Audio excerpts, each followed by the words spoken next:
Sorry,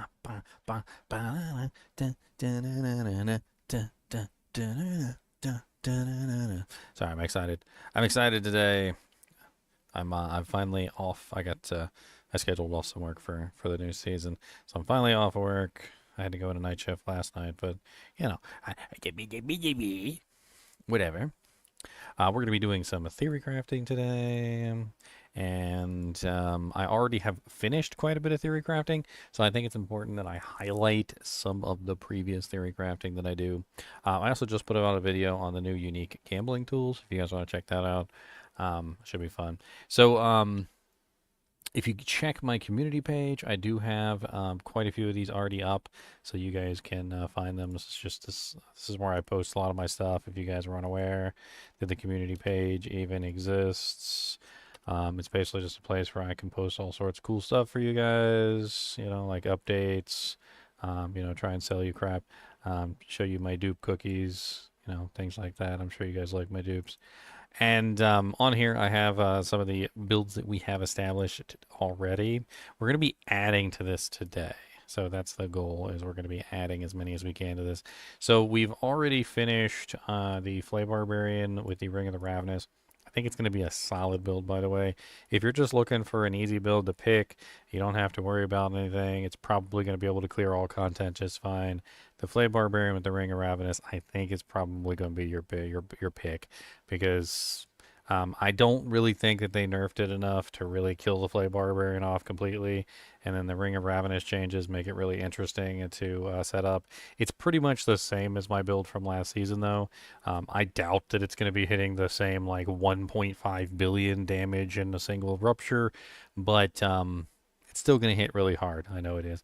They nerfed Gushing Wounds, which we're going to have to play around with a little bit to see whether maybe the Berserking is better, or we can check out maybe like Walking Arsenal. We'll have to see whether Gushing Ruins is still worth it or not, because they nerfed the ever-loving bejesus out of it. They did, however, buff up the AoE damage, though, which is, whatever. We also did the Charge Ball Sorceress already. That one looks absolutely mint. We got a lot of sorceresses that we want to like theory craft today, so we're gonna have to get on that. We also already theory crafted the Blood Artisan Curios. They beefed up the Blood Artisan Curios dramatically, like huge buff to the total number of bone spirits that you can fire. To give you an example, like say for instance, before you had 20 blood orbs fall on the ground, and that would be divided by 5, of course, because of course if you have the Blood Artisan Curios, it would have been divided by 5, which means you would have gotten a total of 4 free bone spirits. However, now with the new setup, it is 20 divided by 3, which of course is going to give you, what is that, 3, 6, 9, 10, 11, 12, 13, 14, 15, 16, 17, 18, 19, 20, 21. So like just shy of, what is that, 6, 7, 8, just shy of 9.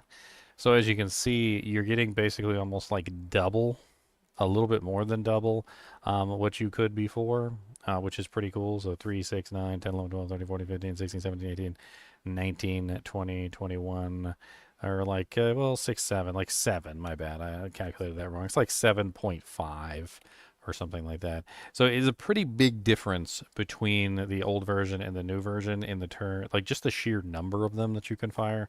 So that one should be rather fun. I do want to like try and see if I can do this spam cooldown reduction build as well, but I don't know if there is enough cooldown reduction available. I also wanted to try and set up a Sever build. There is like a really cool Sever build with the new Greaves of the Empty Tomb. Greaves of the Empty Tomb look kind of insane. Also, the Oculus looks absolutely ridiculous now, and I thought it could be really interesting to try and set up an Oculus build. I don't really know exactly how I'm going to do it, but I was thinking maybe of combining Isidora's amulet with it. So using the Oculus and the Isidora's overflowing cameo together. I also want to do a Blue Rose build. So there's a lot of sorceresses. Let me just say. There's a lot of freaking sorceresses. And we are going to have some fun with these Sorky Sorks. Druid, we already did the Earth Spike. It looks amazing. Flesh render, we are having troubles figuring out what the hell scales flesh render. So I'm having trouble building it to see what the hell's going on. Like it doesn't seem like it scales with anything at all, really, except for its own modifier, which is a little rough. And I'm not exactly sure how to take that. I guess you could just continually stack willpower as high as possible because it basically stacks on willpower. And there are ways that you can continually stack willpower in ridiculous ways, but without additional modifiers or multipliers besides the one that comes with it, it might not be like a pusher. I did, however, think that like just with the basic setup of the flesh render build, you could probably clear all content with the flesh render build that I had established. But I couldn't complete it because it was kind of weird. We also did companion, so these storms they kind of like beefed up the storm pants like ridiculously, and we did that one too. So the companion build. We also have the pen shot Barbarian of Arrows build that we did. There may be some other builds that we want to play around with too. In fact, if you guys have some ideas, we could certainly, I certainly consider them. I think we probably start today. What do we start with? We have the new uniques, and there is that one new unique which could be a really interesting item. Let me pull these up real quick. D4 Season 5 new uniques. I'm just going to pull up the new uniques. So there's this one sword that I was looking at. I remember when they were first announcing them. It's called the Third Blade. Yeah, that's it, the Third Blade. So the Third Blade is this one that basically makes a weapon mastery skills are now core skills. So basically it kind of allows you to set up like a very powerful weapon mastery build. And I was thinking perhaps like a death blow build perhaps could be really interesting. We could try and set up like a crazy death blow build utilizing death blow as the core skill and like going that way.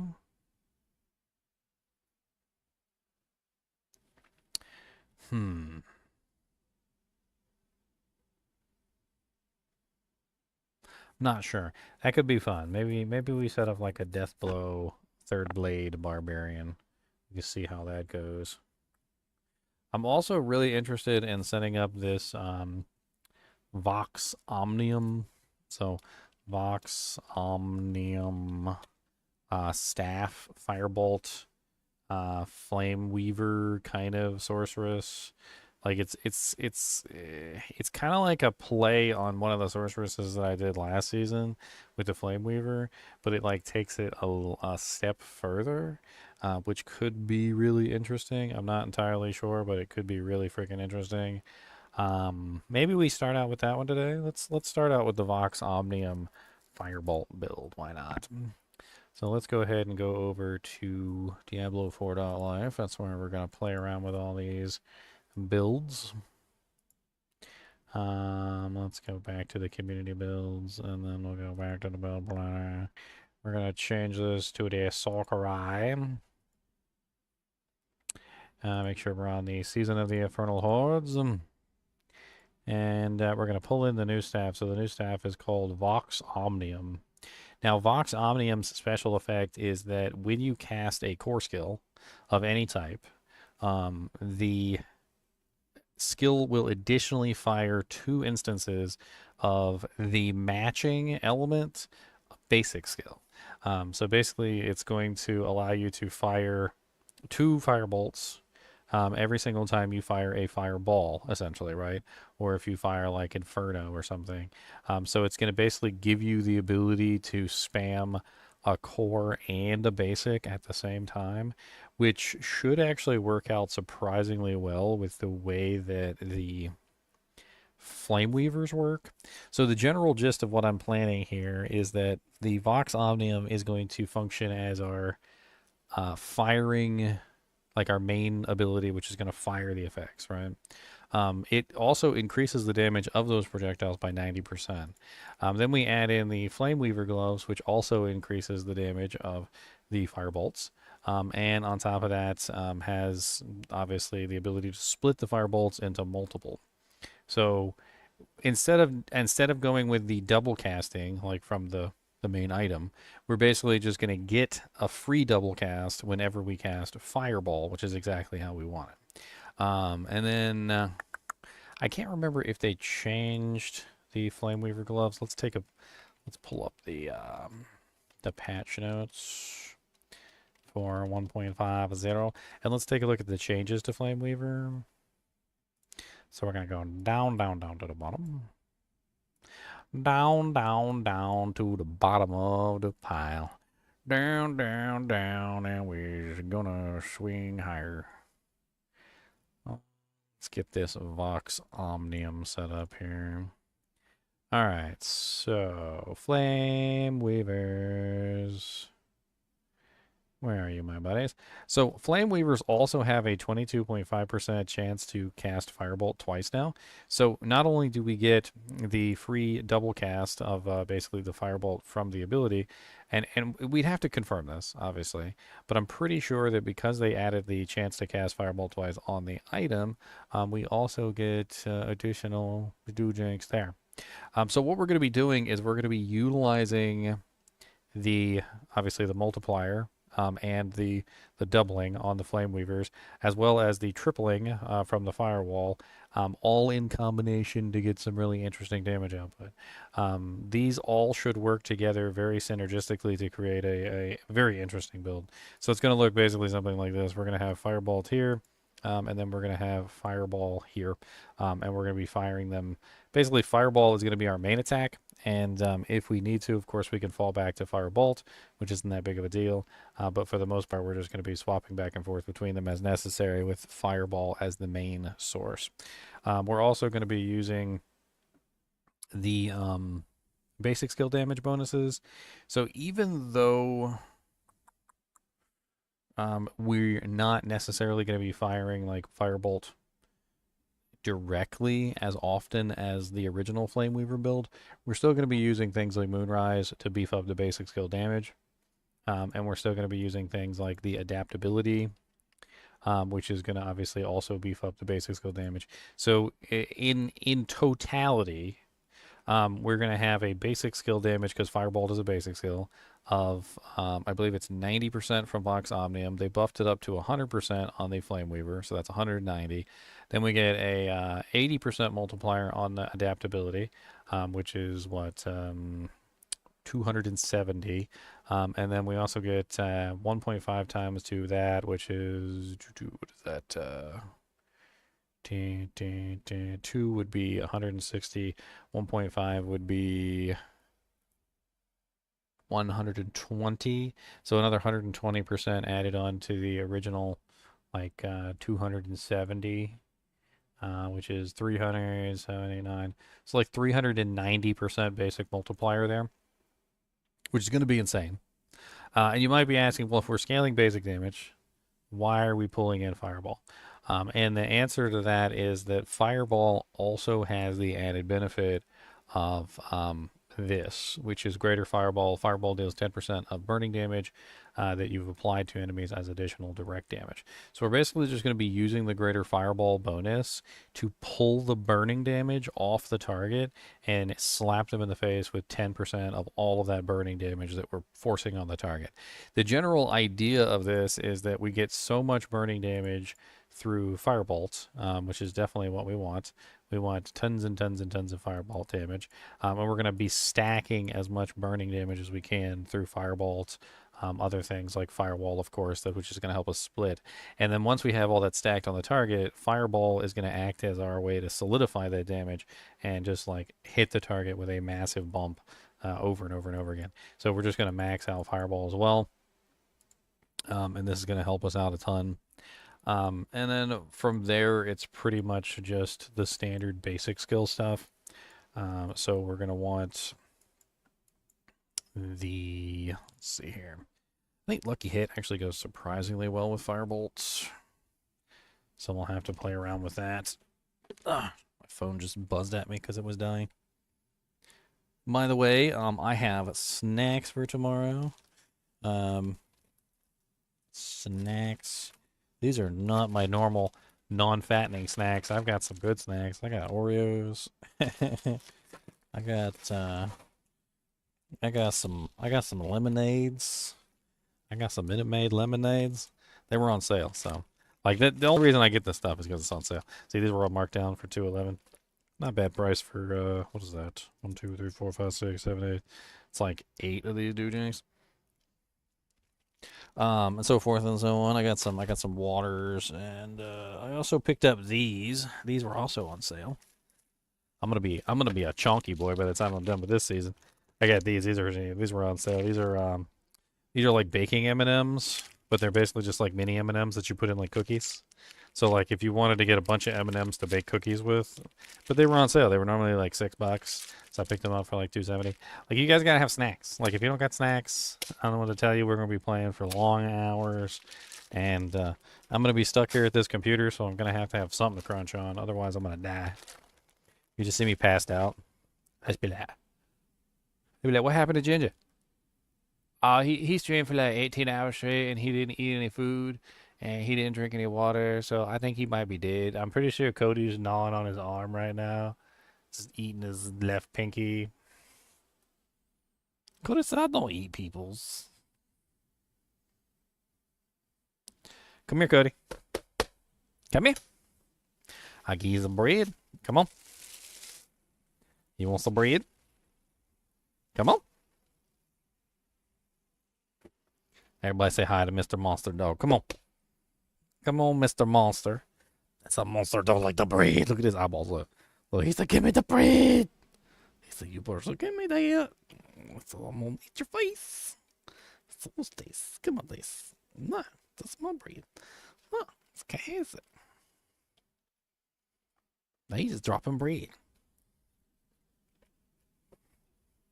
Oh, no.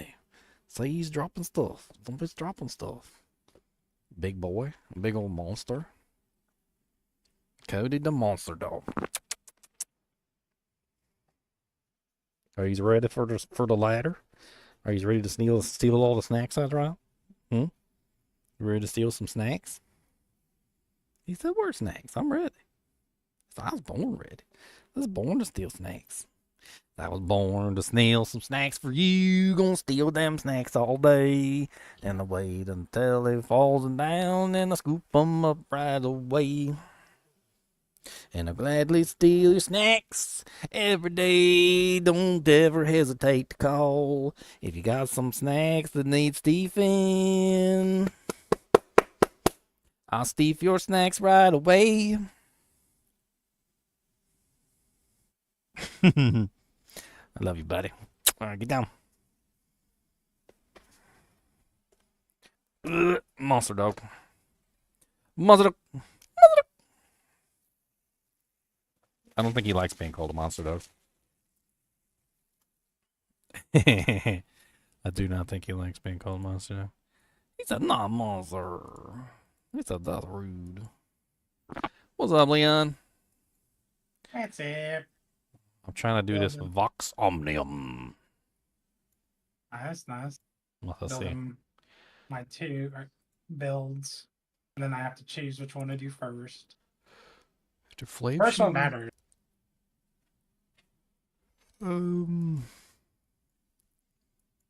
Which builds are you doing? Like, what's your two hot commodities? What are you thinking about? I want to do a Hurricane Boulder Druid really badly. I've always wanted to do it, and they fixed all the bugs, and it's stronger than ever. Did they take away the knockback on it? No, but there's 2 ways to pull in enemies, so you can kind of counter it. Well, if you go like what, full Cataclysm, and then you just do like Eridas, you just get like constant pull-ins. And then there's also the new aspect that you can put on boots if you want. So you can go for like a double pull-in strategy. I see. That is one idea I have. I thought you were also interested in that that new weapon, the what is it called? Why am I drawing a blank here? The third blade, the one that makes like death blow into a core skill. Yes, I've made many Deathbow builds, and I'm waiting for one to be good. The build will be okay, but it's not gonna be like amazing. It's kind of just like you can build it, you can have fun, but you're not going very far with it. Well, death blow being a core skill does open up some interesting options. Like there's that accelerating aspect that allows you to like speed up your attack tremendously. And isn't there also the like it kind of seems to me like there's a way that you could pretty much just spam it and then Oh yeah, also you'll spam be it able to really spam it. fast. hmm it just the high end damage is not going to be like comparable to other classes. That's all. The build will work. You'll be doing like probably pits like 120, 130 if you try to push it. This thing is so cool. it it's going to work. It just Barb has 4 weapons. Put them in the ground. When the game first came out a long time ago, I got to admit, I did not expect the Barbarian to get the effects of all 4 weapons. Like it was always my thinking the way that they would have done it, which would have been a lot smarter, would have been to make it so that the Barbarian would only get the effect of the weapon that they were actually wielding, like the one that they were actually using, and maybe they could have made it a benefit of doing the weapon like the arsenal, walking arsenal, like that you got like multiple benefits simply by using the walking arsenal, and that could have been like the whole benefit of walking arsenal is Yeah, instead of giving you damage, it could have just been that you're using multiple weapons, so you're going to get multiple aspects because you're constantly swapping back and forth between the I aspect agree with weapons, them. right? And that would have been a better way to deal with it than just giving them 4 weapons, like. Walking Arsenal, I've built it maybe like 3 or 4 times in all my bar builds, and it seems that you do like so much work for no benefit. To keep up those 3 buffs, to get the master buff, you have to constantly be rotating. You have to constantly be watching it. You have to do a rotation. You basically have to try, and you still don't do as much damage as anything else. Like it doesn't make any sense. And then they nerfed it. It's like if anything, leave it stronger. Like the reasoning was, but then it'll be the default pick. But the fact that it's stronger is because it requires work to keep up. Yeah, I mean it's actually I don't really even feel like it takes all that much work if you have the right skills Yeah, but you have to keep and you have pressing those them. skills. You have to get them in the right cooldowns to make it like because they only last around seconds. So you have to make sure you're resetting the skills. It, it's basically a constant rotation, like in an MMO. Like you have to keep that rotation going to get your buffs, and then maybe you can be just as good as any other one. It doesn't make any sense. So I'm so curious about this, like this Vox Omnium. I didn't get a chance to test it out. Did you get a chance to test out the Vox Omnium? No. Like I have so many questions, like small questions. Like number one, like do I gain resource from the firebolts that are fired from Vox Omnium? Like do they generate resource? Number two, do they double with the like the multiplication of the fireball, like chance to cast twice? So is there a chance I could get 4 basically since I'm casting 2 every single time I cast fireball? And then because like if the 2 that I'm firing do have a chance to build resource, which is kind of like the whole thing, is then I could be in a situation where I could maybe even set it up so that fireball is fired indefinitely, right? So just keep firing it. I was also looking at Moonrise, and I think Moonrise requires me to use a basic skill, but I mean, I could always alternate to get the Moonrise effect, which isn't like too bad of an idea. I mean, it's still going to enhance the Firebolt, which is my main damage, which is what I want. Um, the attack speed bonus also applies to all my skills, right, with Moonrise? So, I mean, at the very least, it's probably a good idea for me to just like alternate a little bit between Firebolt and Fireball anyway. And I'm probably going to have to because I probably won't. Fireball's kind of expensive at 35 mana. So I have no doubt that I'm going to starve myself out on occasion and have to go back to using Fireball. We also need Firewall. That is a guaranteed for this particular build, is Firewall. I did not mean to do that. Sorry, I'm like lost in thought with this one. Fine, I'm working on my own Paragon board right now. So what do we do from here? We've got 45 out of 58 stat points. I've got one defensive. Let's go ahead and set up the board here so I know what I'm looking at. So we've got our defensive can go right here. We've got our ultimate, which is Inferno. And then the last two skills. I mean, going with something like Talrasha's or something like that could be big here. So maybe we go with an ice and a lightning variant skill. I mean, what do we do for enchantments? I think we go with Firebolt enchantment to get even more fire damage for basically all abilities, which is what we want. Because the more burning damage we have, the better our abilities are. And then Meteor, I think Meteor was like the play last time. But I'm also kind of curious about the Fireball enchantment, which is when you kill an enemy, they explode in a fireball for 50% of its damage. Like, does that fireball from the when you kill an enemy, does it also pull the 10% if I have that passive? Because that could be massive damage as well, although it's not going to help me for like bossing and stuff. But I mean, that should be massive for pulling the burning damage. Do we know when they will be giving him more info about the expansion? I'm wondering in the new PvE activity, the mention will be some kind of raid. I mean, we got a leak on it a long time ago, but no real like more information. The expansion doesn't come till like was it 2 months now? They did Yeah, talk about releasing some more information at Gamescom, which was what in like August mid 21st. August, yeah, like late August. Yep, August 21st to like 25th. They've committed to that's the next big announcement during Yeah, Gamescom. so you just pay attention to Gamescom, but that's quite a little whiles away. I mean, that's like 3 or 4 weeks away. So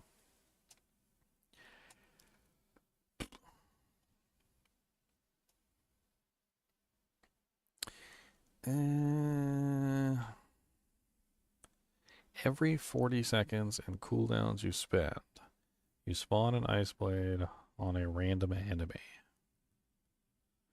I'm assuming that also includes Inferno, which has a 45-second cooldown.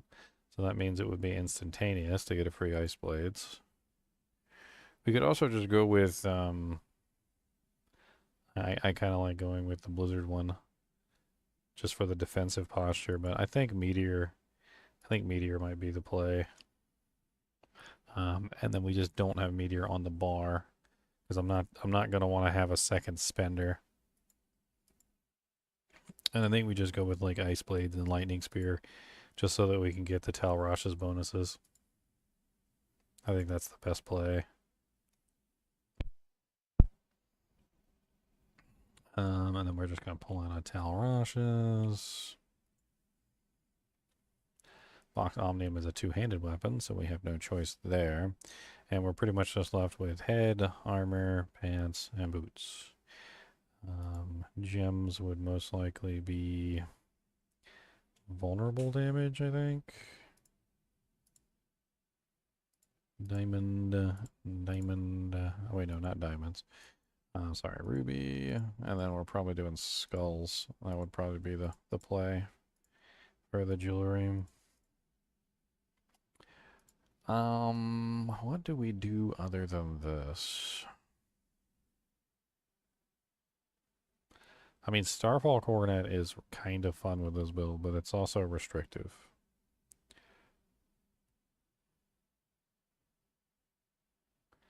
Each time you spend a primary resource on a skill, you gain 25% increased damage, but 25% increased resource cost for 4 seconds, stacking up to 5 times. I mean, Crown of Lucian, even though they nerfed it, could be an interesting play for this build. Because if it works the way that I think it does, and the Firebolt builds a lot of resource, which it very well just might, then and with us swapping back and forth between Firebolt and Fireball, we could end up in a really interesting situation where we're just constantly going back and forth and building damage. So it might not even necessarily matter that the resource cost on the skill is going up.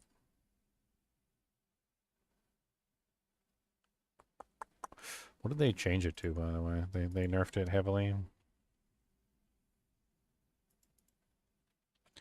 Crown. God, okay, jeez. Sorry. Each time you use a skill with resource, gain 15 times damage. So it got nerfed to by 10% on the flat. And it went up to 5 times. So that would have been, what, 125% bonus? Still goes up 5 times, so less. So 75% instead of 125%. Increased damage and resource cost increased by 30% for 4 seconds, stacking up to 5 times. So the resource cost goes up tremendously. Hmm.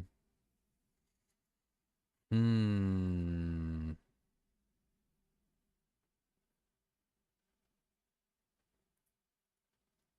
I mean, I was also thinking we could pull Harlequin Crest on here. It's not exactly a terrible choice either. Or we could use Godslayer Crown for the free pull-ins. Or we could just ignore them all. We can just go with a custom setup.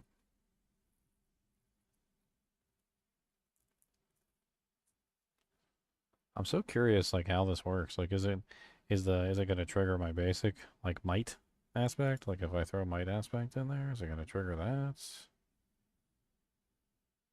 It's all really quite interesting.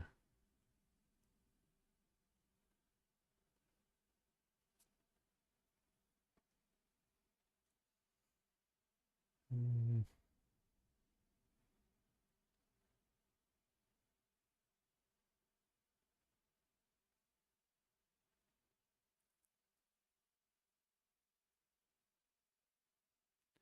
Trying to think, like, what she needs more than anything.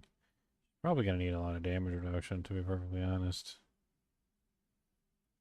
Yeah, I feel like she's just gonna need lots of damage reduction. So, I mean, instead of Harlequin Crest here, we could just throw something basic on here like a Might Aura. She's probably gonna need Tyraels to survive. And then... I'm trying to think, like, what else she wants. I mean, Undying will definitely keep her alive tremendously.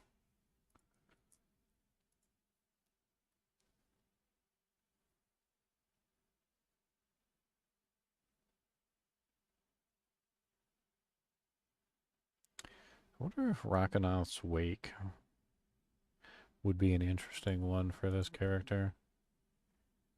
I mean, Rackonaut's Wake is not one that I really thought of for the most part, but then I was like, okay, well, I mean, it is fire damage.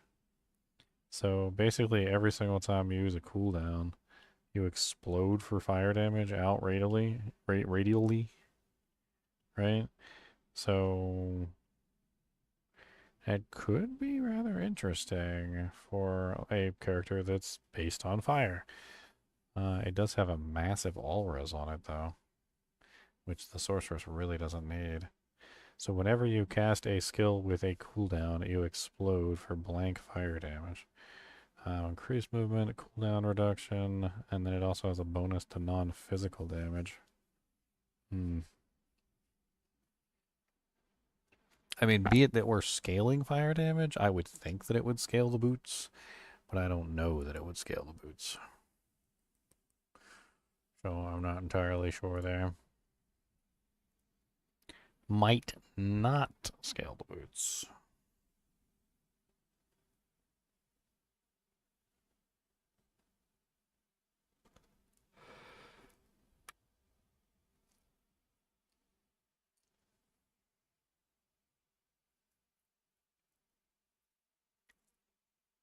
The wild bolt aspect. Every 2 seconds, distant enemies are pulled in front of you and electrified, causing them to take 10% bonus damage from all sources for 3 seconds. This effect may occur once every 5 seconds per enemy. That sounds ridiculous. Is that what you were talking about, Leon? Yeah, the new one. That sounds ridiculous. Like that's so powerful. What the hell is that?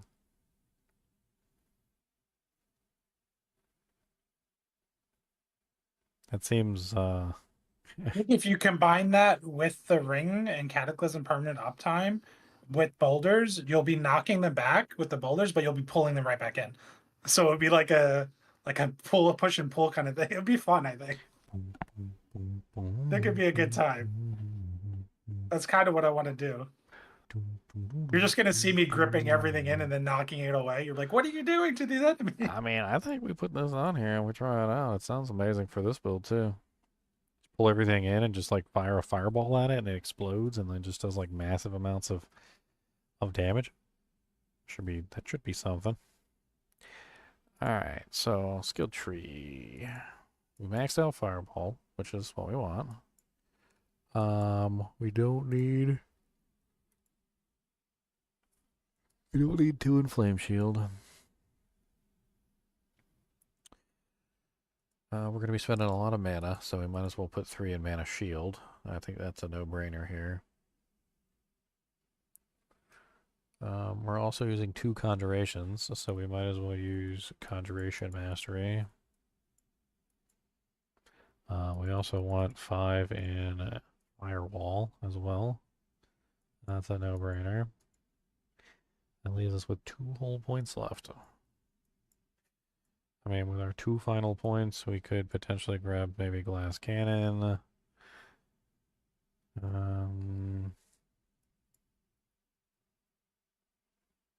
Maybe we grab core and mastery skills, deal increased damage when cast above 50 mana. I think that seems like a decent choice. Let's go with that. Because we are going to get that fireball damage. It's going to be pretty impressive. Okay. So now we hop into the Paragon board. Let's go ahead and get this thing do-janked up. We got do-jank the do-janker. You know what I'm saying? You know what I'm saying?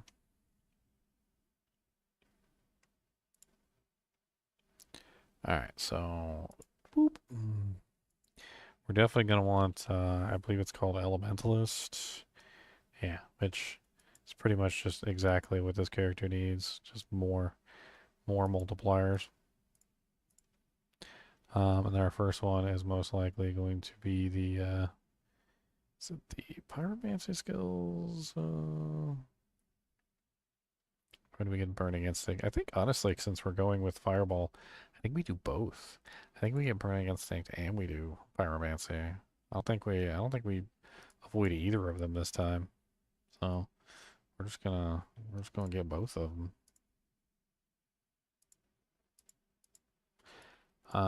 So let's go ahead and grab the glyph. And you know, we need some music.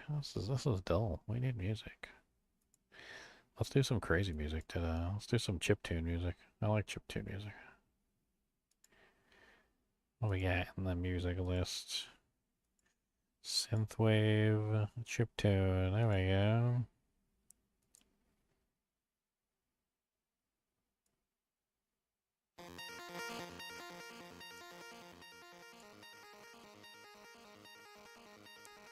Nice. Now we got a little music bump.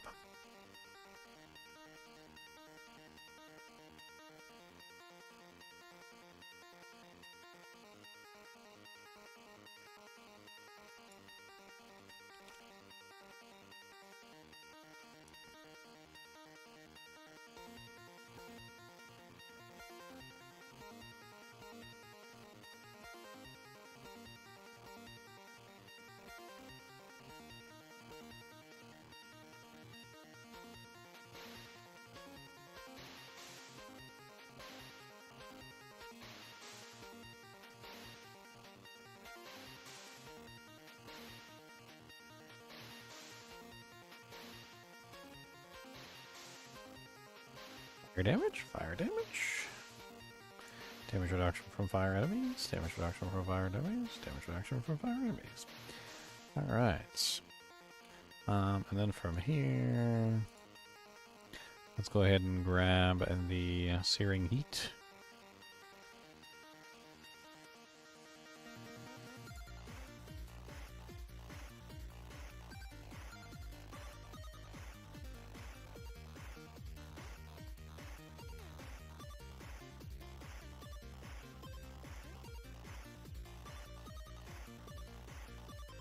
I'm liking this. I'm digging this.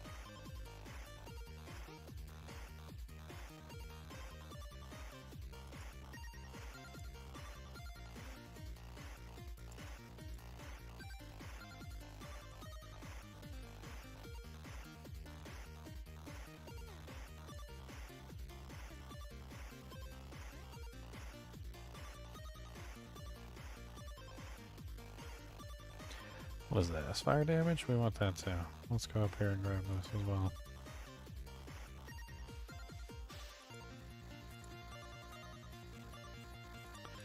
Up, up, up, up, up, and away.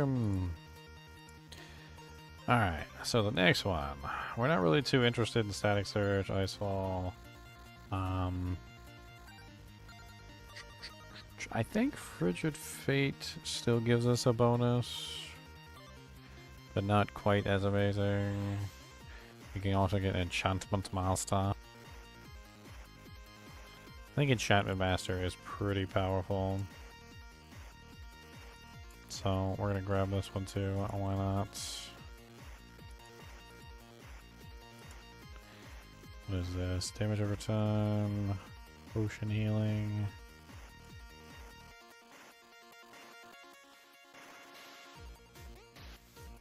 Boom, boom, boom, boom, boom, boom, boom, boom, boom, boom, boom. What do we got? Non-physical damage and non-physical damage. Both non-physical damage. Alright, then we're going to use Torch. Torch is pretty powerful too. Might as well snag that one. Oh, that one is a willpower. There's way too much resistance on this board. I don't like it. I don't understand why there's so much resistance. The board of resistance over here.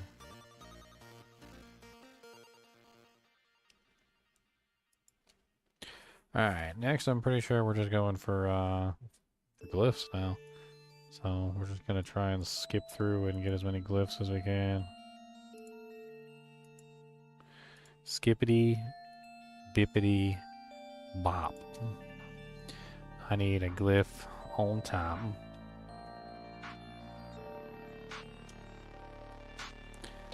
Enchanter.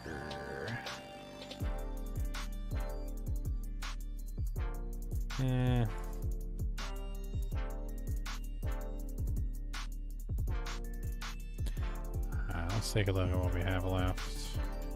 Winter, warding. The dancing theorycrafts? Sure, let's do it. Is YouTube my full-time job? Yes, it is my full-time job, Shape. Yes. So donate money. I need money to feed my family. Otherwise, I will go poor. After spending 50 mana, let's do Unleash. I like that one. We need lots of intelligence. We need all the intelligence. All the intelligence doom booms. Gonna get all the intelligence. Gonna get every single drop of that juice. Don't tell me that it's not enough. Cause I need it, it's gonna be rough. I need all the intelligence. Gonna get every single ounce of that jank. We got here lightning rose, damage to lightning enemies. Yeah, none of that's particularly interesting. Let's go this way and we'll grab another node here. Boom, boom.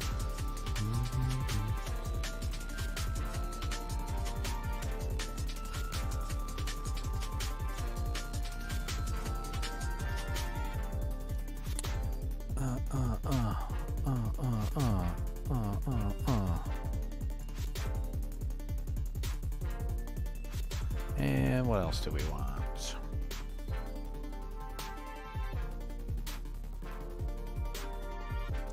Increase damage after casting a defensive skill for 4 seconds. Sounds nice.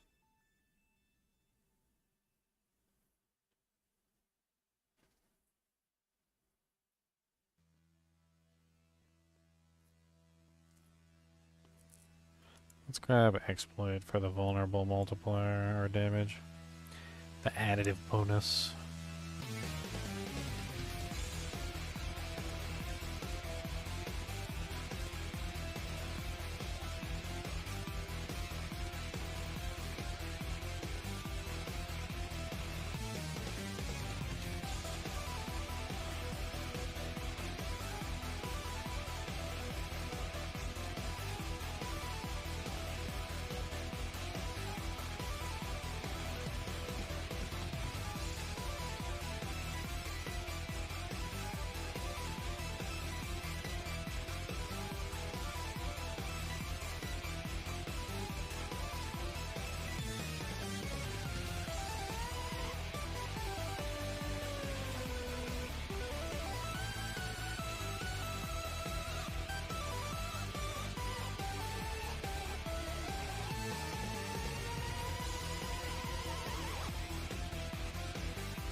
Oh, I love this song. This thing's fire.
That's right.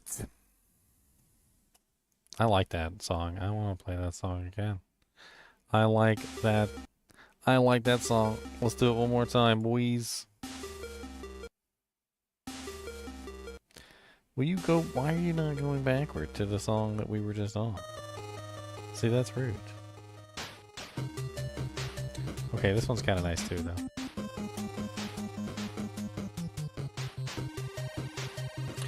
It will melt your arm. Melting arms down the road. Gonna melt all the arms with a load. Breathe on you with hot breaths. Like the magma shooting down from hell. That's right, I said down. You at the bottom level.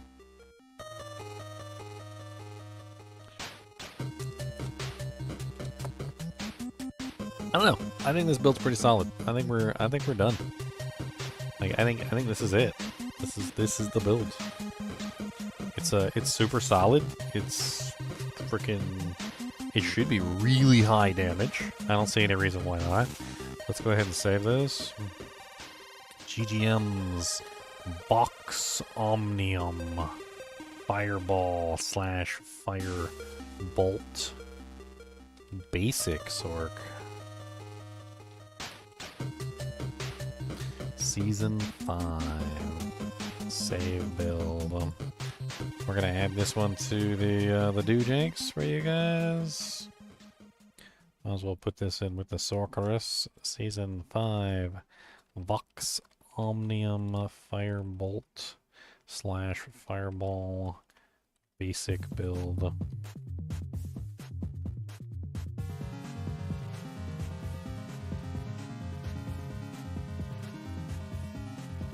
Alright, I suppose we should add some notes here. Using Fireball as your main ability while swapping between Firebolt on occasion to maintain Moonrise speed bonus. Proceed to build massive amounts of fire damage using the 10% burn to direct conversion of a fireball. Have massive fireball damage. And that's pretty much it. Proc meteors, focus on getting as much burn damage as possible to scale combustion and also in turn scale fireball. Because of course it's 10% of all my burn damage, which means that every single time I fire a fireball, I get 2 firebolts. Those 2 firebolts go through firewall, etc. Blah blah blah.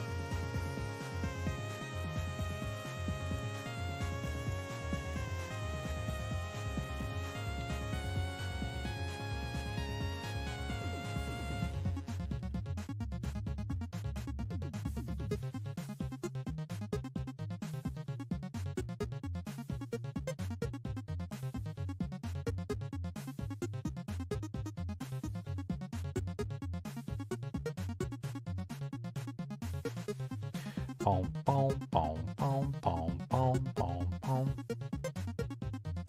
Okay, done. Done. Next on the list is I don't know. What should I do next? So we can check this one off. I'm not going to do the Starfall Coronet in there. I think it's overkill. We could though. Check.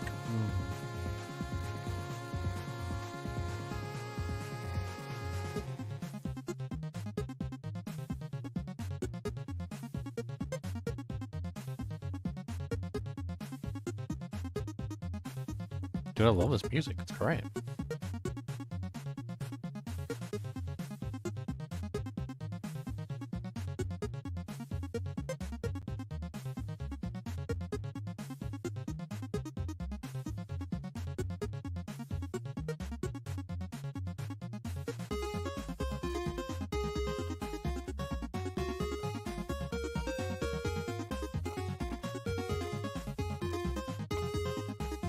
What do we do next? I don't know.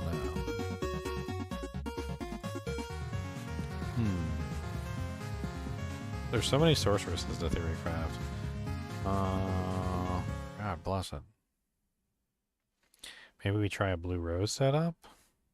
Sounds like fun. We could potentially do the blue rose setup.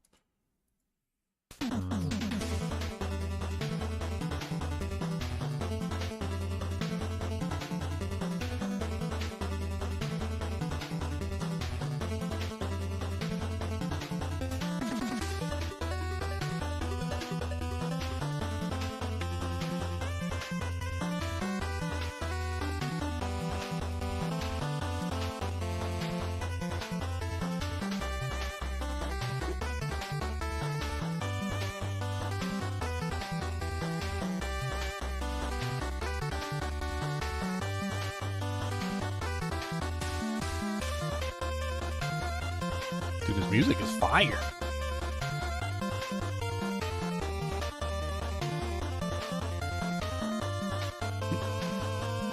Alright, let's do Blue Rose next. Why not? We're going to set up a Blue Rose build. I think I had already set up a Blue Rose build, though. So you know what? Let's go back into my past catalog of doojanks here, and let's see if I had a Blue Rose build, because I'm pretty sure I did. I think I called it my Freeze Everything build, and I'm pretty sure I was using Blue Rose. Yes, I was. Alright, so let's clone this build, and let's change it for Infernal Hordes. And then we're going to go over this build, and we're going to make sure that it's set up properly for the new doojanks. So one thing about the Blue Rose that they added, which the Blue Rose is amazing, by the way, like absolutely amazing. Let me turn down the music just a tad so I can talk and stuff. That was up, not down. Like what the? No, I don't want. Why are you so laggy? Laggy baggy underpants. Stop being laggy baggy underpants. I guess I have had this program up for a long time, so it's probably I probably need to close out Chrome entirely and just like reboot it. Okay, so what they did to the Blue Rose, which is really interesting and looks really nice for a potential build, is they basically added this special effect of a 35% chance for ice spikes to explode twice. And there's a lot of cool ways you can add in ice spike damage. So what we're going to do is we're going to see if we can set up a rather ridiculous build based on this. So using a build that I know works. So this is a build that I have confirmed works 100%. It is a solid all-around character that can pretty much take on just about anything, and honestly could take on some of the highest pit content clears in the game, just simply because, well, not because she was tanky, don't get me wrong, she's not very tanky, but she could freeze everything and nothing could touch her. So all you really had to do was just fire all your spells off screen and everything would freeze, and then they would die and explode, and then they would usually kill each other. So it was pretty good actually. But what we need to do is we need to switch some of this stuff out. So damage to stun, mobilize frozen enemies, we don't want that. We want the... I was actually thinking about potentially kind of like turning this into like a fractured winterglass build, but not entirely sure if I want to go down that route, because this is mainly a cold build. We do, however, have that ice spike. I believe it's the... Yes, so aspect of the frozen tundra while deep freeze is active, exploding ice spikes form in the area, dealing X cold damage, and your ice spikes have a 50% increased explosion radius. So the reason why we might potentially go with this one is because, well, if we're gonna get double ice spikes, Blue Rose is giving us ice spikes. There's also an aspect that makes it so that I believe Blizzard gives ice spikes too, which we should have on here. Blizzard periodically spawn. Yeah, Blizzard cast will periodically spawn ice spikes that deal X damage, and your ice spikes chill enemies for 15%. So we've got the glacial aspect here as well. So combining all these together, we can get some pretty good effectiveness. What do we want to do here, though? I feel like...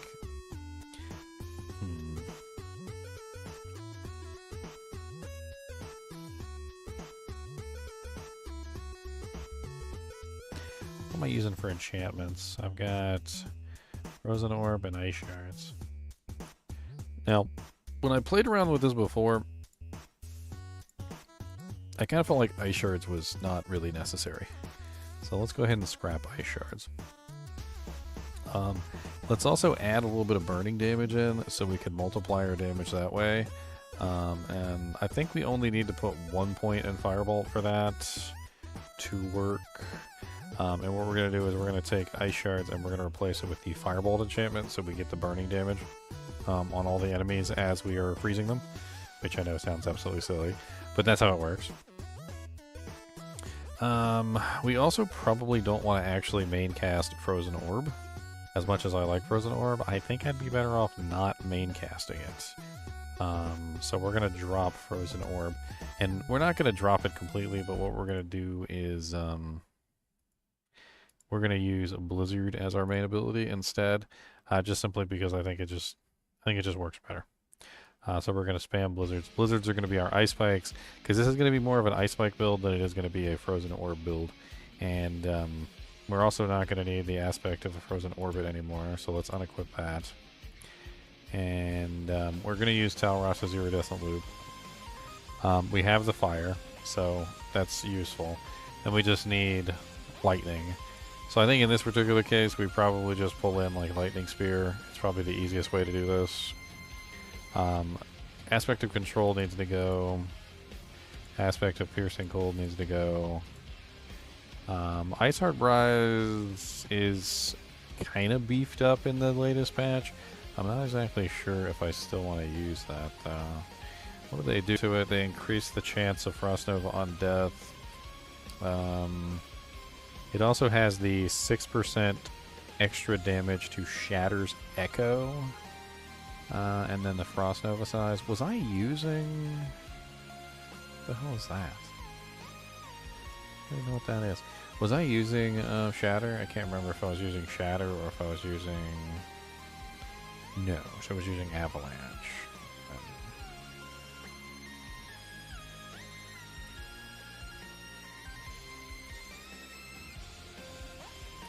Alright, so in this case...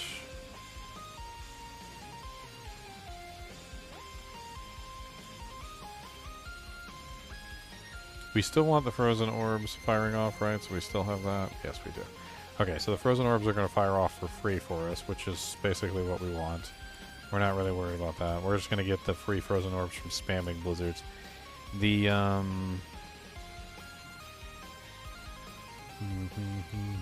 does leave us a lot of extra points, which is nice.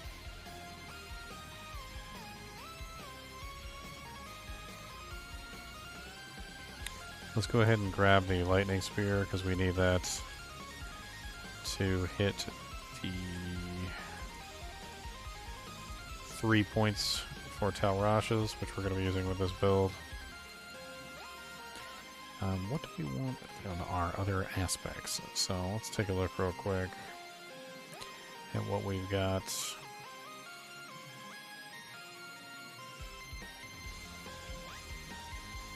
We do need the aspect of Frozen Tundra.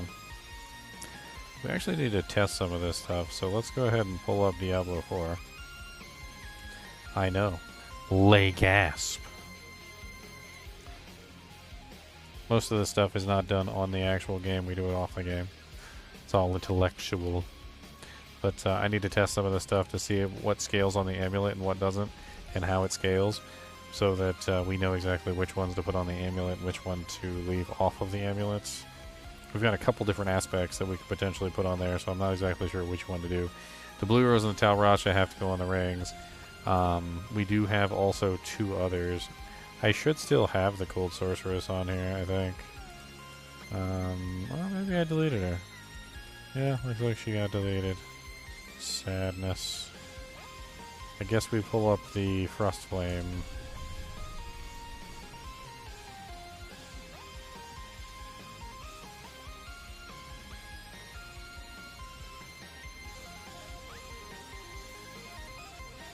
Alright, so what we're going to be testing here is we just want to see the amulets and stuff like that, whether the effects multiply or not. So some of the effects don't actually multiply, or they don't have beneficial multiplication by going on the amulet. So there's no reason to put them on the amulet. So what we're looking at is we're looking at between, what, Frozen Tundra is 1. So let's take a look at Frozen Tundra. So Frozen Tundra is, while Deep Freeze is active, dealing cold damage, your ice spikes have 50% explosion radius. So if we throw that on an amulet, we do get an increase in the ice spike damage from the actual deep freeze itself, but not really like the explosion radius, so that's not really super useful. So that can probably stay on the weapon, or the offhand slot. The glacial aspect, let's take a look at the glacial aspects. The glacial aspect is damage and then 15% increased damage to frozen enemies. Of course, it's higher than that, but I don't have a perfect one. So it does increase the multiplier to frozen enemies, which isn't really that important, but it does increase the ice spike damage directly, which is very powerful. So that could be a way to go, because the majority of our ice spikes are gonna be coming from Blizzard, and then we're gonna end up with some more ice spikes, obviously coming from the lucky hit bonus on the blue rose. Speaking of the lucky hit bonus on the blue rose, we probably want to put 3 points into precision magic. Thinking of it now, because precision magic is going to give us the extra lucky hit chance to make sure that number one, we're hitting our frozen orbs, and also on top of that, the lucky hit on the blue rose itself. So we're definitely going to have to stack some lucky hit with this build, it looks like. I think that's good. What is the last one? So we have aspect to the frozen tundra, the glacial aspects, and then I think there's one other one. Aspect to the frozen wake. While ice armor is active, you leave behind exploding ice spikes that deal X damage. Your ice spikes deal 15% increased damage to frozen enemies. So this could be an interesting one too, but I don't think that one scales with the amulet either. So that one's called the Frozen Wake. Yes. All of these have something that scales the ice spikes. So maybe we just go with all of them. I think, though, the Blizzard one probably belongs on the amulet. So let's take the Frozen Wake. Let's put that there. Actually, is Frozen Wake a... yeah, it is an offensive. Alright, and then we're going to put Glacial here. We're still going to use Snowguard's aspect because we're still using Blizzard. Iceheart Rise is kind of like redundant, I think. I don't really think that it's required for the way that this build works. I think we would probably be better off without it. So, I mean, we could go with a lot of options. Something to help us tank. Maybe some temerities, for instance, or we could go with like an Undying or something. More damage reduction would certainly not be bad.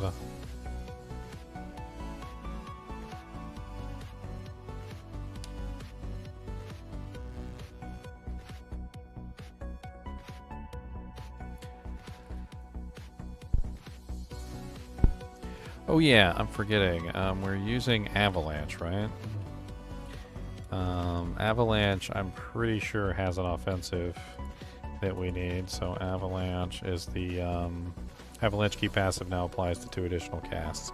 There we go. So that'll help us beef up our damage of our Blizzard even more, which is what we're looking for. I think that pretty much does it.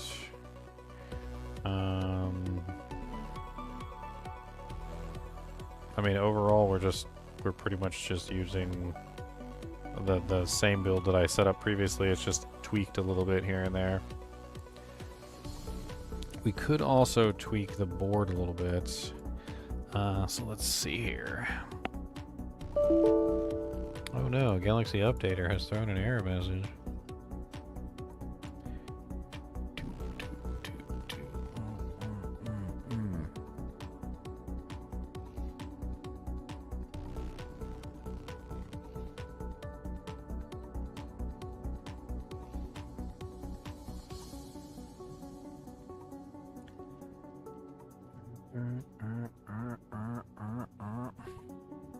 Let's go with this one.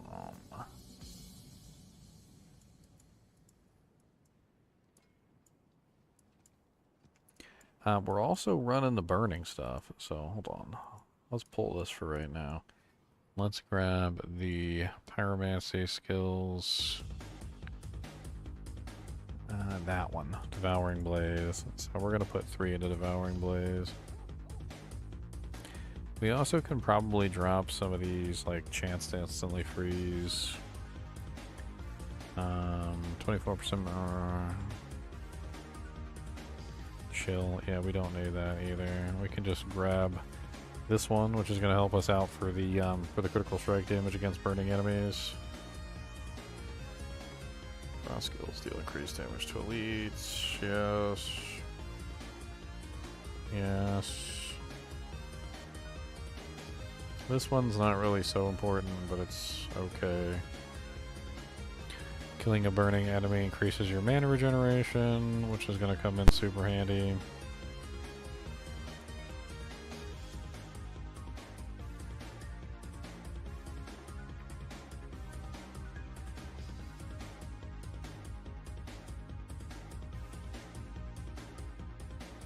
Let's see here. I do think we should probably stack.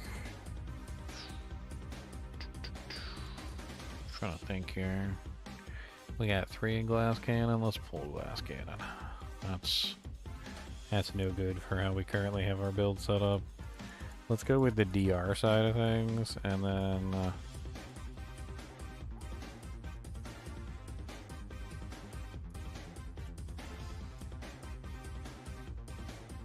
do not need firewall. We do not need static discharge. We actually don't even need like the extra buffs here either.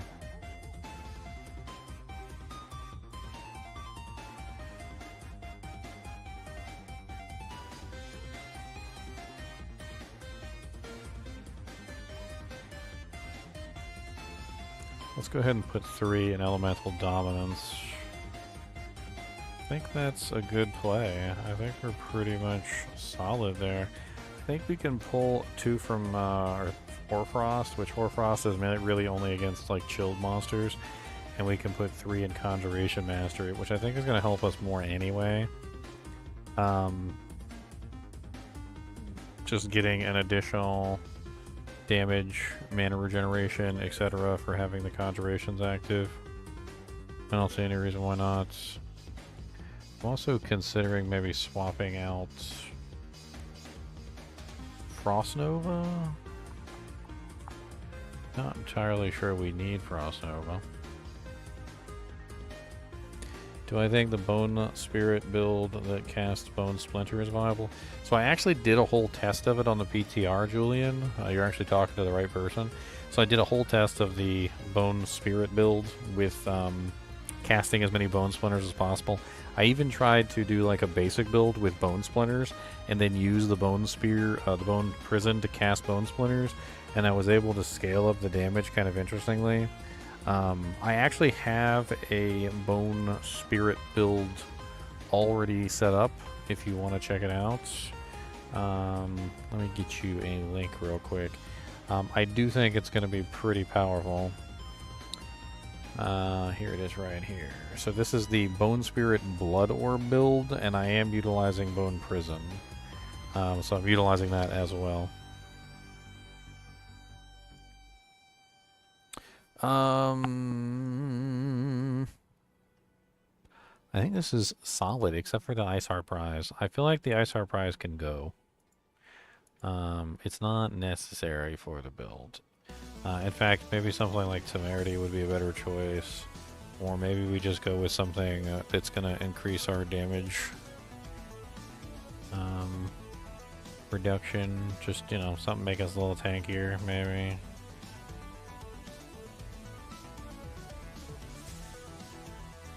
Maybe Undying would be nice.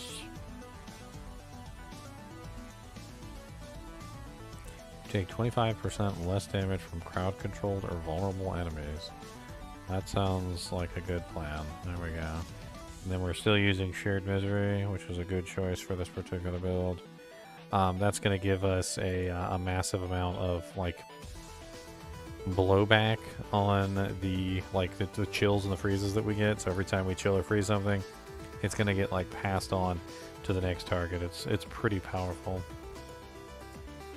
The only thing I regret taking off is this here. I kind of wish I could bring this back up, which is frost kills have a 15% chance to instantly freeze. I do really like that one. I linked a bone splinter build someone did on PTR that was deleting tormented bosses. If you're interested, Oh yeah, it actually looks really fun. they were using the bone prison and the Yes, yeah. yes. Yeah, I played around with the idea on PTR. I didn't actually like fully build it, but I confirmed at least that the bone splinters were capable of being scaled. Like you could use basic skill damage like Shard of Erithiel and stuff like that, and then you know, Moonrise and whatnot. And it definitely does scale the bone splinters. And then the bone prison just casts like 30 of them, like at the target. It's kind of stupid. So you just cast the bone prison around them, and it just shoots bone splinters at them, just like in a circle, and it just keeps going until it finishes. Yeah, you check out. It's like a machine gun. Like you check out the intro of that video. It's just like so many splinters. They're all doing like 7 mil, 10 mil, like just. Brrr. Yep.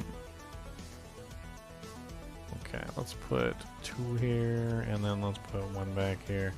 I think that's a good trade-off, because Frozen Orb is not like the most amazing ability.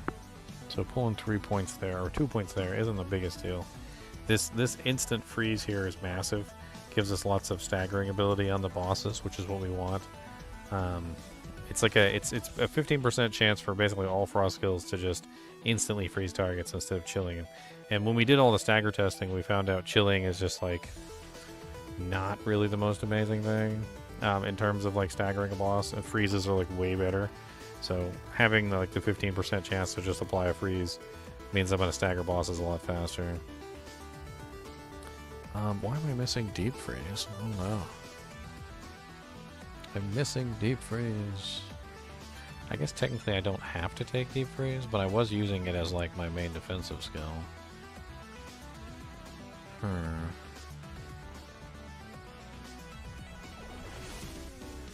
I guess technically I could avoid it. I mean, even though I am using the glacial aspect or the frozen wake or whatever it is, frozen tundra. It's crazy how many ice spike things there are. You got frozen tundra, which causes deep freeze to make ice spikes, and then it also makes your ice spikes have a bigger radius. You've got aspect of the frozen wake, which is your ice armor one, which also makes your ice armor cause ice spikes to happen, and then on top of that, your ice spikes deal 15% increased damage to frozen enemies.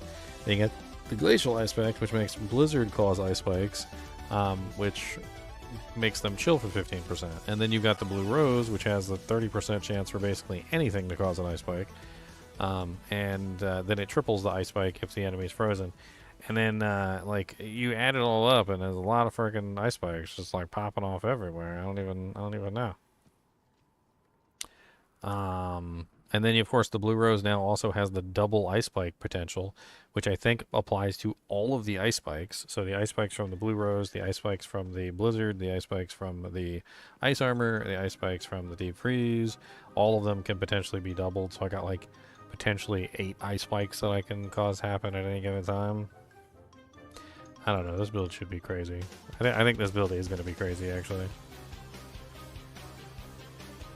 I'm just like refining some of this stuff real quick. Let's do a quick overpass on the Paragon board too.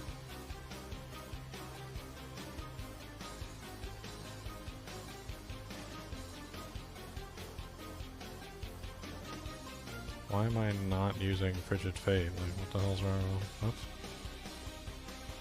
I just didn't take Frigid Fate on the board. It's glorious.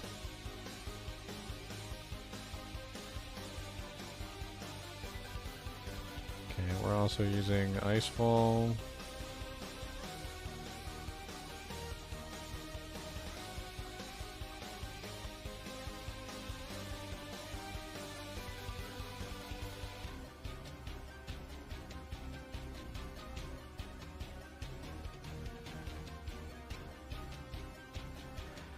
We got Frostbite. Enemies deal 13% reduced damage for 5 seconds after they are no longer frozen.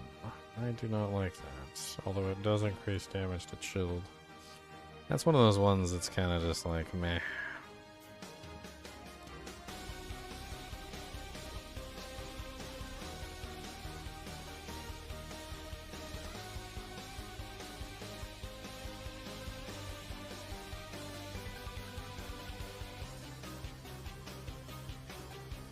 We need the burning modifiers too.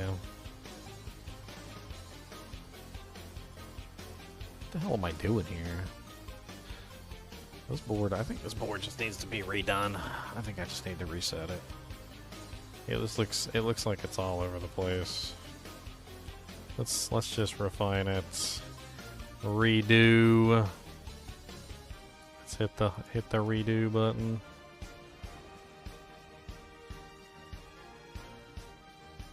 Alright, so we don't really want this one in like a crazy place because we're not trying to scale tons of burning damage anyway.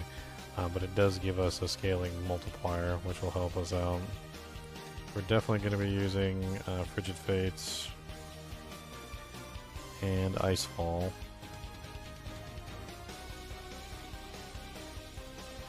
So we want both of these.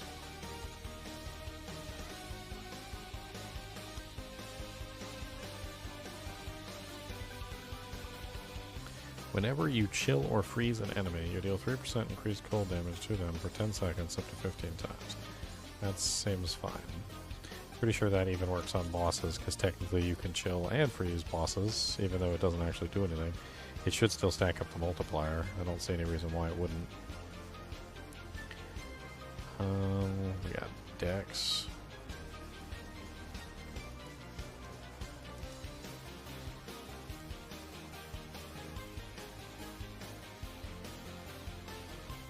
Damage reduction from vulnerable enemies. Yes, please. I'll take all that. And we also want Icefall.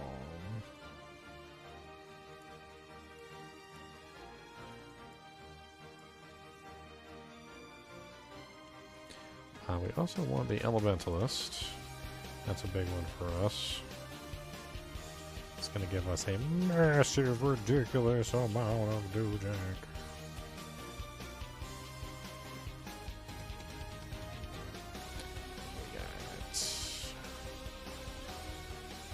So this way.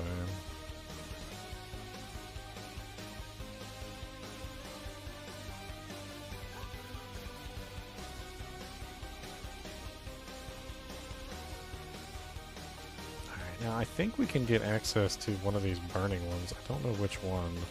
Let me check the board here.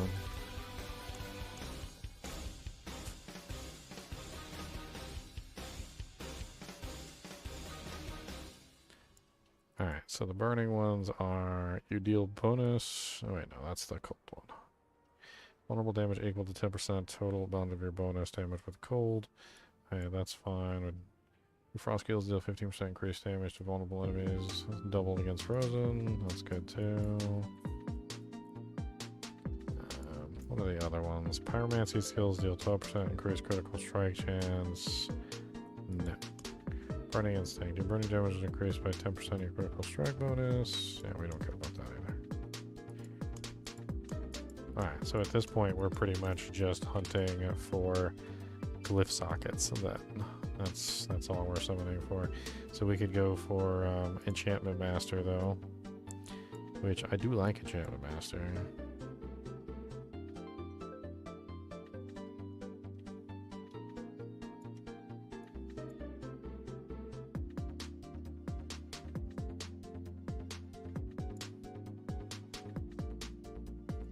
Bunch of non-physical damage here. Probably snag all this. I don't know if it's worth snagging this though. I feel like a lot of the times I end up grabbing some of this stuff and it's just not worth it. Alright, let's see. Mastery skills have 20% increased area. I think that's a good one since we're doing the blizzard.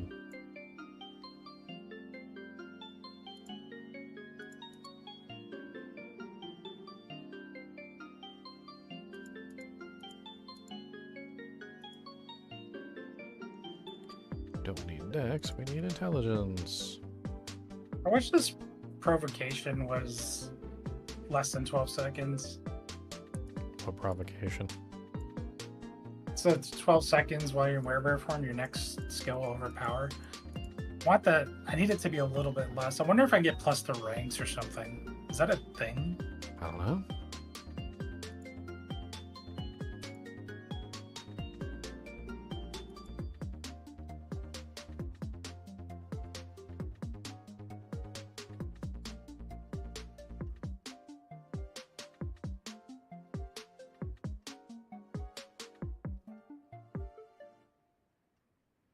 Destruction. Yeah, we definitely want destruction. Yeah, that's dexterity. You know, I've been looking at this elemental summoner one, and like the elemental summoner one is kind of interesting. It's very formless, and it kind of seems like you might want to take it like no matter what. I don't know. Like as I look at it and I see, I mean, it basically just says your conjuration skills have a 10% times reduced cooldown or no mana cost. They also deal bonus damage equal to 5% of the total amount of your bonus damage with fire, lightning, or cold. And so basically, like, it doesn't really matter what element you are, or what even element the effect of the thing is, because if you're running like a lightning spear and you have lots of damage to cold, and you're running this, you're still going to get a huge bonus to the lightning spear. Because it's just going to build off of all your damage with cold. Which is not terrible. Alright, do we have enough to get one more Glyphy slot? Glyphy Piffy. We need one more Glyphy Piffy.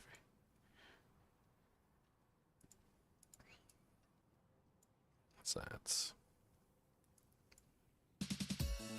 Oh, that's vulnerable damage. We want that. That is high class stuff right there. We want to take all this vulnerable damage. And the damage reduction from vulnerable as well. And then we'll see if we can get one more glyph socket. Really doesn't matter which one we do.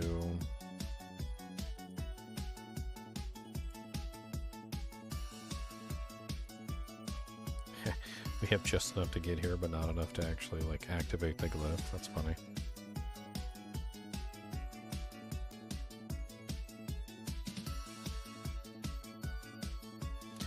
We also want vulnerable. Yeah, that's what we want. Okay, so it does work. I just misunderstood the way it functioned.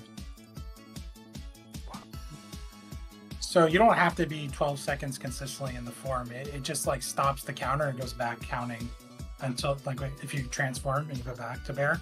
So like say it counts to 6 and then you use like Hurricane and then you go back with Boulder to Werebear, it'll start at 6 and keep counting to 12. And then once you overpower it resets. Cumulative. Yes. So that's so way cumulative better. bonus. That's oh, way it's better. Gonna work. That's way better. Yeah. That's good. I can't seem to remove you. Why can't I remove you? I'll close this. My build will work. Alright, let's go ahead and save this before I end up ruining this build. So GGM's Blue Rose. Ice Spikes. Season 5. There we go. Well, we got a Blue Rose Ice Spikes build, boys. Alright, so for those of you who are interested in that one, there is the Blue Rose Ice Spikes build.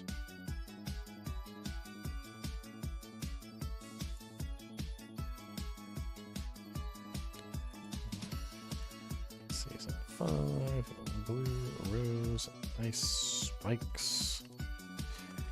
I'm not sure how good this one's going to be, but if it's anywhere near as good as the one that I previously built, I can only imagine that it might be insane. I guess we'll see. We may not have enough multipliers. I don't know. I mean, there's some very interesting things going on with the way this stuff works, and then we're taking the fire stuff this time, and then the Tal Rashes, which I don't think we took last time when we set this up. So we'll see how that rolls. We also dropped a little bit of the freezing, you know, in favor of more damage.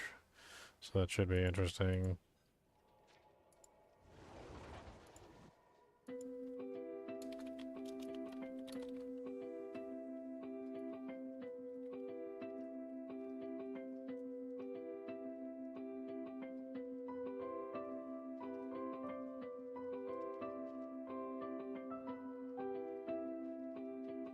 Actually, you know what I forgot to check? I forgot to check if there was a Paragon node specifically for ice spikes.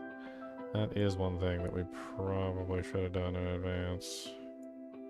I'm sure we can drop like one of these though. It's not really that big of a deal.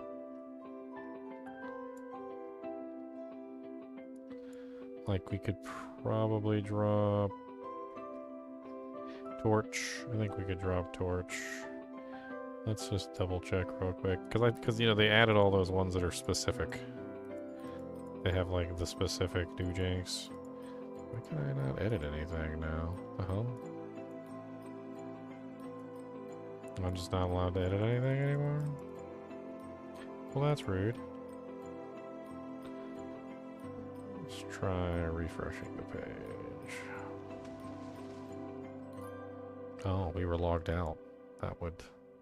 I think that would definitely do it.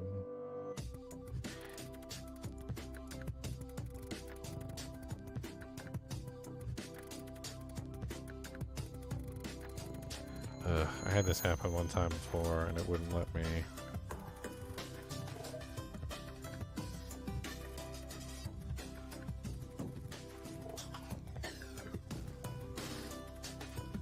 It's not gonna let me, is it? It's not gonna let me. We're also over by a couple points here, apparently. So I'm gonna have to squeeze out some points here. 1, 2, 3.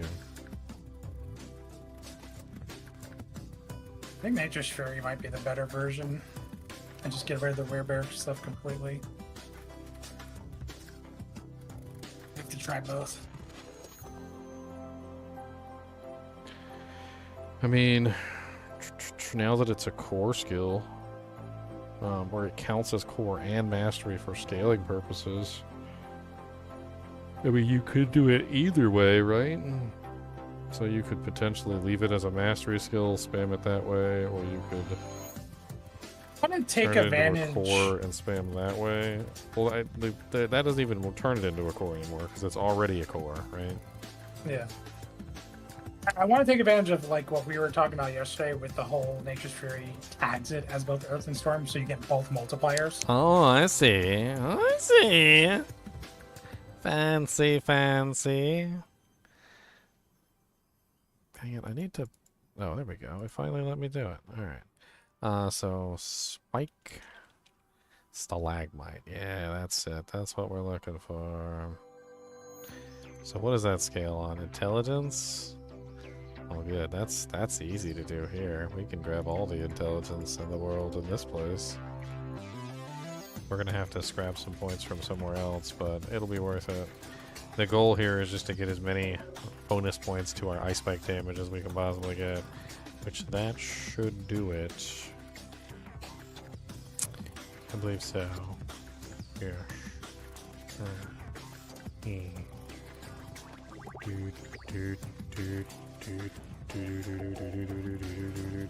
Still puts us back over again, so now we have to go scrap points from somewhere else, which is unfortunate. I mean, we did do a lot of like free spending at the beginning, so I'm sure we can scrap something. I'd like to keep the vulnerable damage reduction. Speaking of vulnerable, do we actually have a vulnerable in this build? Wasn't even thinking about that.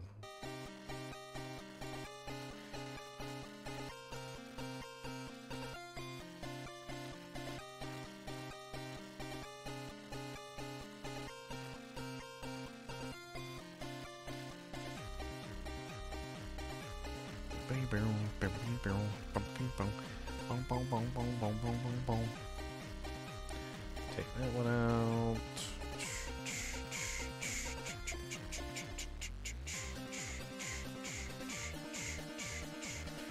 Here. Didn't really do anything for us, did it now? Just swapped out an intelligence node for a willpower node, which is no good for us anyway. So that's useless.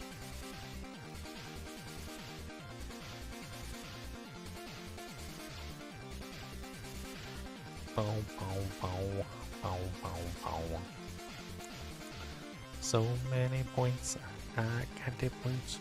So many points, oh Lord, got the points. So many points, got a lot of points.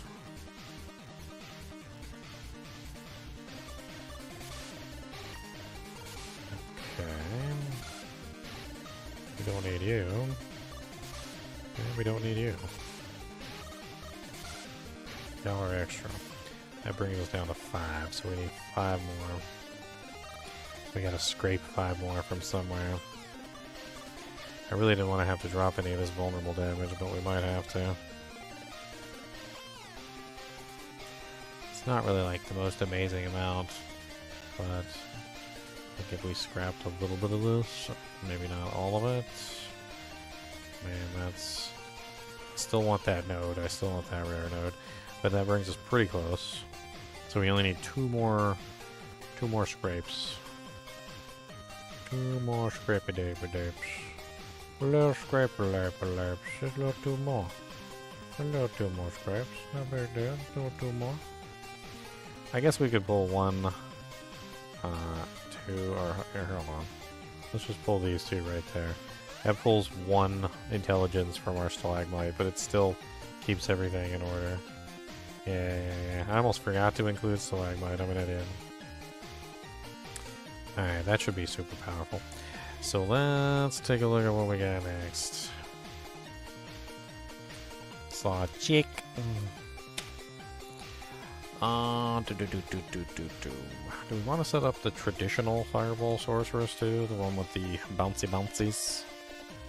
I don't know if I want to set up the bouncies.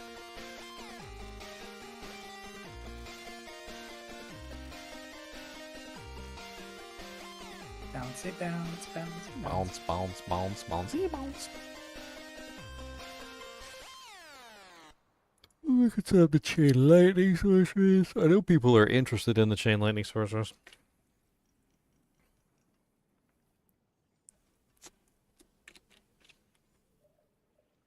I think one of the keys to the chain lightning sorceress is just setting up a massive amount of regeneration to counter out the negative, so that you're constantly regenerating for each bounce no matter what.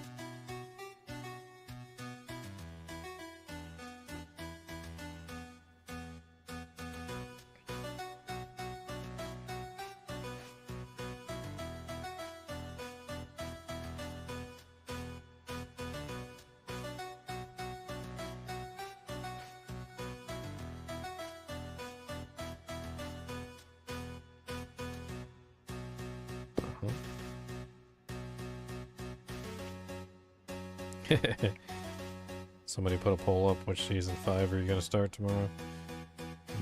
Barbarian at 15%, Druid at 9, Necro at 8. Look at that massive sorceress. Yeah. Massive sorceress. I'm actually really leaning toward my Nature's Fury, like Druid. I think he's going to be insane. Like I think he's going to be really good. I'm actually kind of anxious to try it out. I'm anxious to try mine now too. I mean, Nature's Fury being able to apply both the buffs to the passives is nice. The interesting thing with yours is that if you main cast the boulder, it's not going to do as much damage if you can force it to cast as a free cast. So it's going to. But I'm also building both. So I'm building Hurricane and I'm building Boulder. But just off the top of my head, didn't they say during the campfire that they capped the number of boulders that you could have? It's always capped at 10 with the dome stone. Oh, okay. So I mean, in that case, then you want 10 really high-powered boulders, not 10 lower-powered boulders. Mm-hmm. It might take you longer to get it rotating with the Nature's Fury stuff, but I don't know. I mean, if you use Nature's Savagery, did you consider Nature's Savagery and like having it so that maybe like you're spamming Rabies or something? Because doesn't Rabies count as a storm skill for that effect, and then you would spam Rabies, which would spam Boulder?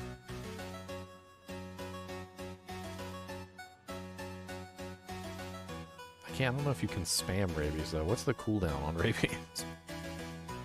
I mean, it wouldn't necessarily be your main skill, mind you, but you can't really spam Hurricane very easily because the cooldown is kind of... I mean, you can keep it up with 100% like uptime, sure, for sure, but spamming it is a whole nother thing. That's definitely a little bit different. Well, Nature's Fury, you can spam it. It'll just be back and forth. So you'll be spamming boulders, and then you'll be spamming hurricanes. You'll be spamming, you'll spam it as much as you can. Well, I guess that's kind of what I'm trying to lean toward, is that maybe you could set up a rabies build that just actually spams rabies, and then rabies would actually spam boulder for you, and then you wouldn't even actually use boulder, you would just be spamming rabies. That's a whole nother interesting thing. I mean, that's an idea. Rabies has a cooldown too, though. So you'll be fighting the same What's the cooldown on rabies though? 12 seconds. Isn't there like that new thing they added that like reduces the cooldown tremendously though? I think it has something to do with here, hold on, let me pull it up on the build planner. I'm fairly certain it was a new aspect that they added that made it so that every single time you cast rabies, as rabies spread, it's called the virulent aspect. Yeah. When rabies infects an enemy, reduces its cooldown by 0.8 seconds. This cooldown reduction is tripled when infecting elites. So it basically just reduces its own cooldown ridiculously.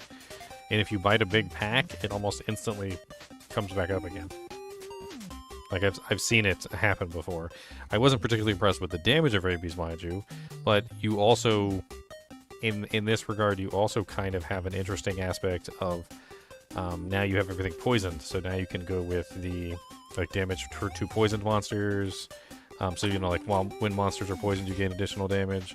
There's also some other modifiers you could do with that. You wouldn't need Poison Creeper if you were using rabies, because Poison Creeper is going to be able to, you don't have to. Obviously, you only need one source of poison, so that would be your poison source. I mean, at 0.8 seconds with a triple versus elites, what is that? 16, 2.4, so 2.4 second reduction per elite, basically. And then 0.8 seconds per monster. And of course, your cooldown reduction could also help with that. I'm trying to remember. I can't remember if there's more than that, because like they had this little like season where they were trying to beef up rabies, and they did a couple things with rabies trying to fix it. And although you certainly would not be using it as your main ability, nor would you care even that it's doing poison damage, other than that it would at least give you poison damage. I mean, it could be interesting to spam. There's also the rabies spreads 50% faster perk, which you would probably choose with this, because the cooldown reduction is dependent on the spread. So it spreading faster is obviously going to reduce the cooldown faster, which means you're going to be able to hit it again and grab another boulder. I mean, were you already adding a poison source anyway? Yeah, I got constricted tendrils. So I mean, that's like a way that you could just add the poison source instead and go the other direction. That's a third direction now. I'd have 3 different builds to think about variations. Well, were you not using nature savagery at all before? No, right now the way I made it was werebear. So I'm spec into your sign strength, and I'm using Vasilis, I'm using Insatiable Fury, I'm using Wildheart. So I'm scaling the damage through the bear stuff, and I'm getting overpowers and. So you're turning the boulder to a bear skill, and you're getting the bear multipliers. I gotcha. That's what I'm doing right now. But I also was thinking about completely Xing the bear, and then you can wear Terials, you can wear Shaco, you can go Nature's Fury, Nature's Savagery, and then you can basically just spam them back and forth together, and you get the 2 tags, which means you can build Thunderstruck and Earth and Devastation. So there's like so many ways of thinking. I just don't know what's going to be best.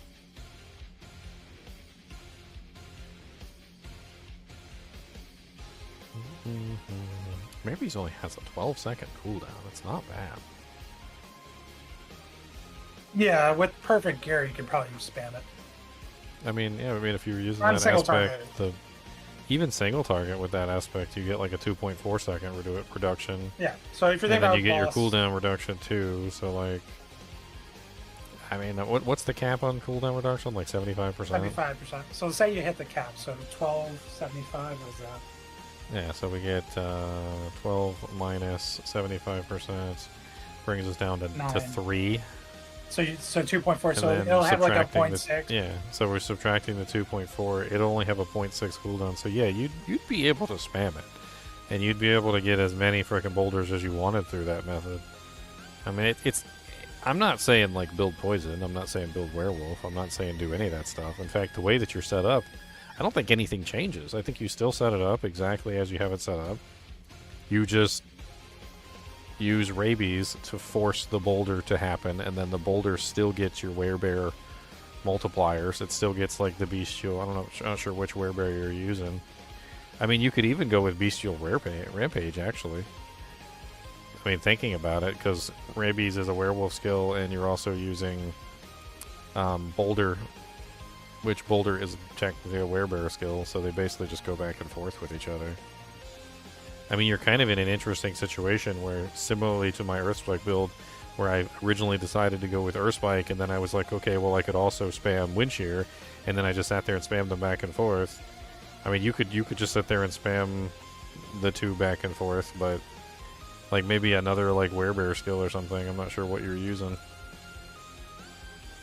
And you Right now, I can't even afford a full bar right now because I need some passives to scale everything. So I'm just using Hurricane Boulder and Cataclysm and Bulwark.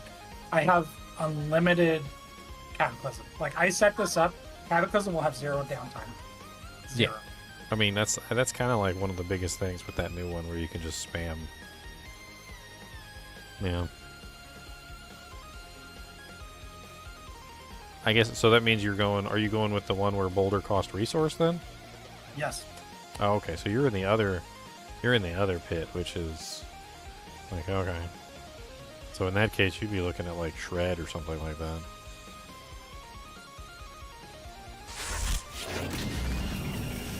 Because shred would cause it to free proc. I mean, you could also do a lot of things you could do. It's definitely an interesting idea to just like make your boulder build. The bowler. Farm mine. He's Farm got a Leon. Scarmeleon di Bella. I always wondered, is there actually like a hurricane damage build, or does hurricane like have Yes. no way of doing damage on its own? No, that you can build Hurricane by itself. I'm building both, but you can just build Hurricane if you want to. I mean, there is that one that makes hurricane do like more and more damage the longer it's active, right? Yep. Yeah, I 18% have that in my build right each now. second while active. Well, I mean, if you're going with Cataclysm, you're also gonna get the others too, because when you roll, I noticed that when you go into the skill tree, like especially if you're trying to extend the duration of Cataclysm, Endless Tempest also extends the duration of Hurricane. So Yep. And the new ring gives plus skills to Endless Tempest too. So you're gonna have minimum 25% more duration without even like greater affix or masterworking. And then you get the Spirit Boon going for even more duration. you can get Hurricane size too, right? Making it like actually hit most of the screen. On the tempers, I think. I don't know if that's going to be worth it. Well, it has enemies affected by Hurricane deal 20% less damage. I probably have to go for Chancellor Boulder to cast twice. I don't think Hurricane size is on your weapon. I think it's on utility. I think they moved it to utility. Because they moved some of the lesser ones to utility, and I think Hurricane. Yes. Hurricane I can size get that on was moved to pants. utility.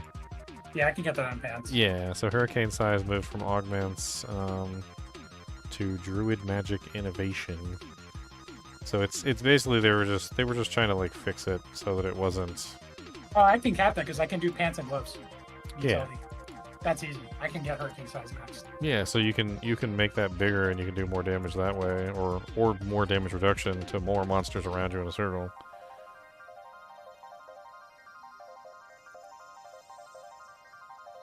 Snack time, beer and peanut bows? What is a peanut bow? See, now you got me curious. What the hell is a peanut bow? I'm so interested in maxing this build that I think I've made my decision because now I have 3 different avenues that you directed me towards. I was already thinking about 2, but the third one is very. He's over here trying to figure out the math on one build, and I'm like, you could do it this way, and you could do it this way. And look, here's a window. You can climb out this one. There's a window over here.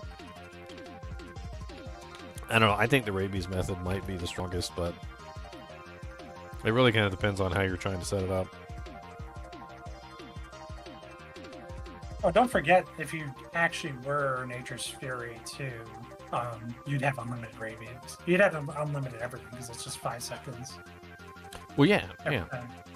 I mean, but the goal here is that, like you said, you're trying to scale the boulder with the free Nature's Fury pass. So you're trying to get the Thunderstruck multiplier. You're trying to get the Earth multiplier, and then you're using Vasili's Prayer. So you're trying to get the bear multipliers. So you're applying all the bear multipliers, the thunder, the storm, and the earth multipliers to the boulders. So like, you kind of just don't want to cast it yourself. I think that's really your goal, is you've got to figure out a way to make it so that you don't have to cast boulder yourself. In fact, it might even be best if it's not on the bar. Does Tornado do it? I would assume that Tornado would cast boulder, yeah. So I just would just spam tornadoes. Yeah, so you could go with a tornado spamming build. That would also work.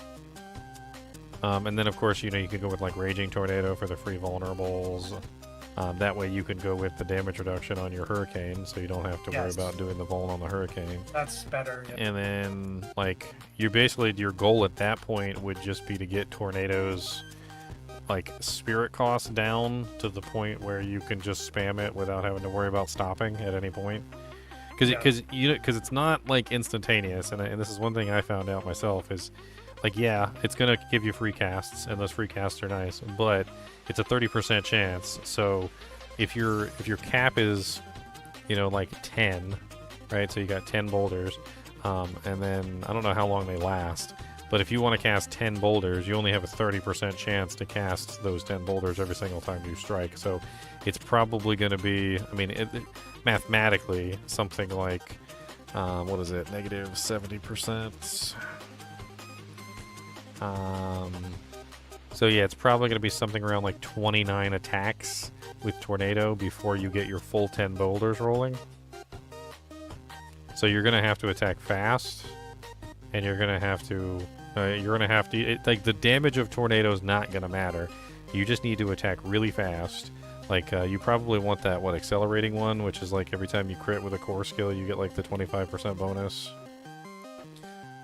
And you've got to figure out a way to, like, cancel out most of the resource that you're spending too. So that's another thing. It'd be interesting to see if you can figure it out. That's why I was thinking the rabies might be the better choice, because there's no mana cost, there's no cost on it. It's just a cooldown, but it's not as easily spammable as Twister or Tornado. So Tornado could potentially be way easier to spam, definitely. Although they're close. Like, rabies is going to be like barely any cooldown left if you can get the cooldown reduction high enough, and then with the spreading aspect, which triples on elites. So it's only got, like, what was it, like 0.6 seconds or something left over, like once it was all said and done. So it's not going to be an instantaneous skill, but it could still be close. Tornado is going to be faster though. I think hands down it'll be faster than the other. Although there probably are some other ways that you could mitigate that additional 0.6 seconds on rabies. So I don't know. Like, for instance, maybe if you had Hectic or... Well, wait a minute. You're going to be casting Hurricane, right? Yep. And then you're also going to be casting Boulder? Yep. So whenever you cast Boulder, it's going to reduce the cooldown of rabies if you have the symbiotic aspect. Boulder, reduce rabies... So it would depend on whether you have it set up for one or the other. You would need Nature's Fury, or you would need Tempest Roar to make it count as a storm skill. No, you would just use Nature's Savagery. That's all you need. Nature's Savagery makes all werewolf skills function as storm skills for the Nature's Fury ability. So your rabies should proc the boulder. Actually, I don't think it works for the cooldown reduction. So it would have to be like hectic or something, but that would be basic. So that probably wouldn't work. I mean, just going into Nature's Fury solves everything for that, because like don't forget, like I put Bulwark on the bar, that's an earth skill, so I'm spamming. If I spam Bulwark, that's reducing my Hurricane as well, which lets me cast Hurricanes more, which gives me more boulders via that method. Yep. I just think you can't do both. Like the game is there's a hard limit. You can't do Werebear and Nature's Fury. You have to choose which way you're going. I just haven't I haven't made a decision which one's better. I mean, let me look at mine real quick and see, but like the one that I set up the other day, which I think is going to be amazing. Well, we ended up going up with Vasilis, so we are using Werebear. So we're going to be Werebear / human. I mean, we're using Storm and Wolf, or Earth and. I mean, it's a pretty powerful setup going with the natural balance, going back and forth between the two. I mean, it definitely is powerful to do that, like swap back and forth. I guess let me be a little more clear. You can be a Werebear, but you're not going to take advantage of like overpower as much as you would if you went with Ursine Strength and you built it that way. There's just large multipliers there. And the thing about overpowering with both Hurricane and Boulder is snapshots.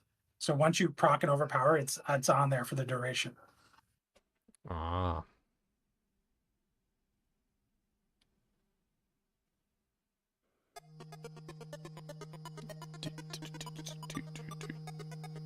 There's a couple different ways you can switch some older overpowers into your Earth builds. I mean, your Earth skills. It's not impossible to get several overpowers. I mean, obviously provocation is one, but I mean, you also have the new spirit boon that got buffed, which is Obsidian Slam, which now gives you an overpower every 10th kill. I have that already, but that's also like not going to work on a boss, because I always think about boss, right? We never have trouble killing ads. I mean, it might work on bosses, because bosses do have ads. Some of them do. And all you have to do is get it to proc as an overpower boulder, and then it's like you said, it's up there for the duration. Then you can just hop over to the boss and start beating the crap out of him with it. But it was a lot worse before. What was it, 20 before? And now it's back down to 10, so it's actually useful somewhat.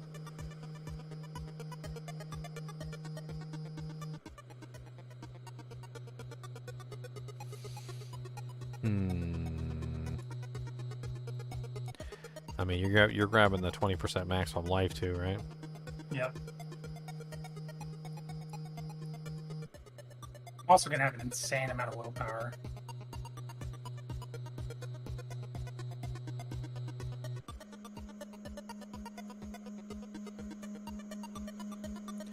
How did they change? Did they change clarity? I can't even remember. Clarity. That's in the companion tree. Yeah, I'm just checking to see if they changed it or not. After casting a companion skill, your next core or wrath skills damage and critical strike chance are increased. That's kind of insane. I wonder if that double dips with Boulder. Yeah, I wonder if it's bugged. Because it's a core and it's a wrath skill? That would be, because then you would definitely add in something like Poison Creeper, and you basically would do Leader of the Pack, and you would just spam it, because it'll just keep resetting anyway, and then you have a double dip. That might be nuts. There's just too many ways to build this. Passive rank bonus for clarity affix added to ambulance. So you can get clarity on amulets now. That's nice. I like that. That's the patch notes. The patch notes. Da da da da da. A lovely little patch. I'm surprised there's not more people in like interested in setting up these builds. There's so many fun builds to do, and we're so close to season start. We got about like 8 people signed up on the sheet already, so we got at least 2 teams for the lunch day. I kind of want to set this character up, even though obviously I can't actually build it. I kind of want to just like respec my druid into it. I want to see. I want to see how good this is. So let's. Obviously, I can't get like the full damage output, and that's all right. There's nothing I can do about that. But I can at least get an idea of the power. Of the power. Unlimited power. Alright, so let's go ahead and reset my boy him. We're just going to give him a respec. Let's refund all. And let's go ahead and copy this boy over. So 5, 5, 5. Then we're also going to be using 1, 2, 1 toll, 1 toll. And then we got what? Nothing in the core tree. Literally nothing in the core tree. That's hilarious. And we're also grabbing the cyclone armor.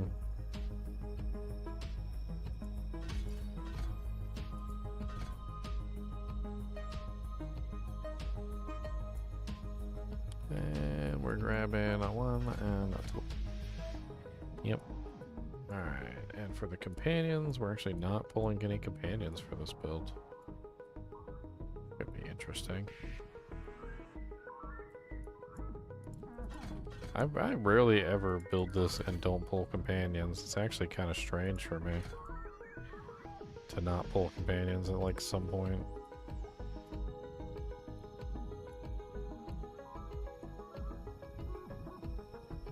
Did I pull constricting tendrils on the board? I can't remember.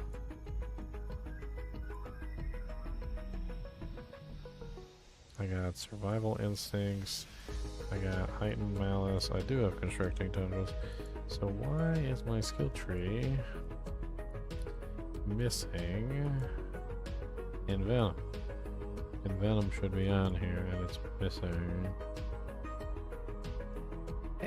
You know what I think I'm gonna do? What?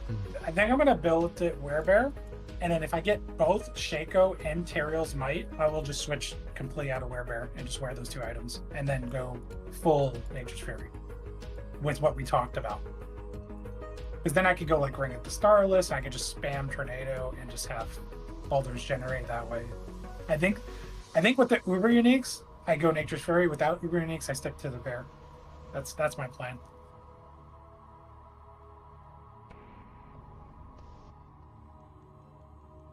I think that's a good plan.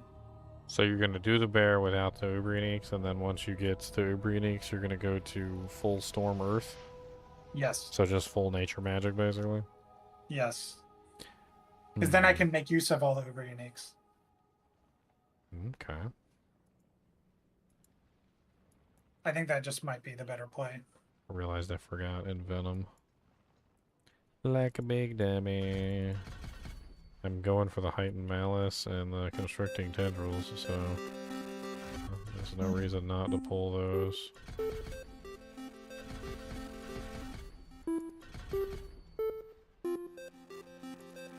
You think it's better to have the aspect of retaliation 40% multiplier and the 120% boulder multiplier, or just have the 240 on a 2-hander?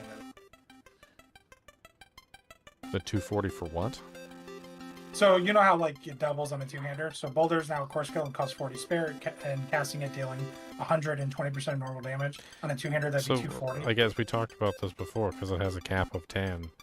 Speed isn't really a factor so much as damage is a factor, so you want the boulders to hit harder, just in general.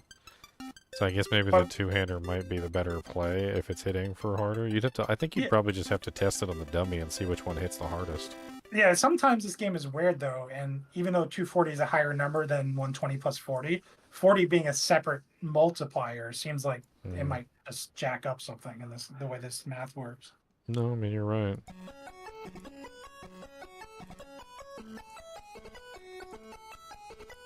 Why am I like?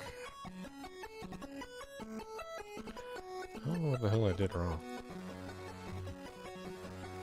Like, I don't have enough points? Why don't I have enough points? I got 5 in Earth Spike, I got 5 in Wind Shear, I got 5 in Storm Strike. Only 1 in Cyclone.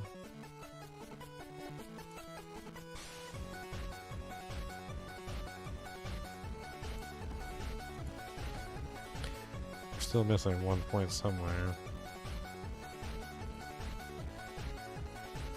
Missing 1 single point. Don't know what to do about this joint. Gonna tell everybody, my friend, about the things that they did to the man in the end.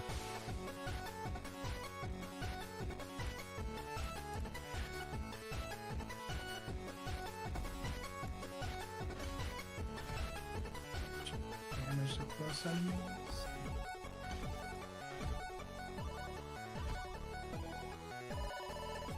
This ring is 135 without masterwork or greater affix.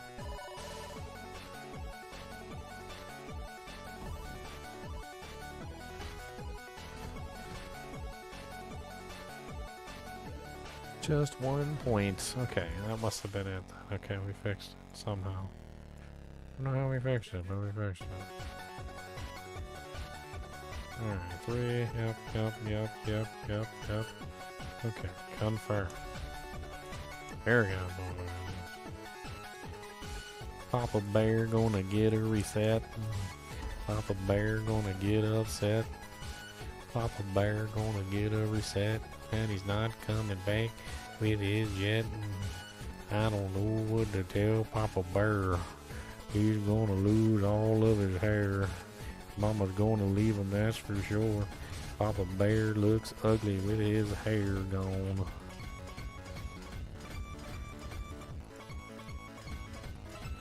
Just have like a mangy bear. What we got? Earth and Sky.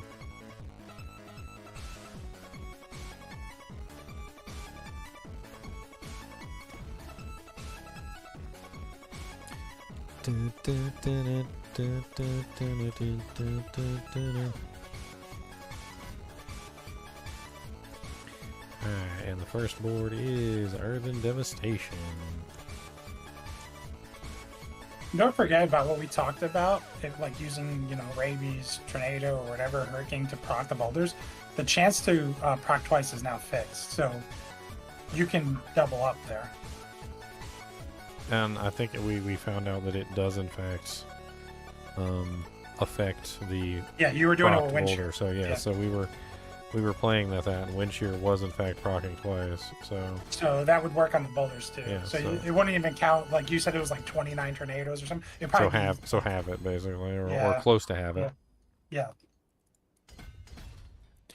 It would definitely be less, that's for sure.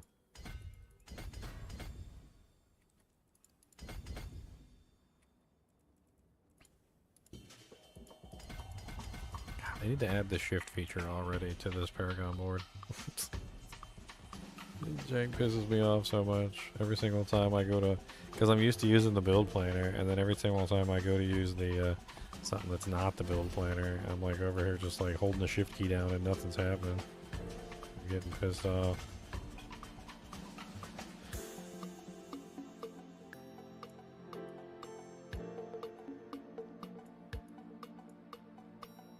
Alright, so now we grab Thunderstruck.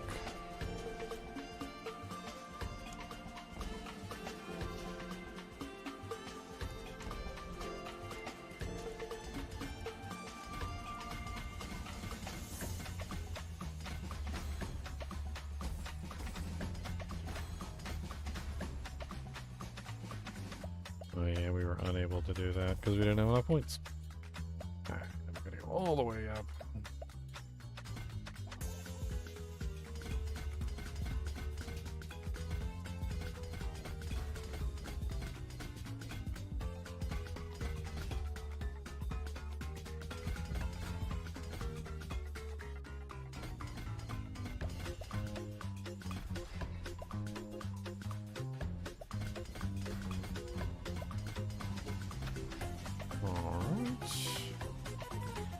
one is Ancestral Guidance.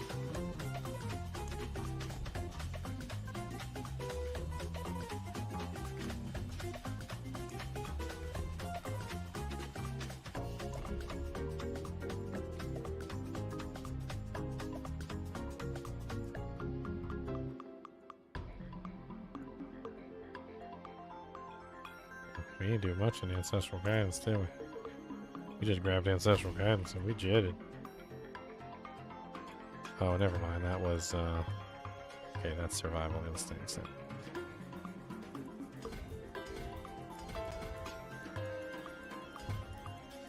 Yeah, this is gonna be close, but I think I can reach all the caps.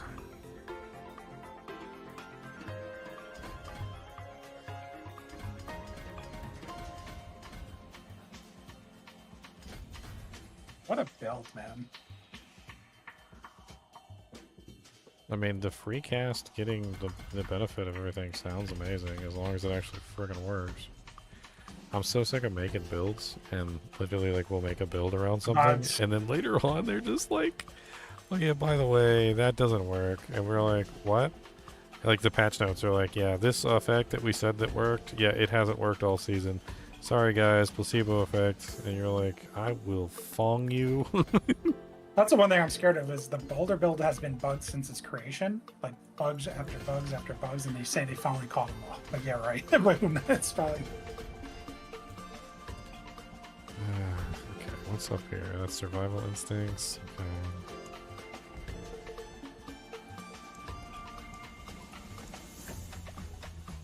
I'm so curious about this build. I want to see like what numbers I can hit. I bet you it's going to be even not having access to the Shard of Erethiel. I think it's going to be still insane. I think it's going to be ridiculous. Alright, so next is 6, the Constricting Tendril board, which is here.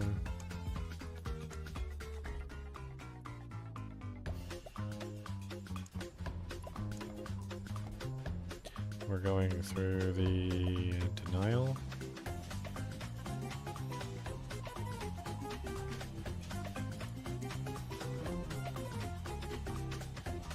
Yes.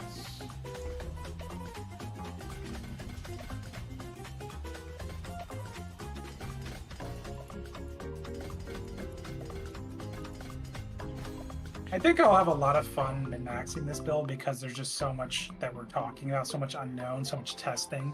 I think it's just fun to have all those variables on a character and keep you interested for longer. The only thing I don't like about it is that I feel like whenever you're changing out the builds, I feel like there's this just kind of... It takes so much to change out from one build to another, I guess.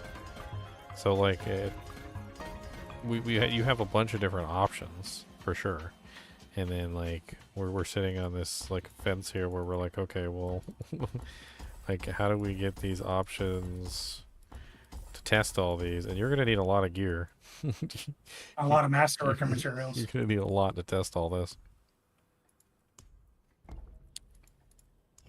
I mean, which is fine. It just gives me more stuff to do. I feel like that's a good thing for me because for someone who doesn't have a lot of time, it's a bad thing. For someone who has a lot of time to play, it's a good thing because it's just like, go collect this, go collect that, go try that, respec, try that. You know how I love to waste gold.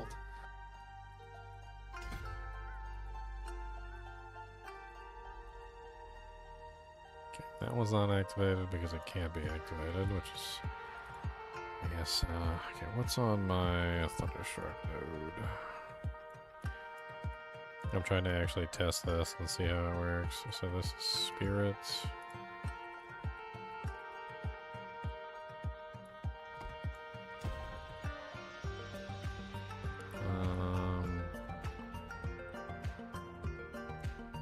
Okay, that one's activated. This one can't be activated.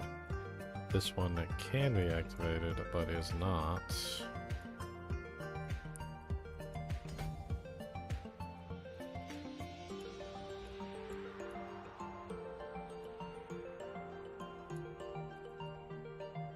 We need one more dex node.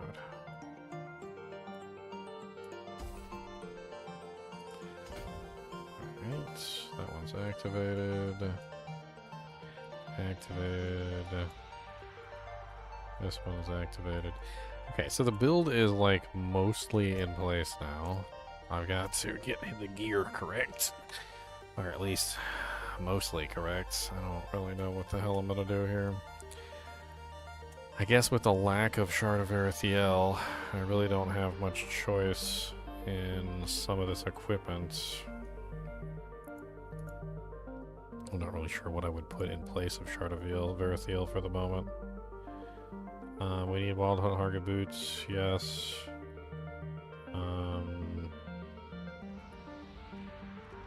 Let's just go ahead and like respec all these items.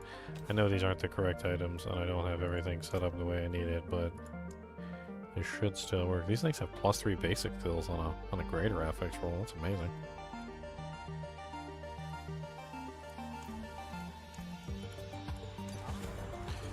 Alright, and we're using seismic shift. Okay. Now we can't actually use seismic shift though, that's the problem. We're in a situation where unfortunately, because of the fact that seismic shift currently has a 1-second cooldown, we're not going to be able to see the damage properly. Not the speed anyway.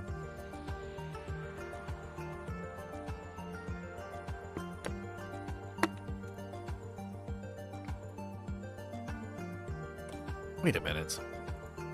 I think it might actually work. Anyway. Because we're going to be using the symbiotic aspect, which could potentially just simply reset it. Okay, we already have the symbiotic aspect in place. The amulet needs to have Moonrise.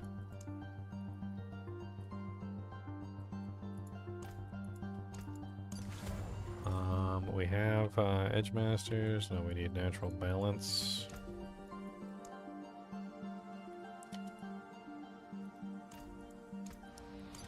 Okay, and then we have adaptability. We also want rapid, so we do have rapid in place.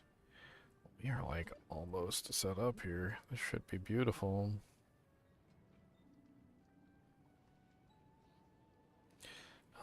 We don't want flesh render though. Flesh render gives us nothing for the way that this build works. Unfortunately, with missing the Shard of Erethiel, there's not really a lot of good options for, like, weapons, one-handed weapons. Shard of Erethiel does have a large amount of increased attack speed on it, right? It's got like 25%. I wonder if I have anything that has like nearly 25% increased attack speed that he could use temporarily for the moment. Oh, what's up, Emma Cornett? Thanks for joining me today. We're doing a bunch of theorycrafts in preparation for season 5, so I'm currently about to test out, maybe, I don't know, the build I might be playing for this season. This build's looking toits.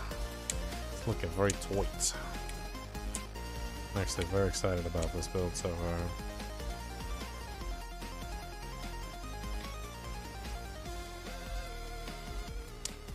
I'm doing pretty good. I'm excited. I got lots of work done today. I got snacks. I'm hanging out theorycraft and video games for a living. That's what I do for a job. And I can hardly believe that. Alright, so we'll just have to do without that. Does the Shard of Erethiel have the double on it? I can pull it up real quick.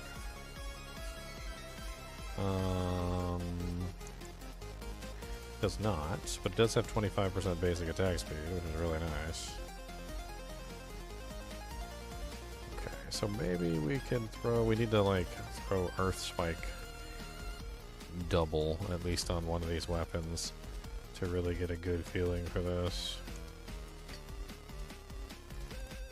That's hit its tempering limit? Okay, so we can't do anything with that. That has wind shear. Can we redo the temper on this one and get Earthspike? Hey, it rolled Earthspike right away. 37.4%. Nice. Do we need any logos or banners or overlays for my channel? No, not really.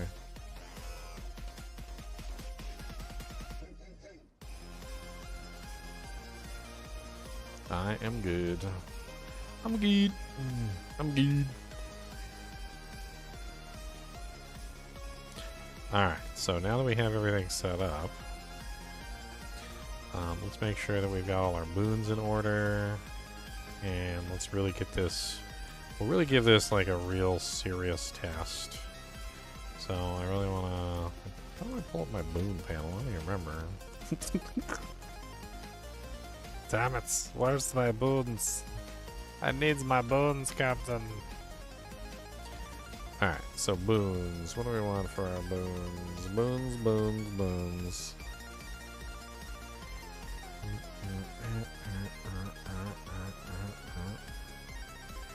What do I got? Extension of ultimates? Why am I using extended ultimates on this one? Is there a reason? I don't think I need that.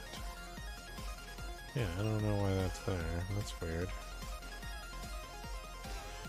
Pretty sure we're going with critical strike damage. That's the ghoul. Who wants the critical strike? Must have clicked that by accident. Alright, so we're at wariness, swooping, avian. So wariness, swooping. We also want avian. So we need to swap out for swap off of pack leader, and then we want energize instead, and I think we're using the nature magic as a chance to reset our cooldown. Yeah, just simply because there's really no other choice. And let's go to, you have a good day too, Emma. Let's go to the druid base of Turdalram. We need to swap out for the critical strike damage. Now we're gonna get an idea of like what it is that we're looking at for our character. We don't know precisely, but we know but we're gonna get something. I feel like that with the changes and the bump to damage, like the base damage, and some of the other things that are going on, it's definitely gonna change the results a little bit, but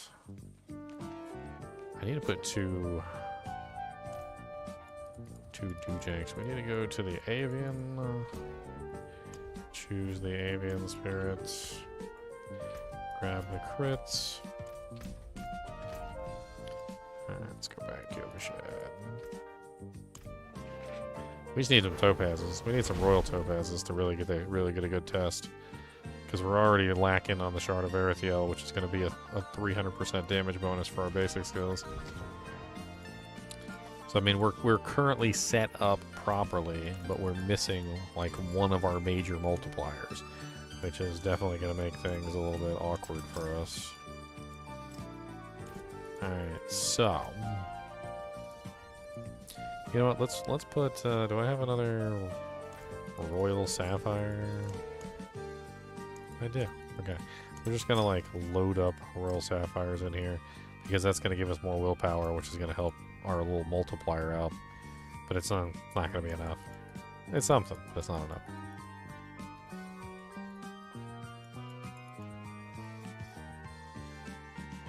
Alright, now let's get this damage pumping and let's see how much we do with this Earthspike build.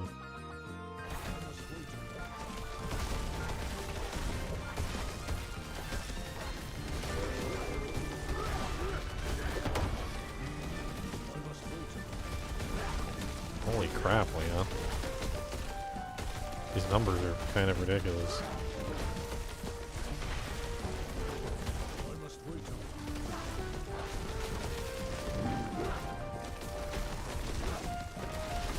I mean, once the 1 second cooldown on Earthspike goes away, it's definitely going to be a different story, but I'm already seeing like 1 million per strike here. I mean, let's just stack wind shear for the moment because we can't really do the other.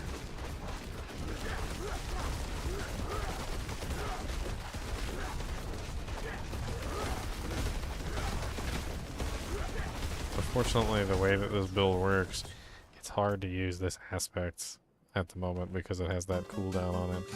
Let's just take the gloves off. Let's start stacking our wild heart buff.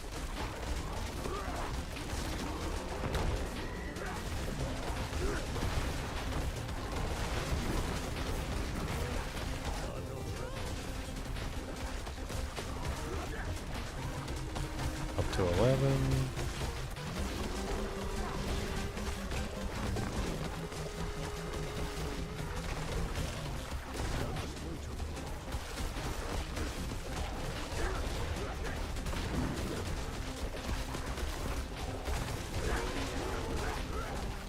I don't know, this looks kind of crazy. I mean, I was already looking at like 1.2, 1.8 million overpowers from like the Earth Spike ability itself, just with the gloves. Like, but it was a little bit difficult to actually build it and maintain it because of the problem with the cooldown on it. But funny enough, like with the Shard of Erethiel that gives 300% increased damage, that's a multiplier on top of all the other multipliers. I don't know. That 1.8 million could be easily turning into many millions. I don't know how that actually all functions in terms of damage output, but this is already looking pretty damn powerful. So I got another pair of gloves just like sitting in here. Because I need to test this without the gloves, but I also want to have a multiplier. Let me see. I got like Fists of Fate or something I can throw in here, maybe. Got Frosties. Frosty's got attack speed. I mean, that would be nice. Let's try this with the Frosties instead.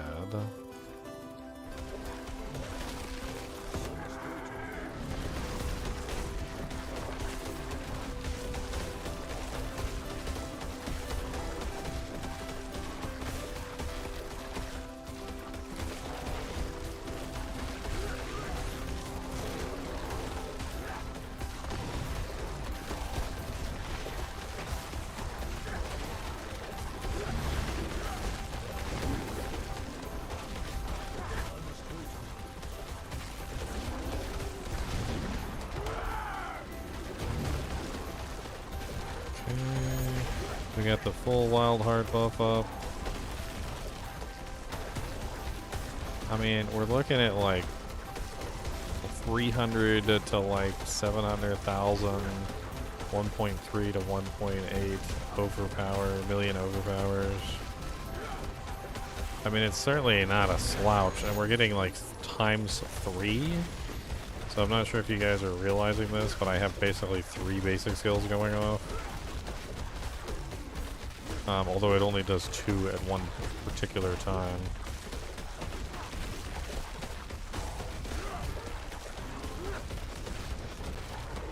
This is quite impressive. Let's try this with a group. I kind of want to see how this works with a group.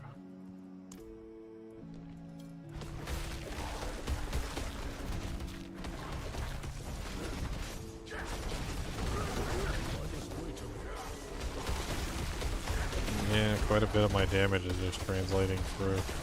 It's pretty cool. Straight line attacks from both the Earth Spike and the Wind Shears.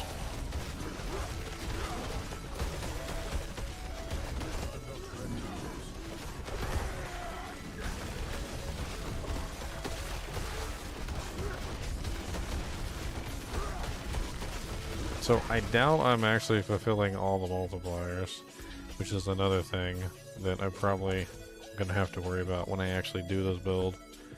So like Thunderstruck, well, Thunderstruck is actually at 79% right now, and that's capped out in the new version.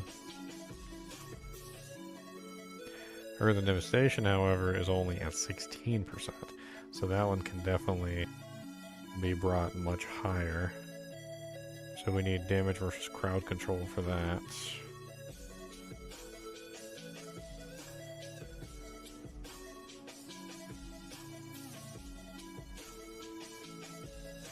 I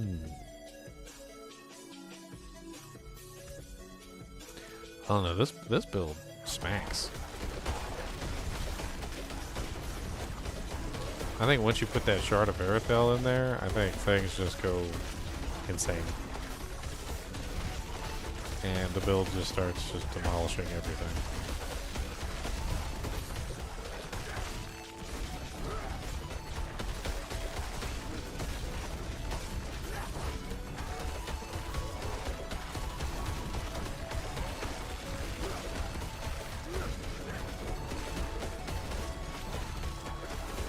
I wonder if maybe like, because Wind Shear, I'm trying to think of which one I want to double, but I guess Earth Spike is the one that I want to double because it's my main attack.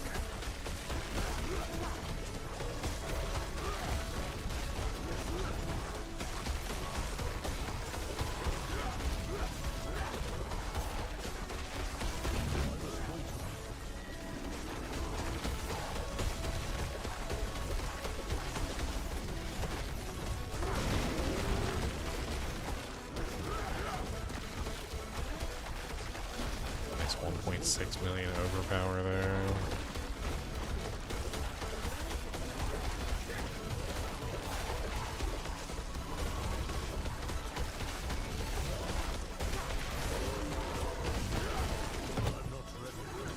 And it's super easy to keep all these buffs up too.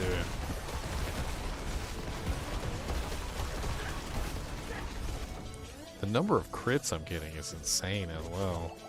I'm assuming that that's due to the natural balance, which is casting a storm skill grants your earth skills 45% critical strike chance, and then casting an earth skill grants your critical strike chance of storm skills by 12%. Like, is that actually applying to both?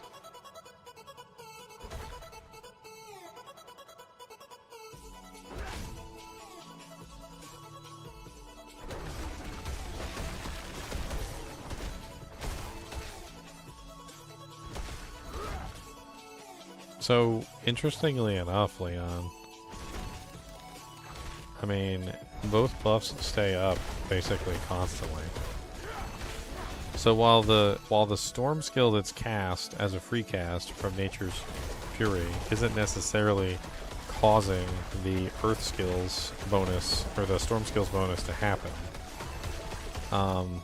or the opposite, the earth skills bonus to happen, when you cast the other ability, it does in fact make the storm bonus appear on the bar, and they can both be on the bar at the same time. So, like for instance, when I'm switching back and forth here, I'm able to maintain both the storm skills and the earth skills bonus constantly. And I think, honestly, that with the way that Nature's Fury, like the free cast technically count as both, I think that's why I'm seeing like massive amounts of crits, because the free casts are actually getting both bonuses.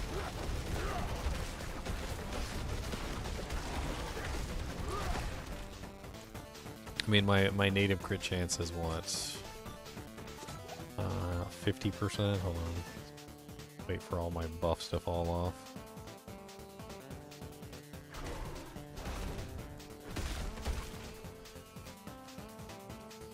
No, I got a 50% crit chance already. So that means I'm sitting at like almost a 95%? 95.8 crit chance. With the nature savagery. It's kind of insane. I really don't even need that much crit chance. Huh. This build is so lacking on willpower too. What do we change?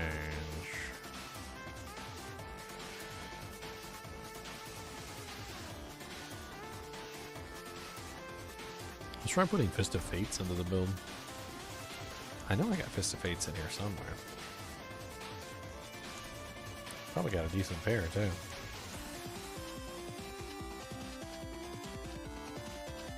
Oh yeah, there's also Pain Corgers, which is an interesting concept as well.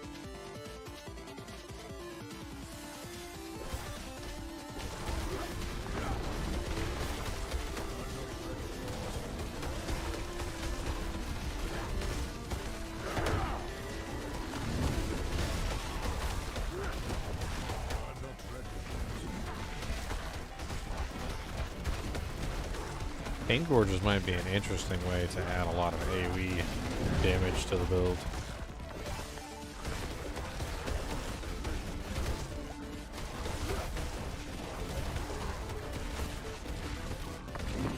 Because I'm not really relying on damage over time. Some of the builds I was using before had a lot of DOT in them.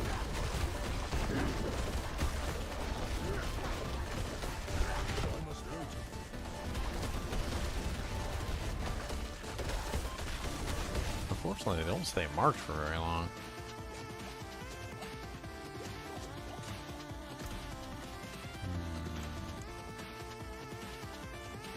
There's some Fist of Fate.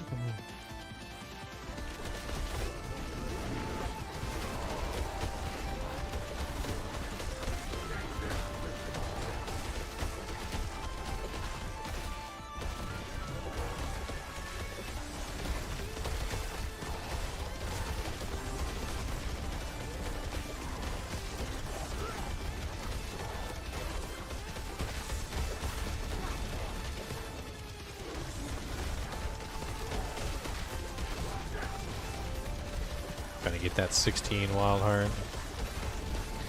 Wild Heart also went up dramatically in the patch. So it went from like 1.5% to 3% per point, and then the cap went up as well to like the maximum total percentage. So Wild Heart actually is gonna go tremendously up as well. I mean, we're basically missing like tons of our multipliers, and honestly, he's already doing well enough that I think he would be able to handle most content. We could take him into some content real quick, and we'll just play around with some stuff.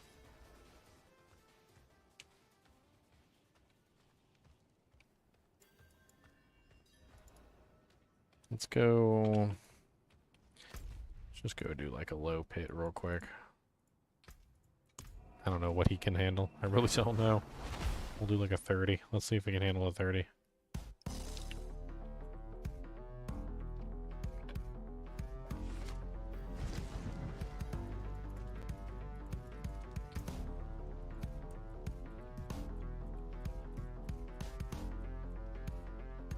Or 31. Let's do 31.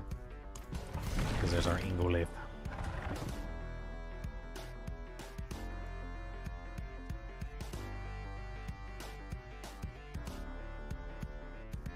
I got no idea how good this guy's gonna do.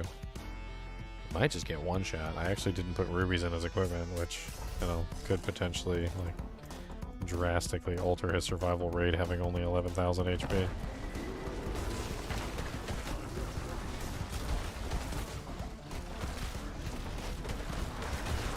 Oh yeah. Well, he is not tanky enough. His damage output is certainly fine though.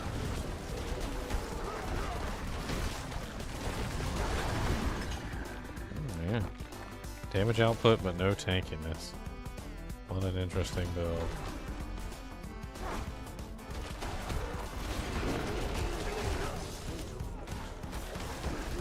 He actually does enough damage to just like randomly kill monsters. It's like he's not even attacking.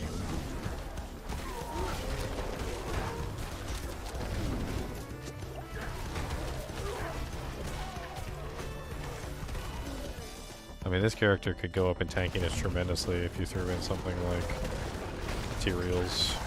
Materials would be drastic.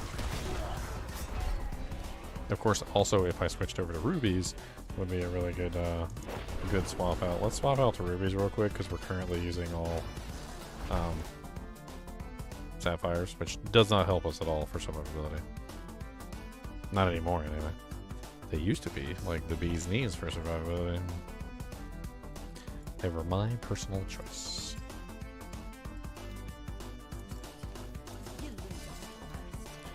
How many rubies do I have? None.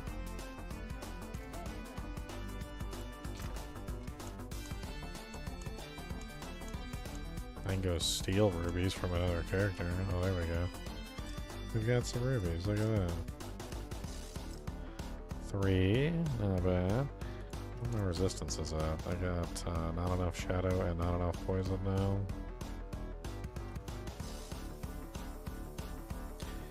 Looks like I'm over on lightning. don't think I need that gem in there.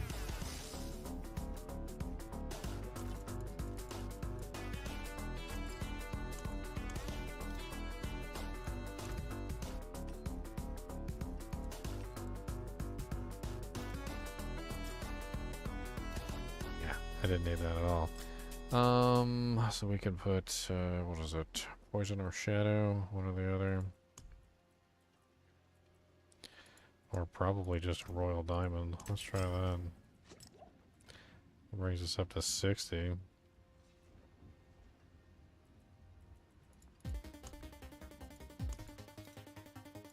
Fashion this into something exquisite.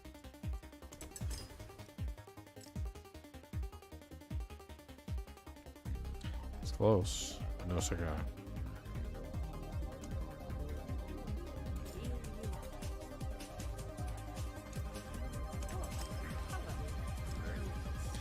That's pretty good. 64.4, 64.4. We can take this ruby, put it in here. We need one more ruby.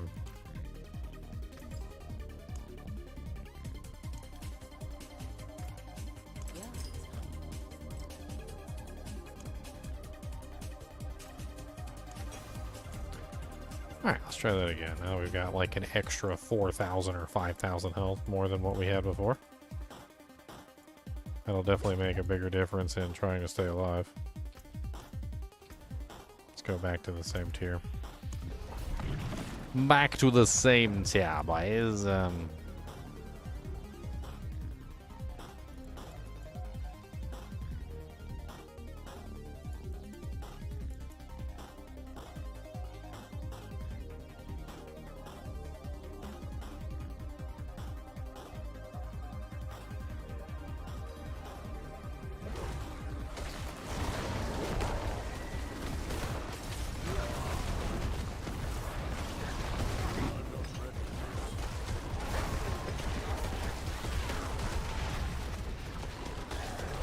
I feel like once I add some multipliers onto this build is going to slap.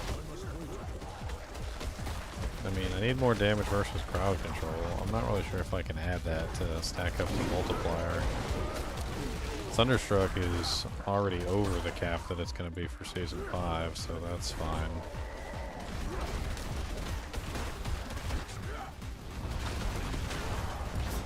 Ooh, did it.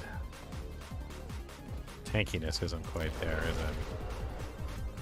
I mean, if we swapped out the basic skills, put the symbiotic here, threw Tyraels on, we'd see huge damage reduction increases. Honestly, Tyraels would like fix the whole build just about.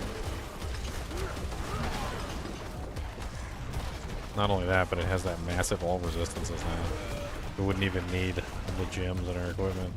Oh yeah, my armor's not capped out either anymore.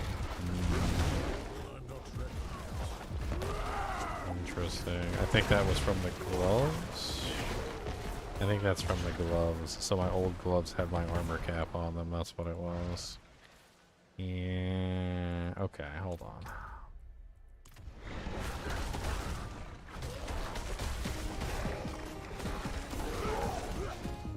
Well, that would explain some things too. Let's go ahead and just leave here. Can't leave dungeon, not available.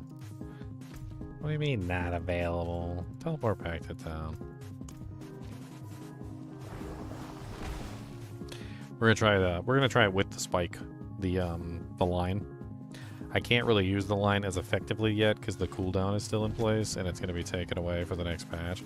But let's that at least fixes our armor problem. And we don't have to worry about that. So then we actually have, like, what we're looking for. Should be a more accurate representation. Because our resistances are near capped now, and our armor is capped out. As well as we have the line. We're just going to have to swap back and forth between the wind shear and the other a lot more often.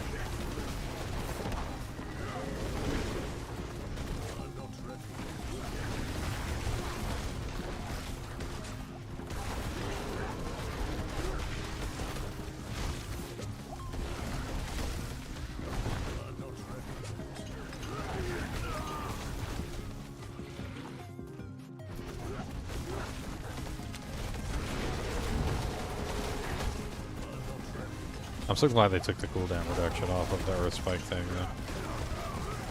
Because it's nice being able to attack in a line, but you know, it just didn't. The cooldown on it just kind of made it horrible.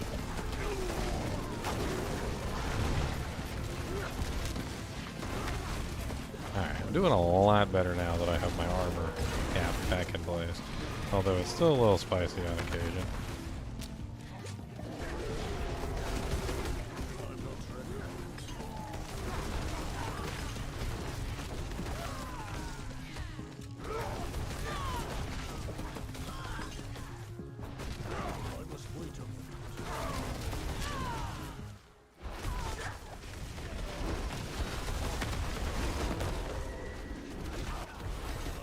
That petrify is nice. I gotta admit, it's got a massive AoE radius.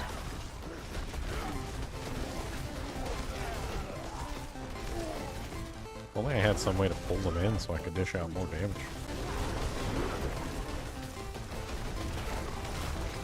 Season 5 is going to be a short season.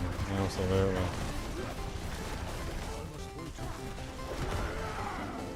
It's going to be a short, but it's going to be a very important season.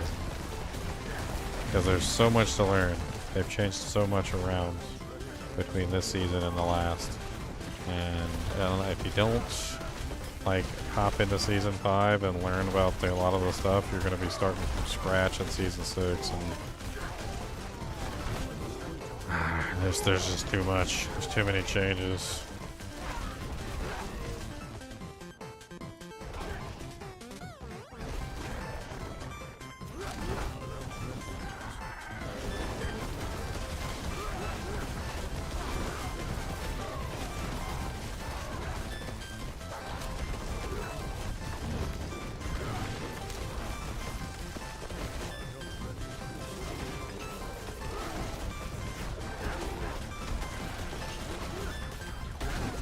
I'm loving the really fast, multiple hits that are hitting a target. Like, I watch the target get hit, and they're obviously not getting hit by one attack. They're getting hit by multiple strikes, like 4 or 5, sometimes even 6 strikes, it looks like.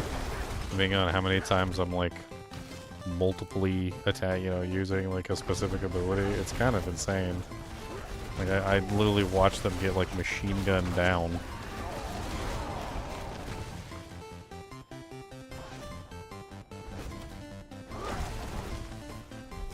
The damage isn't even really all that good right now. I'm only doing 130,000 to 700k at the moment without most of the multipliers that I'm missing. And I'm still already clearing tier 30 pits with ease. I mean, this should be a cakewalk, to be honest.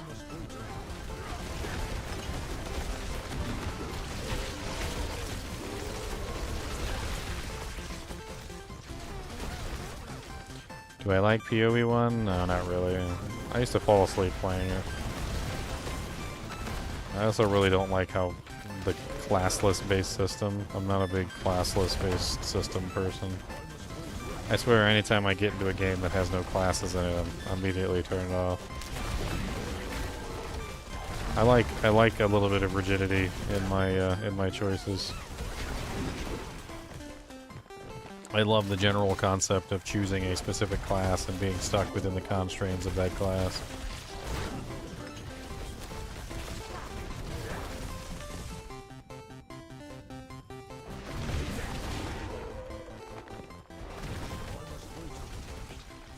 Yeah, I'll give PoE 2 a try. I said I would. I'm probably not ever going to pick PoE 1 again, because I just really didn't like it at all. Every single time I've given it a try, I don't know what it is about the game, I just don't enjoy it.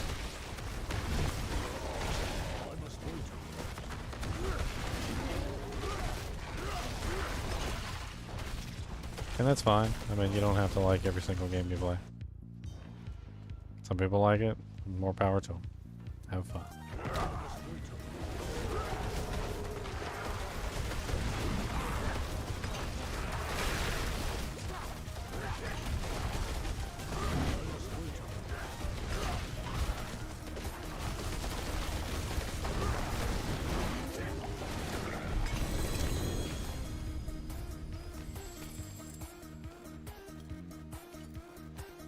I'd say this build is successful. Like, I don't see anything wrong with this build whatsoever. I think it is, like, absolutely slapping monsters down.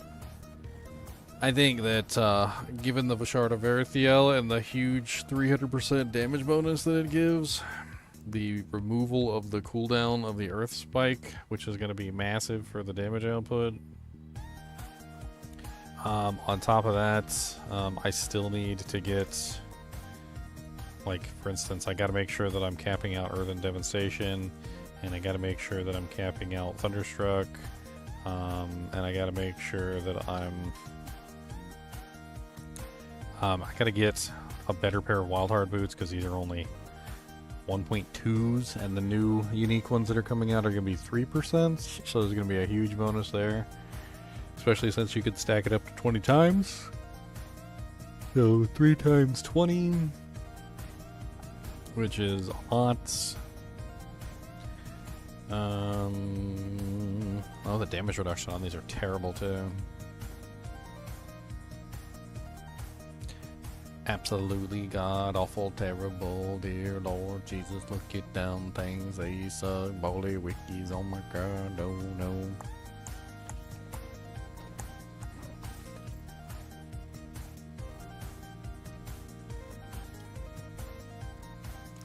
Love this music. What's up, Sean? How's it going? Having fun with some theory crafts, also like some practical tests. I wanted to see how good my Earthspike build was, given you know, like a practical test, and it actually works amazingly. Like, it's already without like the main multiplier that he's supposed to be using, and without the main multiplier he's supposed to be using, and without the like the cooldown removal off of seismic shift aspects, and most of his multipliers he's like just completely missing.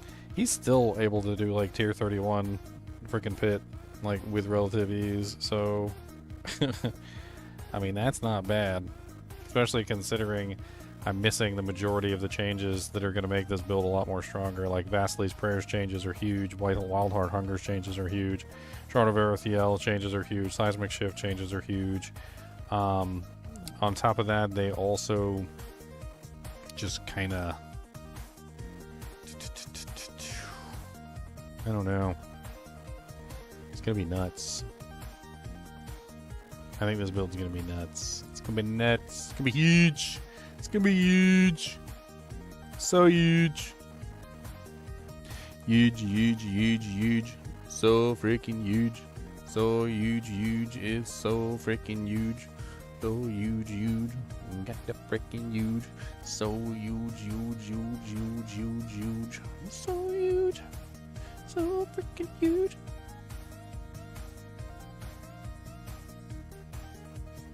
Alright, so what do we make next? Let's do another build.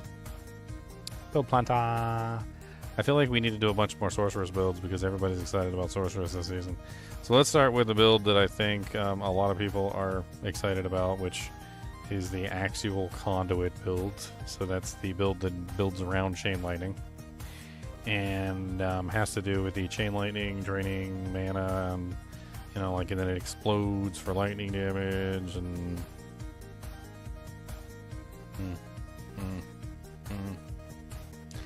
I mean, they changed these a bit, they bumped them up a little bit, but I mean, we kind of just have to play around with this and see.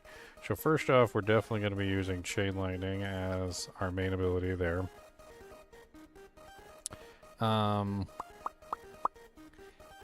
We really need, with this build, we really need as much like mana consumption, like, problems.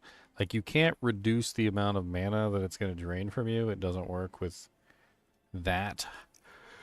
But you can increase your regeneration, which is not bad. So you can increase your regeneration across the board. Trying to think how we could maybe use this to our advantage. I feel like going with the Firebolt enchantment with this would be pretty powerful, because every single Chain Lightning is going to burn, which is exactly what we want.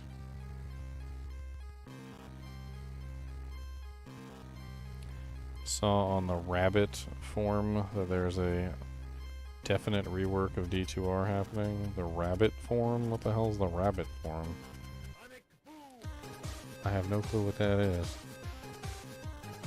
What the hell is Rabbit forum?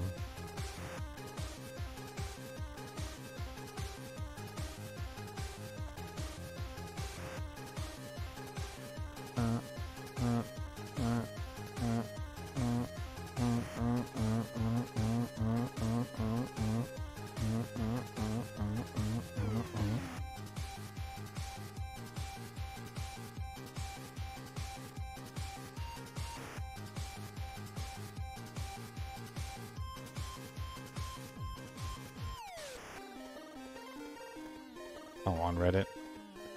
Oh, shoot a link, Sean. Let me take a look at it. I'll be glad to take a look at it. Diablo 2 resurrected information is always interesting to me.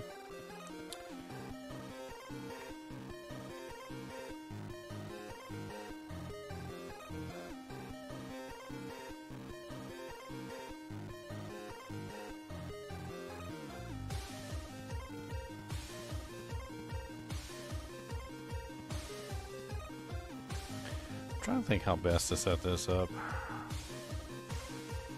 I mean, mana regeneration is a big deal with this particular build. There's a lot of ways you could potentially go about mana regeneration.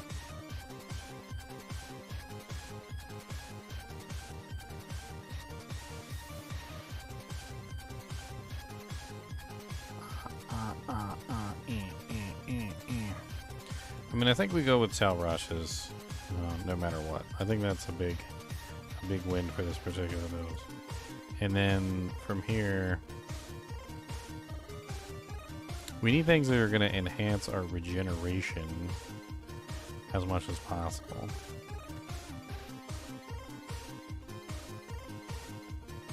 Aspect of elemental acuity probably would be the play, because casting a pyromancy, shock, or frost skill increases your mana regeneration by 10 to 20% for 5 seconds once per element. At maximum stacks, the total bonus is increased to 120% for 10 seconds, but all stacks expire after the duration. I mean,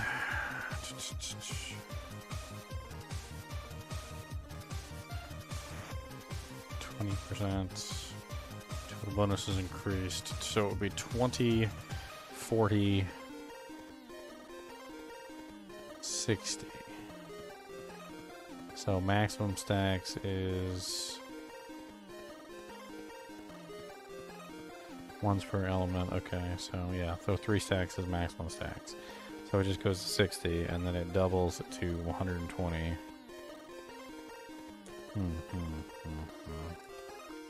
I don't like the after all stacks expires, but 10 seconds is a pretty long time, and it pretty much just only requires us to utilize other skills, right? So it's not that big of a deal.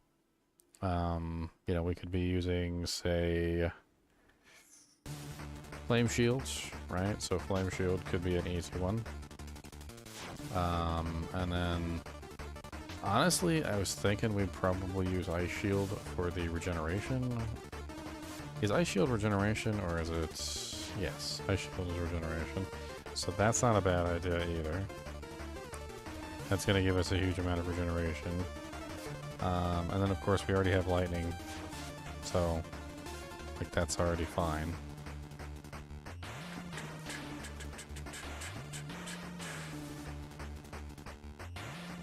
What do we use for our main ability?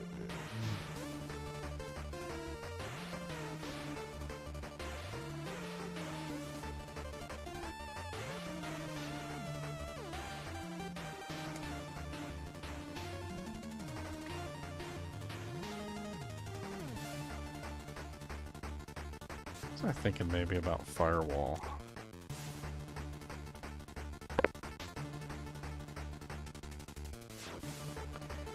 This build is such an odd build, and it has to do with just consuming as much mana as you possibly can, getting as many chain lightnings as you possibly can, and then of course every single time the chain lightnings return, they drain for 6 mana, and then for each active chain lightning. After draining a total of 66 mana, the bolt explodes.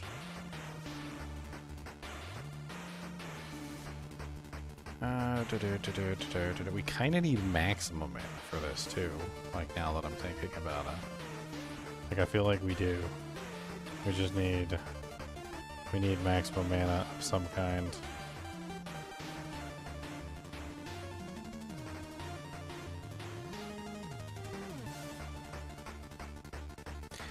Boom, boom, boom, boom, boom, boom, boom.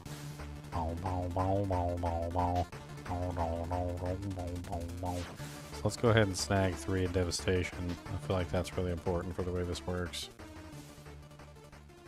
We could also grab Elemental Dominance, which I think is going to be helpful here. We're going to grab Chain Lightning, of course, and we're going to grab the...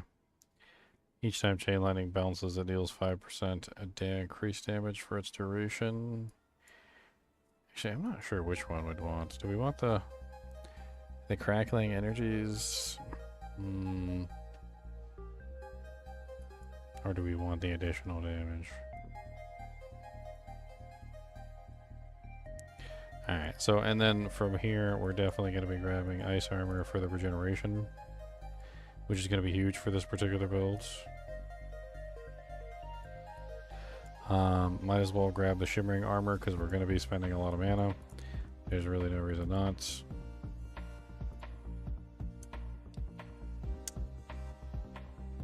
We could do the guaranteed critical strike, or we could do the heal. Let's do the heal. We're going to be spending a lot of mana, so let's go ahead and grab Mana Shield. It's just like a no-brainer for this build.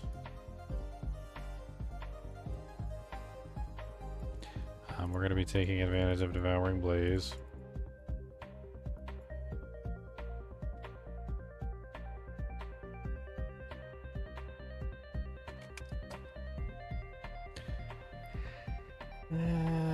Every time you stun an enemy, you deal damage to them. I'm not sure about that one. I think they're adding a Soge. Honestly, if they were adding a Soge, they would probably save it for the expansion. That's what I would think, anyway. I would think that they would save it for the expansion.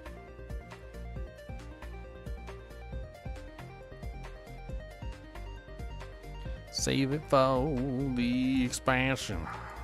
Gotta save it for the expansion, sir.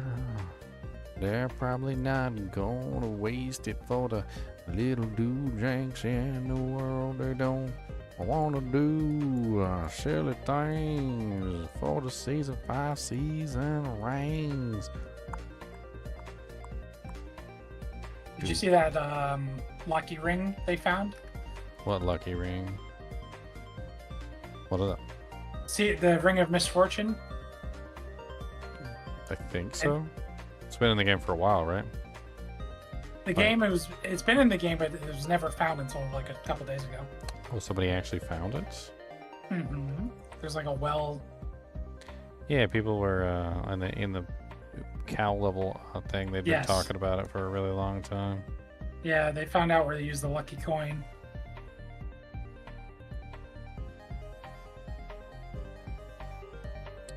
Coin finding summary. Activate green shrine. Find any event or ambient event where a monster is slaying a human loot table corpse. Loot the body that was slain by the monster. See below for some tips. Map of known spawns. Wishing well quest summary. 5 people that have a lucky coin in their inventory. A full group +1. See below for group finding method. Important. Each member must be on a different class. Group up at the wishing well and activate the well to use your coin. See below to use method. Important. Once all 5 coins have been dispensed, the quest will be activated and completed, and a ring of misfortune will be granted to each person.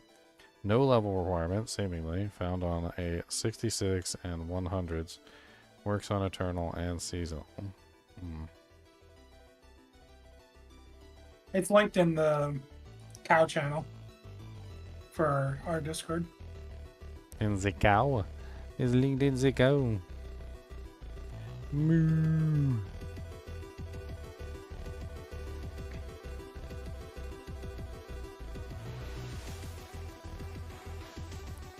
The Ring of Misfortune. 13% all resistances. 13 all stats, 13 armor, 13 thorns, 13 maximum life, and 13 life per second. Lucky hit, up to a 100% chance to lose all your resource.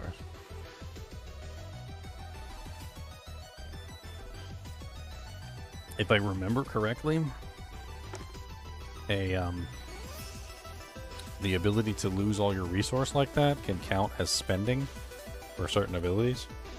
So, like, for instance, if you're using, say, Banished Lord's Talisman, and it consumes all your resource, I believe it counts toward that total of getting you an overpower. So, like, there are ways to utilize that item to be able to, like, have infinite resource being consumed, essentially. I mean, there are some things that can be done with it.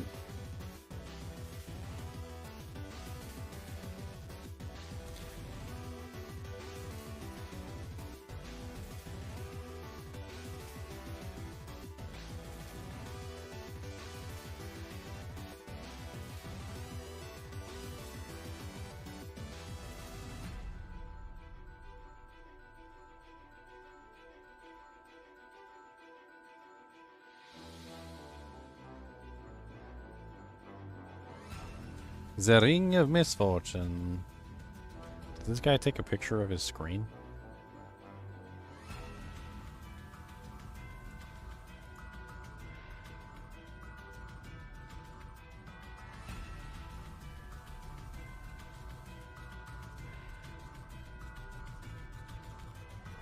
It'd be funny if you put it on and it wouldn't come back off.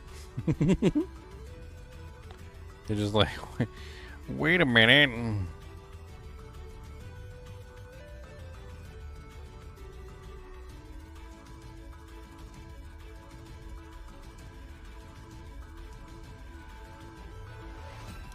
I wonder if we can put together enough people to actually make it work. We need one of every single class, and we also have to go get the coin. It's kind of a pain in the butt.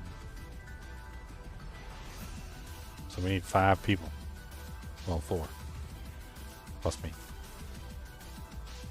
Plus me. Alright, so what else do we want? We got 2 cooldown abilities, and we got this. We're using Spark because they're both ranged abilities, so why not?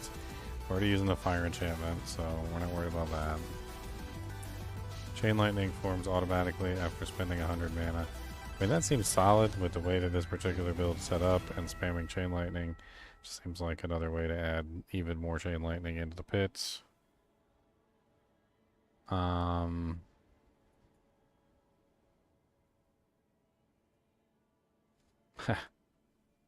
Dude, it reminds me of a story that I heard, and I don't even know if it's true. It's probably not true, but it was a story about a king, and the king was tired of people being afraid of Friday the 13th and the number 13, so he commissioned a boat on the 13th day of, like, February or something. It was, like, on Friday the 13th as well, and on Friday the 13th, he commissioned the boat, and he named it, like, 13. It had 13 sails and 13 crewmen and, like, 13 oars, and, like, they basically he went, like, overboard with, like, the 13, and supposedly in the story the boat set sail and was never seen again. It was never seen again, ever.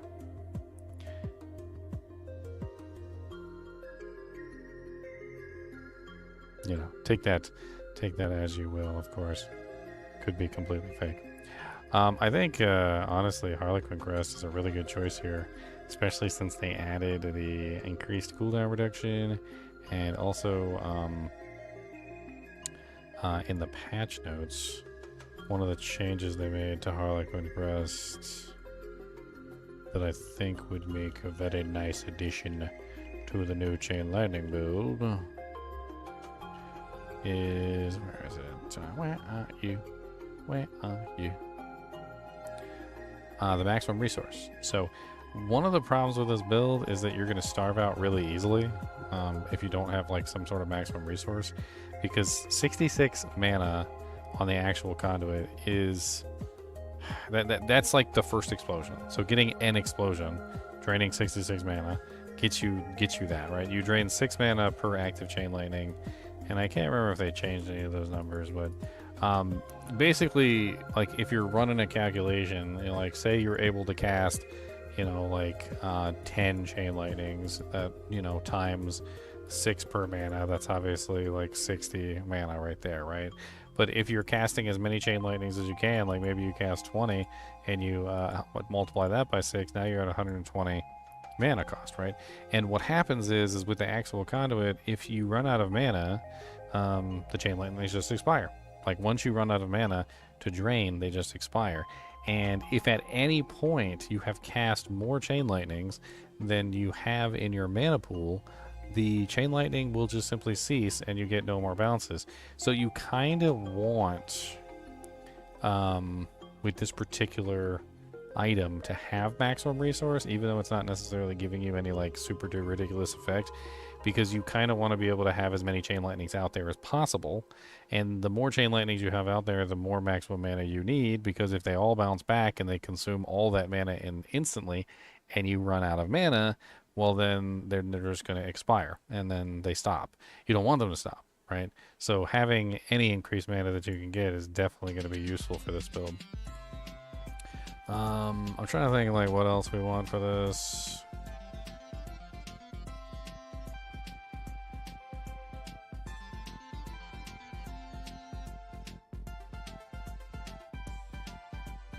I kind of feel like Yen's Blessing would be really solid with this, because it would help you cast your, like, one of your cooldowns just like once every 8 seconds at a 60% chance to proc either like your Flame Shield or your Ice Armor. And the Ice Armor has a really nice regeneration on it, which is certainly not terrible.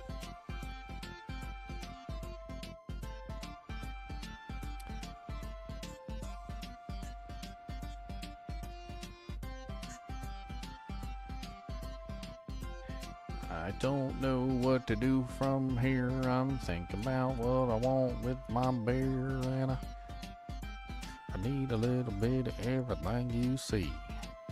I haven't chosen an ultimate. I mean, I guess we just do Unstable Currents. I don't really, I mean, or maybe we just do Inferno.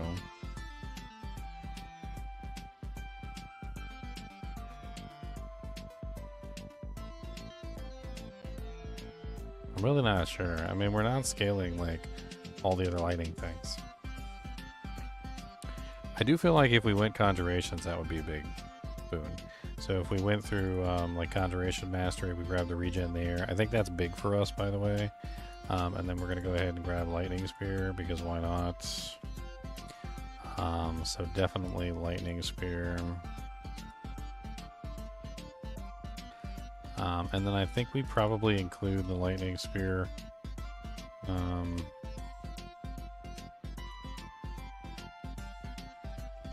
Which is the Aspect of Splintering Energy, the new one. That one seems pretty darn OP with the Lightning Spear, and we're going to want to basically spam the Lightning Spear every chance we get, because of course we get multipliers and regeneration for spamming them. And then we can throw in another cooldown too, so we can just throw in like Ice Blades or something. I don't really see why not. In this particular case, like having the Conjurations is going to give us regeneration and damage, which is what we need. We need regeneration and we need damage. We need both.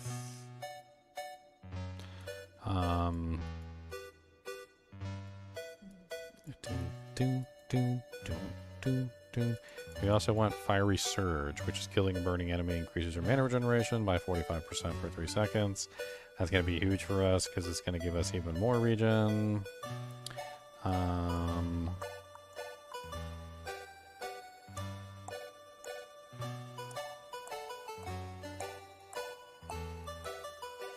Probably want protection as well.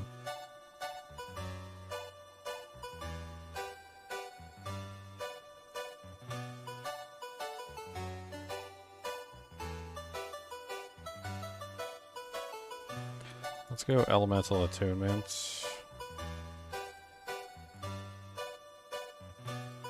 And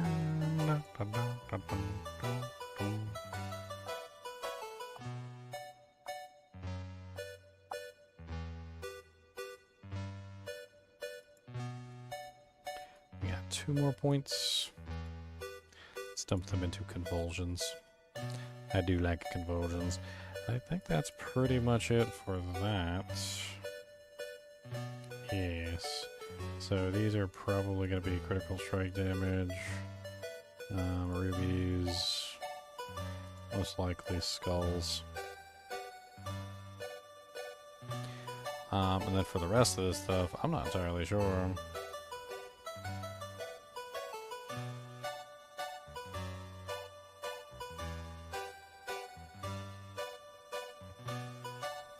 Just kind of thinking.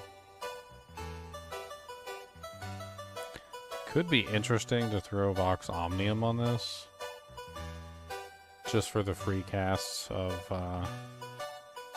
actually, I'm not really sure.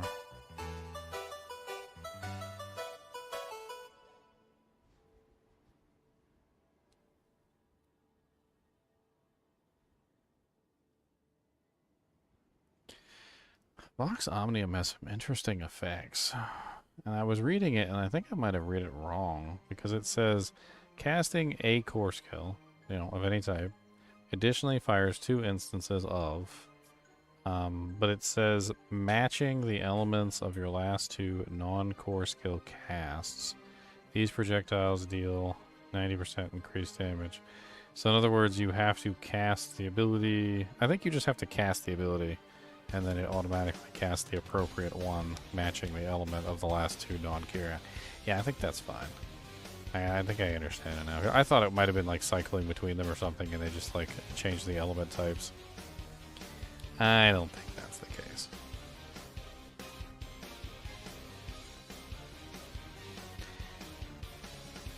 Now, I think one way to enhance the damage of this is to enhance our attack speed. But I'm not entirely sure if I want to go like full in on the attack speed until we're sure that we've got the regen that we need. There are some obvious chain lightning choices.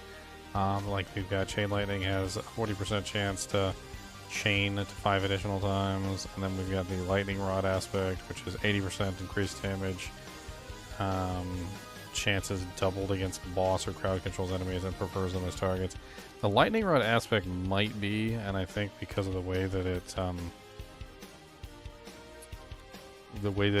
targets bosses, it might be one that we want to put on the amulet slot, just simply because the 80% enhanced damage is going to be 160% enhanced damage versus bosses, because it's doubled against bosses. And then it's also going to get 1.5 times from the amulet. So instead of 80, it's going to be... what is that going to be versus bosses? So 180... 80 plus... Or times... No, yeah, times. Let's do times. Times 1... God bless it. Get off my screen. Why is it so bad at hitting the numbers if I use the mouse? It's just so bad. 80 times 1.5 times 80. Why is it doing this to me? I will beat you. So 120 and then times 2 from there. So you're talking about a 240% multiplier? Yes, the new season starts tomorrow, guys. It starts tomorrow. Bright and early. What is it? Really early in the morning? Really? No, I mean, you can download at noon and you can start playing at 1. I'll probably get up around 11.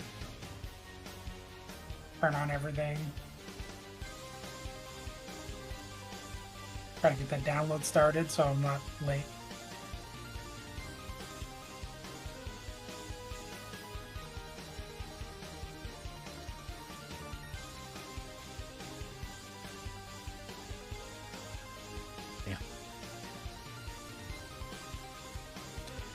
Alright, so I think Lightning Rod is best on the amulet, or maybe we even put Lightning Rod on a staff. I don't know. I mean, we've also got Unbroken Tether. I can't remember, didn't the one that made Chain Lightning bounce more, didn't it like... They changed one of them. Didn't it seem It to just like... gives more damage now. Just gives more You- damage? Yeah, you don't want it bouncing because it actually delays the explosion or whatever that happens when it comes back. It like delays the time for it to come back, which you want it to return to you. So Yeah, I think that's what we found out when we were testing it, right? We were testing it, and but it they was like, buffed that aspect. Check the new version of that aspect. It's like 80% more damage, man. fixed an issue where Axial's conduit explosion did not benefit from greater chain lightning. Fixed an issue where bonus chain lightning projectiles did not benefit from actual conduit. So there's a bunch of bugs, huh? Chain lightning alternates between orbiting and seeking. Come on, where's the other one? Lightning rod aspects. Lightning rod aspect was changed. Chain lightning has a 25% chance to deal 80 times increased damage. This chance is doubled against bosses. It doesn't. Oh, they just added flat damage to that one. Okay. Chain lightning now tracks how many chain lightnings are out. Damage increased from 36 to 43%, so that's a buff straight to chain lightning. It doesn't look like they changed the bounce one. I would not take the bounce one. Yeah, that's what I was thinking, is I don't think the bounce one is worth taking. It actually Oh, welcome back, Keith. hinders what the pants are supposed to do. I'm actually thinking I need more maximum resource.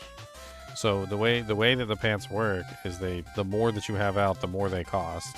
But if it exceeds your total cost, then the chain lightning just expires.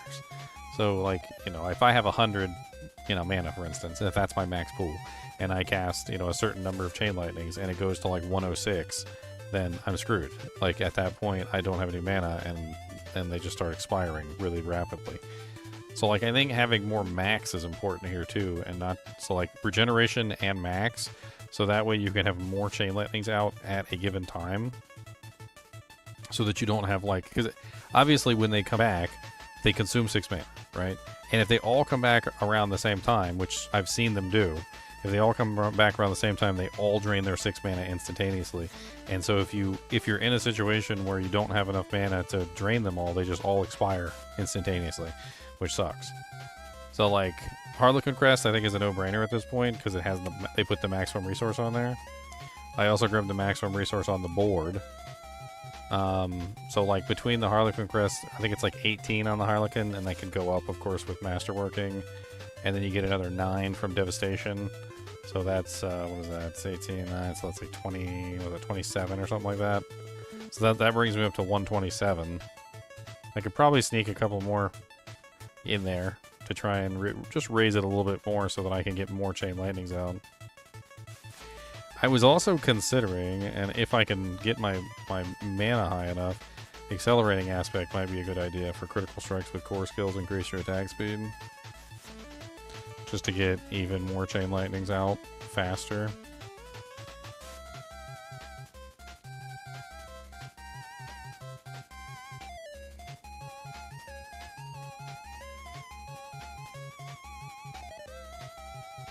I'm also using the conjuration bonus, and then I'm also getting the mana bonus regeneration. I mean, my mana regeneration should be so high that it really shouldn't matter. And I'm also using elemental acuity to get the 120% bonus there as well. So we'll have to see how that works out.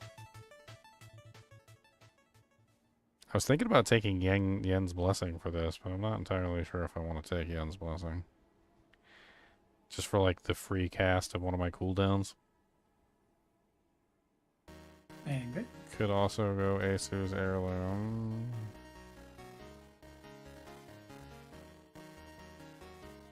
I'm looking at Store Cosmetics, and they actually finally created a Druid set I like. The Druid first doesn't have a possum tied to his butt? What? Dude, it looks amazing. The antlers. It's kind of cool. So now you got me wanting to look. Now I gotta look. I like the picture in the Discord channel. Now I gotta look. I was like, maybe the cosmetics will help me decide what character. Nocturne of Steel. Still trying to sell me the Hoochie Mama Rogue. Oh yeah, the Beauty and Sin. Yeah, they keep trying to sell that to me. I don't know. I mean, it's not really like all that provocative. Like it's like a less than a bikini. Yeah. The Barb always has the best sets. I mean, it's okay, I guess. The Bloody Hawk actually looks kind of neat. It's not like, I don't know. There's something about him. There's something there. I don't know what. You got the Lord Hater, the Wrath Lord. He's already been there for a while. Oh, they got a free one on there. They got a Grimoire. I got a Elias looking Necro set. That's pretty sick. The Blood Petal Grimoire. What else you got on here? Sounds of Slaughter.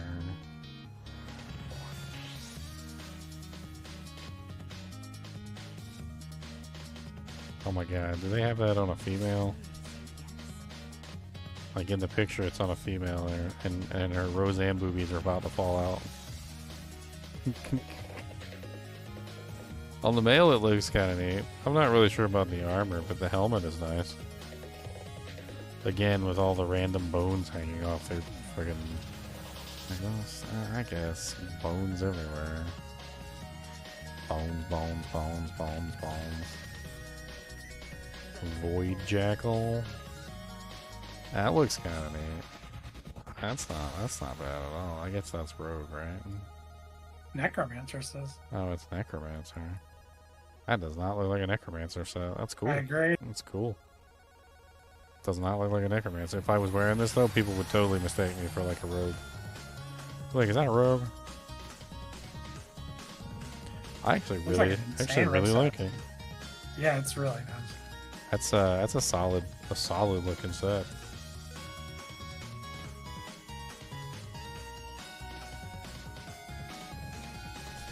Age to Storm. Wow, look at those titties hanging out. Good lord, that's like 75% of a titty hanging out. That's like if you add it up. If you add up that part of the titty there and that part of the titty there and you add it up, you get like 75% of a titty. That's a lot of titty. Storm is caged. I mean, the staff looks really nice. That's freaking awesome looking. They also give you like a lightning skin. I mean, it really has like a BSDM kind of a look to it, doesn't it?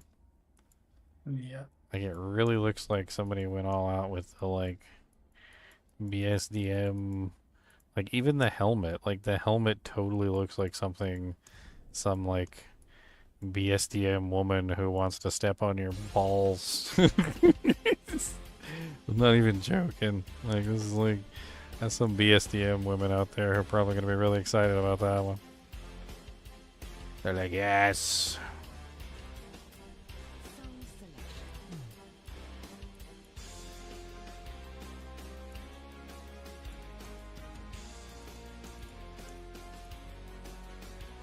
Oh my god, they actually have some like halfway decent looking sorcerer equipment. It's actually one of the first sets that doesn't just, I don't know, look like the worst possible thing.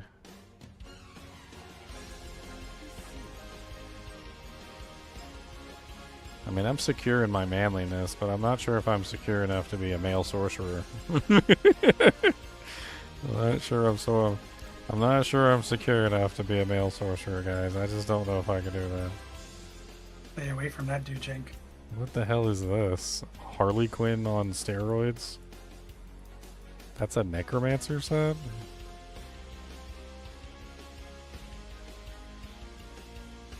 Okay.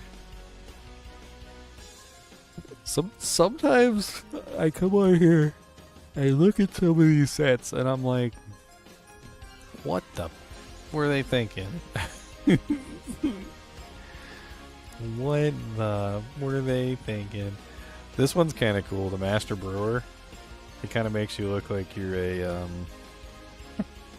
God, what is that character from? I can't remember which. It's one of the Blizzard games. Is it a panda or something? It's like has like a big keg on his back and he drinks all the time. I can't remember. He's like that's like the whole thing about him is he's like drunk all the time. Like that's what it looks like. He looks like he's one of those like I drink all the time characters. Like he's got grapes. Like, can I walk up to him and just like eat a couple grapes off his back? I'm sure easy, man. You think he'd get mad? If I stole his grapes? I think he'd Do you have get, the Frost Lord? I think he'd get mad. Frost Lord recommended to you at the top? Wrath Lord? I don't have Frost Lord. The Frost Lord, man. I have Nocturne of Steel. I kind of want to buy this Frost Lord before it goes away. What do you got? A picture of it? Let me see. Oh, okay. Got like a polar bear. I think I've seen that one before. Pretty cool. It says there's a VFX included.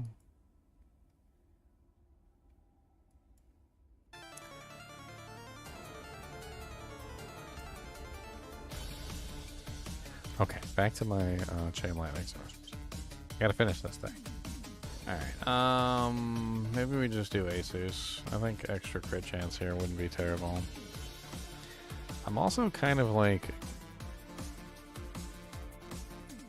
I don't know if I should go with maybe the accelerating aspect on my amulet slot and then put the lightning rod aspect on like a two-handed staff.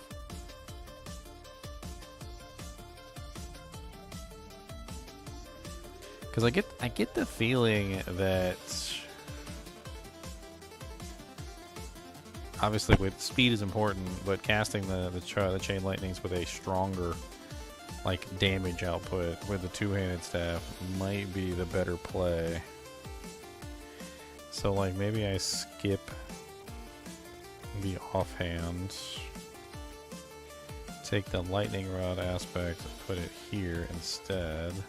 Change this one to the accelerating. Put the lightning rod.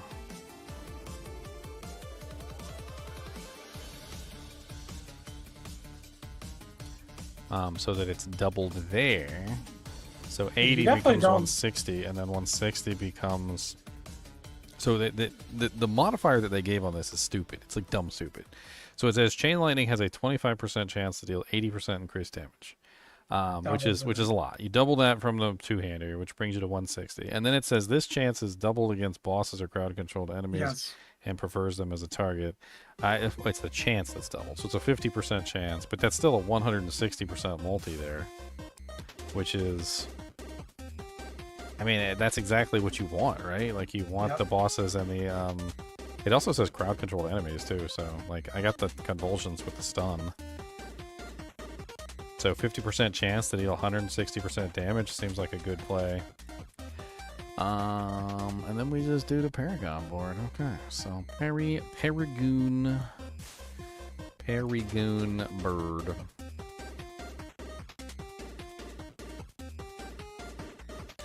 So we've got Electrocute, which is your lightning damage, has a 5% increased chance to critically strike enemies who are stunned, immobilized, or frozen. That's stupid. Once we got Elementalist. We are going down the Talrasha's Elementalist path, so that's a no-brainer. We'll go ahead and we'll snag that one for the first one. And then we're definitely grabbing Static Surge.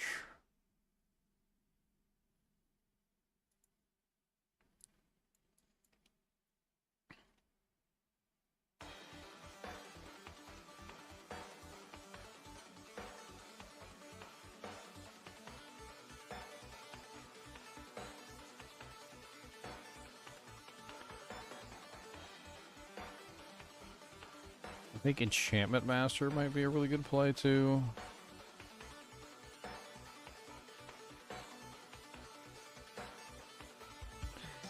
I think so. Yeah, let's do Enchantment Master, because we're going to get free Chain Lightnings from Enchantment Master. And it's going to enhance the free Chain Lightnings that we're getting. So we're going to get even better Chain Lightnings, which is what we want.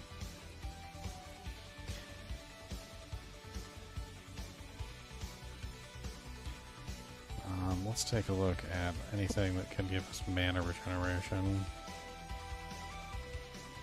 You take reduced damage the less mana you have, up to 25%.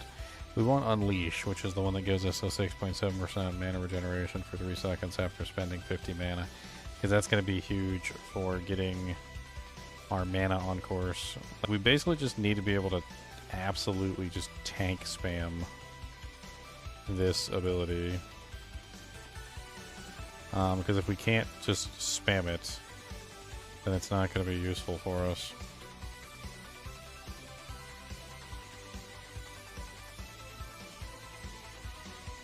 And we're going to grab Elemental Summoner. That way we can get the bonus lightning damage applied to our conjurations, which should be pretty powerful as well.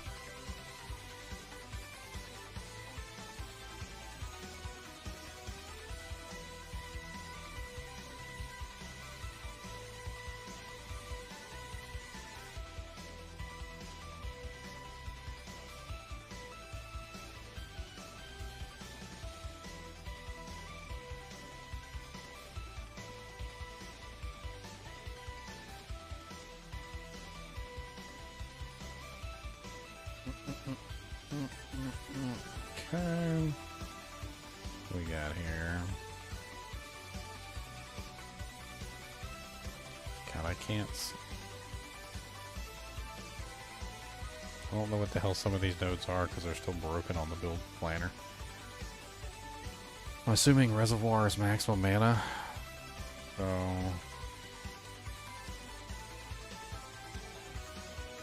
it's gotta be maximum mana. And then that one's attack speed.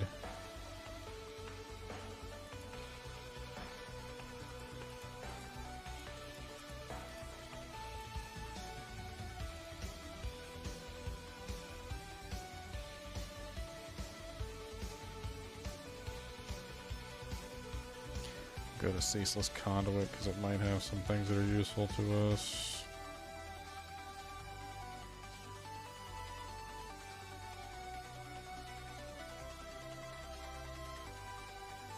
Alright, so next we need anything that's going to help us with damage output. I'm trying to think here.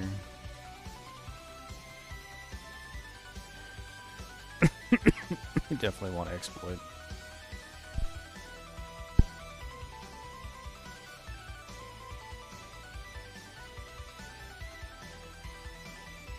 Is it Dex?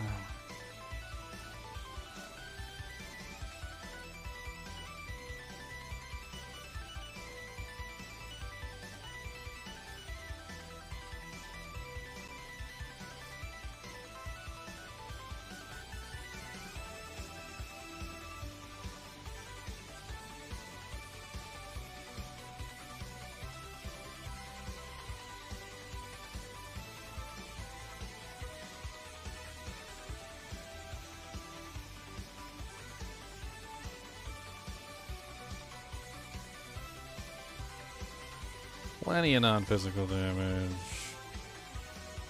We don't need the resistance.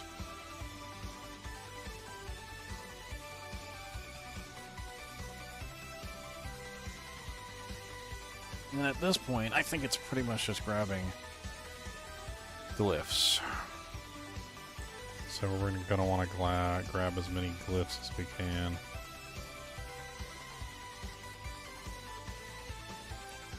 What is this one? Enchantment Master? Okay.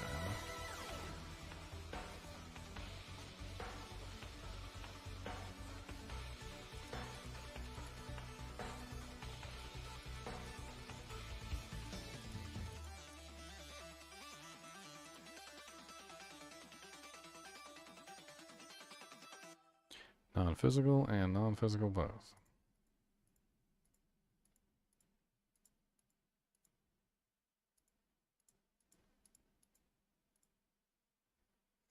Alright, so next, what do we want?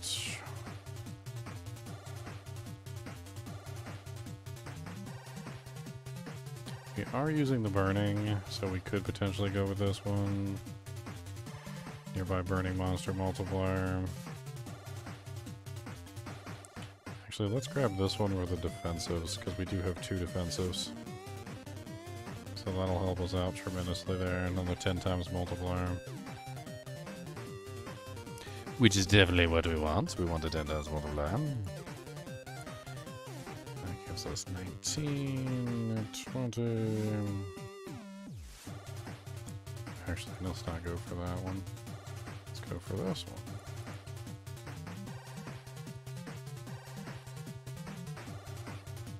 That way we can grab one more. And we're just going to go directly for the node. We're not trying anything funny.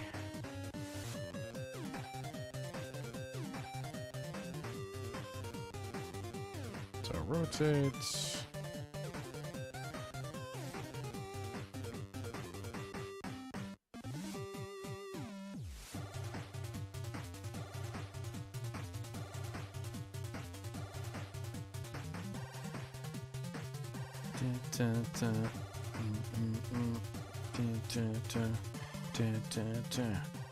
You deal 10% increased direct damage to burning enemies. That's what we're looking for. We want that one.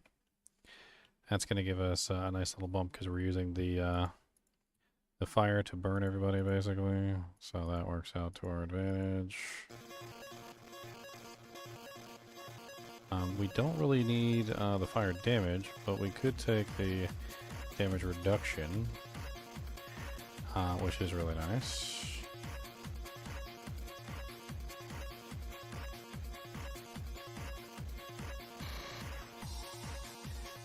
And I guess we take this dex instead. Can't remove this for some reason. There we go. Still capped? Okay, so we need that one. Actually, no, we don't need that one. Because we can just simply go right here. Gonna grab Searing Heat.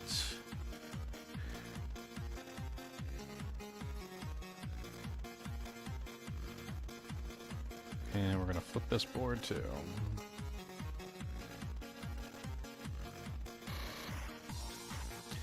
Alright, so then we get Destruction.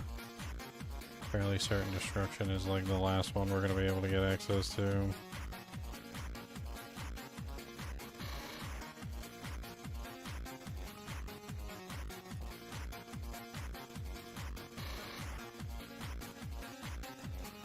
Can't remove it for some reason.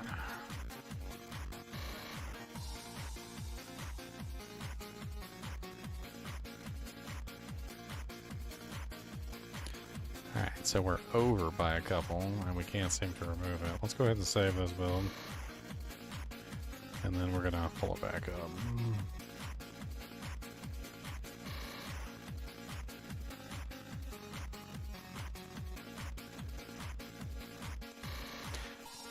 Bow, bow, bow, bow, bow, bow, bow, bow, bow, bow, bow, bow, bow, bow, bow, bow, bow.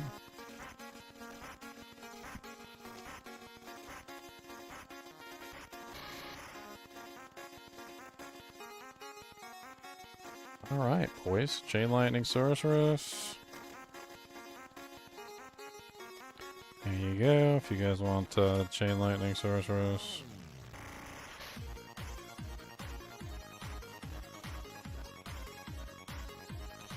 We've added so many to here. I'm gonna copy these real quick. And I'm gonna update some of the posts. So I've got posts going over some of these for you guys, so you guys have plenty of different builds that you can potentially try out. You guys don't have to, obviously, play them exactly as I post them. These are really just jumping boards for you. Maybe that you can try and figure out your own build. That way, you know, maybe you can get an idea, and maybe you just want to like play around with stuff. But I figure, like, with this at least, I can help you guys out a little bit.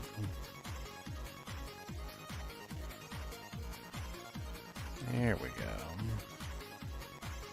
Nice. Nice. All right, let's update the post 2 with all these new builds.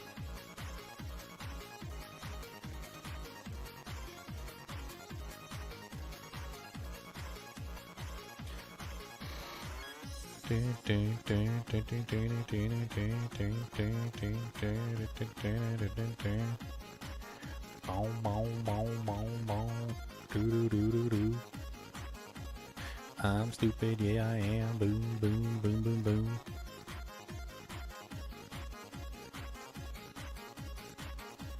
Alright.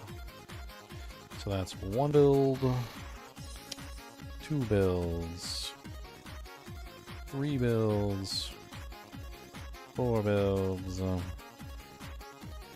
5, 6,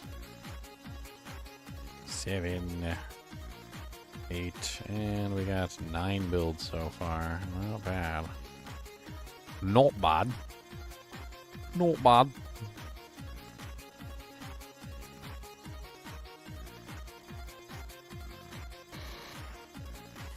Bow, bow, bow, bow, bow. Bow, bow, bow, bow.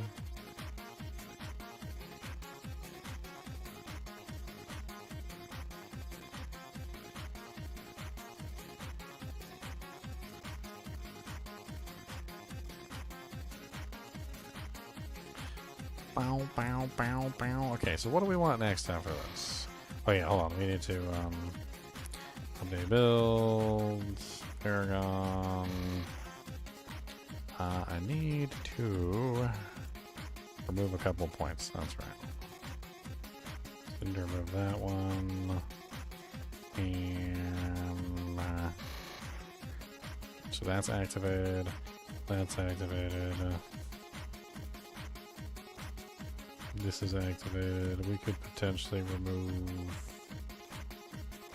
Nope, can't remove any of that. Okay, so that's set. We gotta remove this one. Yes. And then...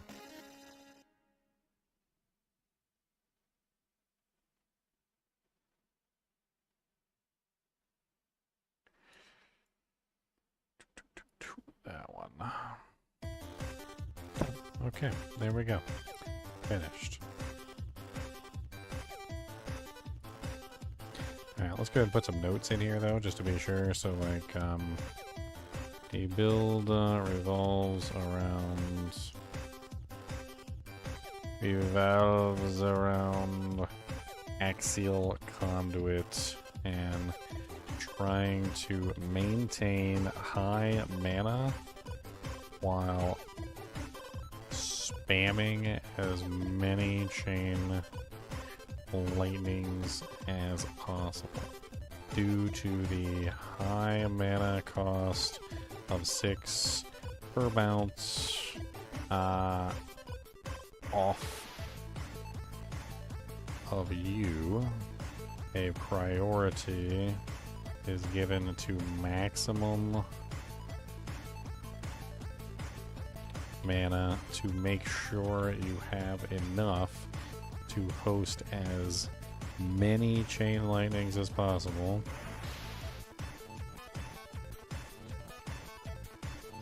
Speed to cast them as fast as possible. And mana regeneration in multiple forms to maintain the mana pool. Conjurations are used to activate Talrash's plus Elementalist glyph bonuses, as well as increase mana regeneration. Ice armor also increases mana regeneration. Firebolt enchant also increases mana regen through the fire passive. Basically, we're going with like a maximum regen here to get our mana going as fast as possible so that we can spam as many actual conduits as possible. It should work out pretty well. Obviously, for like gears and powers, we want double chain lightning proc on the staff, which is going to be big for making sure we can get as many chain lightnings off as we can possibly get off. We pretty much just focus on the. I'm trying to think what our multipliers are.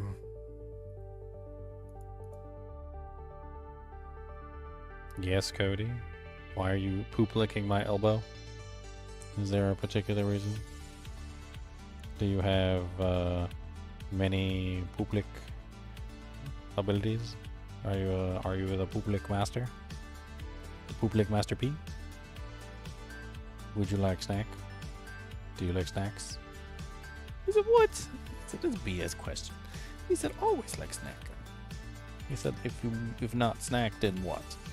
What is life without snack? You want a spicy honey mustard pretzel twist? Look at this spicy honey mustard pretzel twist. You want some of these? What do you think of that? Is it got good flavors in there? Does it burn your nostrum hairs? Oh no, is it burn your nostrum hairs? Oh no, nostrum hair burning. He begging for snacks. Oh, he got some snacks, all right. All right, so this one's pretty much finished. Let's move on to the next one. What else do we have on our list of theory crafts? So let's just go ahead and check. Fireball was one that I was potentially thinking about, but I got the Vox Omnium Firebolt. Fireball/Firebolt. I don't know if I want to do like the traditional one. I guess I could, but Oculus sounds like a really fun build this season. I don't know what to think about the Oculus. I feel like the Oculus build could be really fun. Let's make an Oculus build. That's what we're gonna do. All right, so let's go back to main page. Build planner. Build season 5. It starts tomorrow. What the hell is that?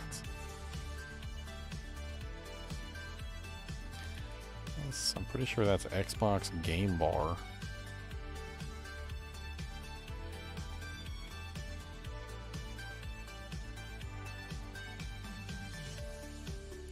I don't really care. Okay, so I'm gonna swap, reset build data, swap. Yes. Well, you know what's another one that we could do is I thought about the rogue. We haven't done very many rogue builds. We could try building a rogue build around that ring that they added. So they ended up changing one of the rogue rings to be a trap. Me and Leon were talking about this earlier. Could be fun to try and theory craft something around that. It is not the Saboteur Signet, not the Scoundrel's Kiss. So the Writhing Band of Trickery, that was the Malignant Ring that got added back in, I can't even remember, like season 3 or something. So the Decoy Trap explodes. So it says casting a subterfuge skill leaves behind a decoy trap that continuously taunts and lures enemies, and after 2 seconds it explodes, dealing 21,143 shadow damage. This effect is treated as a trap skill and can only spawn one decoy trap every 6 seconds. So what they changed is they changed it so that it actually functions as a trap, and I'm assuming also gets trap scaling. So it could be kind of interesting to set up a like a trap scaling system. What the hell even is this? This is Game Bar? I've never used this ever. Like, can we close this forever?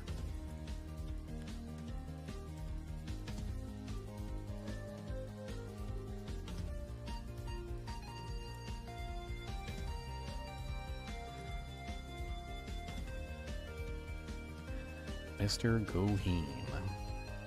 I need this off my screen. That's what I need. Like, I don't even want this on my screen at all. How do I freaking disable this thing?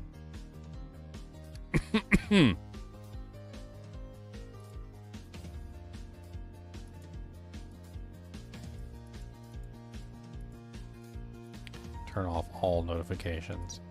This D4 we're checking out now for a serious D2 player.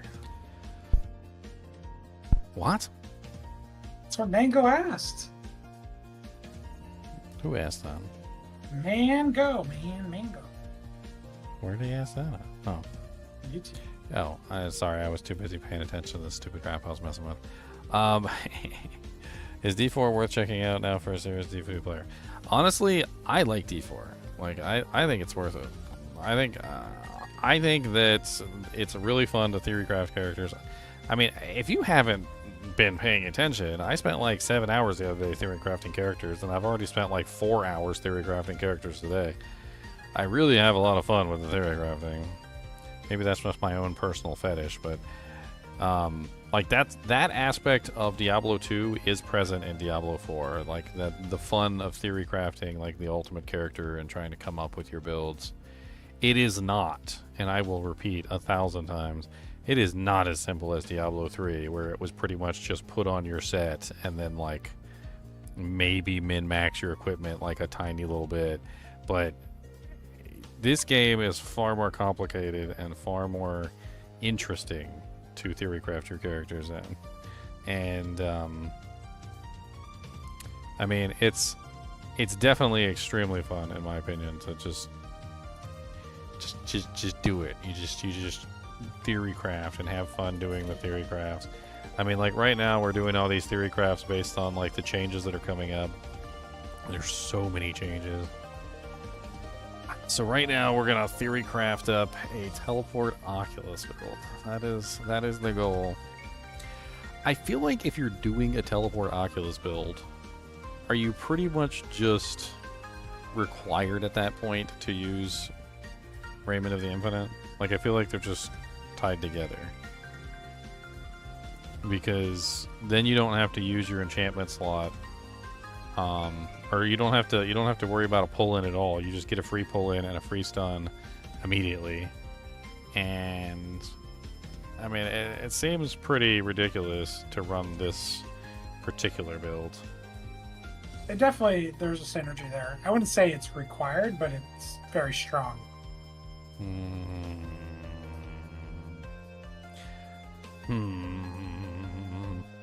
I mean, it looks like we're basically taking advantage of the huge teleport bonus. I mean, since we're teleporting, we might as well just use Arc Clash. I don't really see any problem. We can even go with the one where it reduces cooldowns when we're using Arc Clash.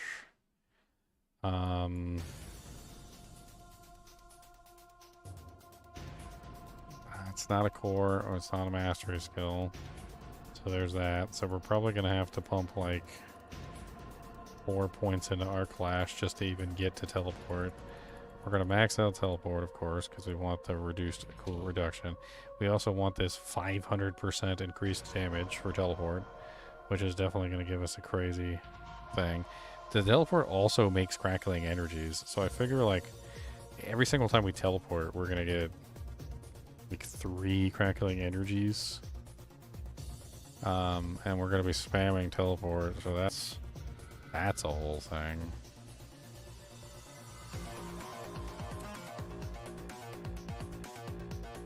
Did they finally fix Asus Ferocity so it doesn't actually work with like non-fire skills, or does it still work with non-fire skills?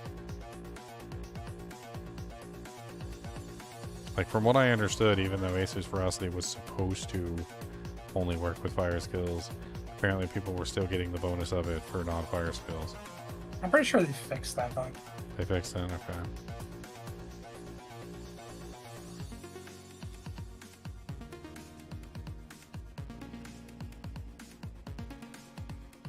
What's the enchantment for Lightning Spear? Because that could be interesting with this too. Isn't that the one where you get absorbing a crackling energy? Yeah, okay. That's glorious, actually. So if we do that, and we're teleporting, and we make 3 crackling energies every single time we teleport, then we could potentially have a, like, armada of lightning spears, just, like, running around doing what we need to do. So I think that's, like, no-brainer first move. And then we even throw in the splintering energy, so the lightning spears are chaining on everything. I think that's solid play. And then we probably go with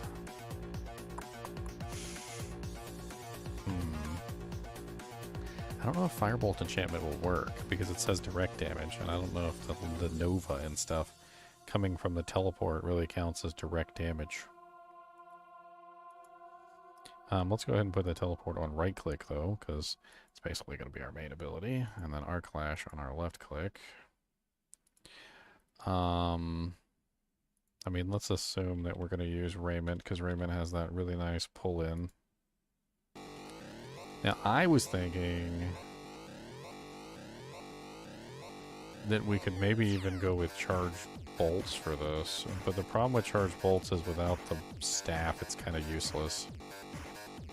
Because basically every time we stun, we'll, you know, like we pull in the monsters, we teleport, we stun, we pull them in, and then the enchantment basically makes it so that you get a bunch of free charged bolts whenever you stun monsters. I don't. We looked at or discussed this the other day. I feel like it was going to be a crackling energy build. Just like full. Yeah. Well, that's what I did. That's why I'm using lightning spear because it's crackling energy. Yeah.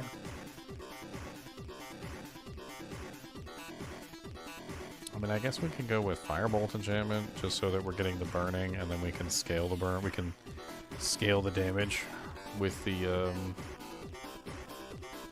fire effects. Trying to think like what else we could potentially do. Well, if you're casting teleport all the time, you probably want something that's gonna be movable. Because at first I was thinking maybe we can build conjurations, but then conjurations are kind of static, especially the hydras, compared to like you're gonna be very mobile. I mean, what if we went with frozen orb? I mean, it's just a 30% chance every single time we cast it on basic skill to just launch a frozen orb at a nearby enemy. Actually, I don't know. I think we definitely do want to throw lightning spear on the bar, though, at least. So that's I think that's a high quality one there. Let's take a look at the skill tree.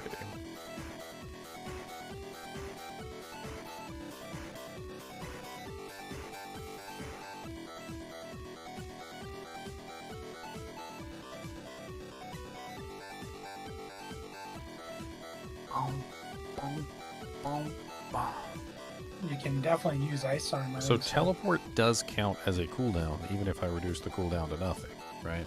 So protection is probably a no-brainer here too, because I'm going to be spamming teleport. Mm-hmm. And well, actually, does it still count as a cooldown when it's on your enchantment slot?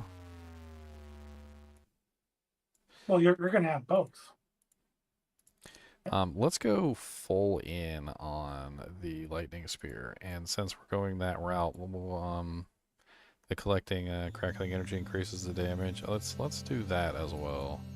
That way, because we're going to be collecting tons of crackling energies, we'll max that out. We want 3 in devouring blaze. That gives us the 30% bonus.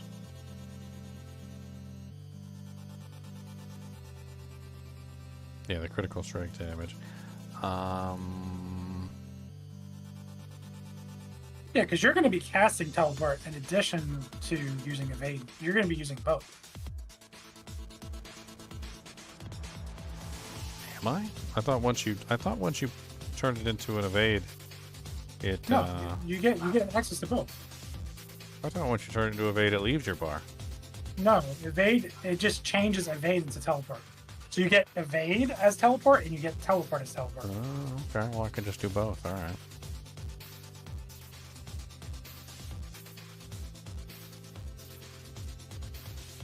Let's grab electrocution, and I don't know if we really need convulsions, but we're probably going to go crackling energy, so let's grab the 3 in static discharge. And we can probably do shocking impact too. Grab Veer's mastery. Probably go unstable currents with this. I don't know if yeah, I mean I don't well I don't know.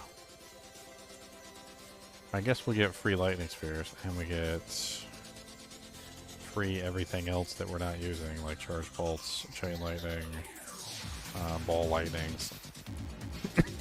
So not like as useful as you would think it would be, but it's there. If you are committing to Crackle and Energy, I wouldn't be taking Veers. I'd be taking the Crackle and Energy one as this build, and I would take every single lightning thing that can generate Crackle and Energy. You just want unlimited Crackle and Energy because that's your main damage. Okay, why not? Let's go crackling energies. That's how I envision this build to work.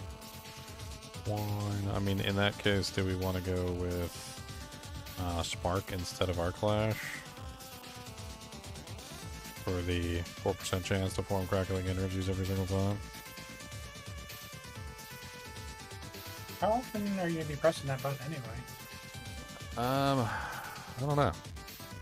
I had to put points into it anyway, though, because there's like nothing else I could spend points on. So I had to put 4 points into it and also grab both the passives to be able to. You might be able to avoid that. Teleport. I Like mean, you might be able to even grab that 1 point back and not ever use that skill, and then start putting points into all like 1 point chain lightning, 1 point charge bolts, 1 point ball lightning, and get all the benefits for unstable currents. yeah, I mean that could be an option. Like, let me go ahead and pull that, and I'll take. We can grab like charge bolts. I can grab. I mean, unstable currents is going to be going off like crazy, I would assume. Yeah.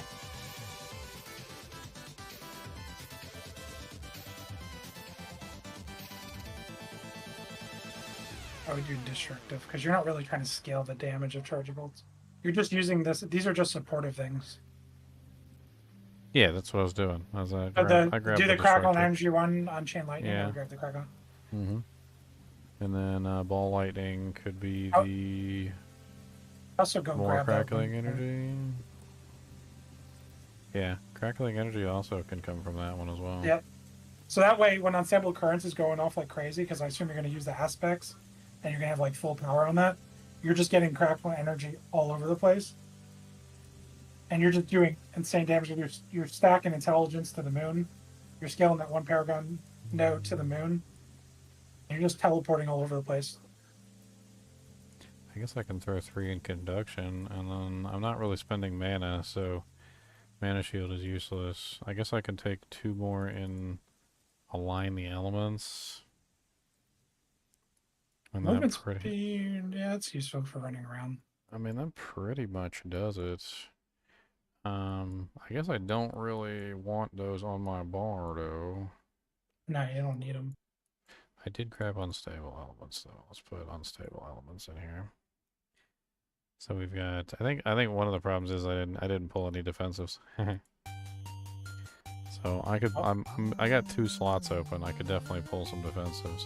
Well, you can go back and get rid of that movement speed and easily get ice armor. Yeah, I could just grab some defensives real quick. So let's tank the 3 in conduction. I don't really need the 3 in shocking impact either. I feel like that because that's based on a stun, I feel like it's not really that important.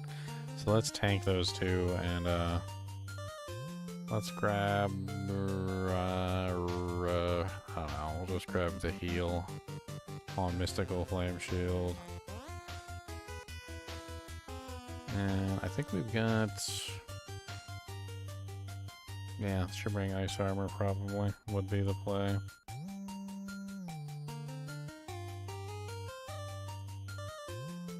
And then I still haven't decided on the last enchantment. Um, Well, are you using Talrash's ring, or using like the different sources of elements? Because you need a fire source, which I think you have technically from Flame Shield, but you also need a freeze source or cold damage source. that's why I was thinking about Frozen Orb, because it basically just gives Mm. you free. It's just free firing. It's just gonna fire off all over the place. Hmm. I mean, you could even redesign this where the Frozen Orb is an integral part of the build, and you actually wear the Winter Glass if you wanted to. It's another option.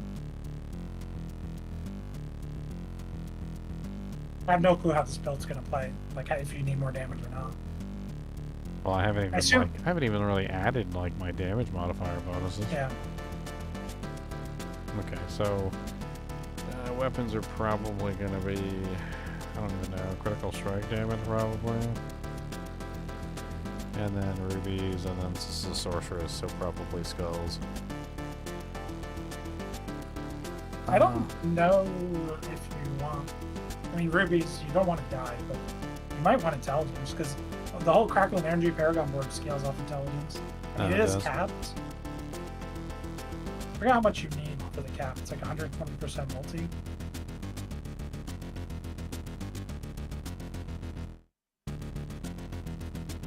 I'm just trying to take a look at some of this other gear that I'm looking at, see what else I could potentially throw in there. I mean, we do have casting a conjuration skill grants you 25% damage reduction for 5 seconds, which should be pretty nice. I mean, we're going to be trying to keep Lightning Spear up constantly with the enchantment. I don't know if the enchantment also counts to refresh that timer. I mean, that the Lightning Spears coming from the enchantment are going to be constant. So, I don't know. Maybe we drop Ice Armor in favor of getting, like, Ice Blades.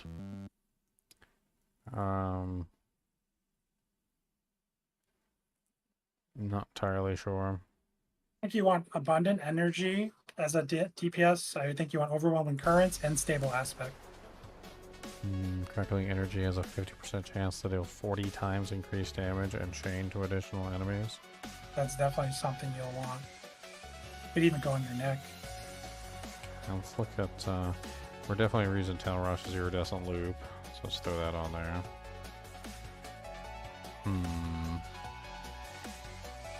And as for other damage, you can go overwhelming currents and stable. Those are both related to unstable currents. Let me take a look at. So that's the only thing with Crackling Energy.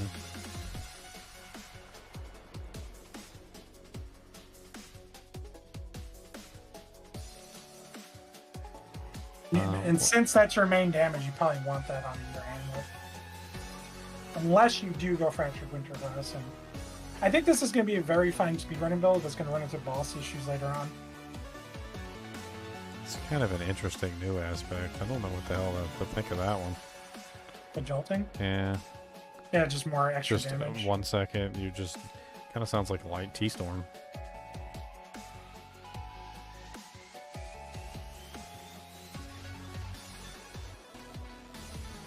Just looking at some of the modifiers here to see what we're working with. Teleport Nova size, teleport damage. I mean, I was looking at Isidora's Overflowing Cameo, which I think would be a solid play with this build as well. With the changes that they made to it, I mean, I don't know. Upon collecting a Crackling Energy, there's Oh a yeah, that's the obvious choice. I forgot about 15% chance to release the Lightning Nova, which is just an additional Lightning Nova that's coming out. that. Yeah, no, that's 100% the choice for this build. I forgot. I we think, talked about I don't know if the Lightning Nova bonuses are also stacking to... Oh yeah, and that one has the damage reduction per charge. Yeah. Because now that they added that damage reduction per charge, that's just like... That's insane. Yeah, and it scales your intelligence, which scales crackling energy, and then intelligence also scales the proc on the sheet. And then Crackling Energy damage too, so that's pretty solid. That What's up, fits Abersmash? directly into the build. Yeah. That one's solid. So we already have a pull in through Raymond to the Infinite, so that's set. We don't have to worry about that. There's no mana cost, so Crown of Lucian's out. We don't need Starfall. Probably shouldn't We go. don't need Godslayer. Pretty much just Harlequin Crest. I would imagine Harlequin Crest, yeah. But I mean, assuming that we don't have access to Harlequin Crest. If you don't, then you can do Godslayer. You can do something basic, like Lucian Godslayer. Lucian would work. I don't think Lucian will work because there's no mana Yeah. cost on it. Yeah. So Godslayer would be probably the one. Yeah. I would go Godslayer until you had a Shaco. I was looking at some of the other ones that they've added in. Because they added in so many recently.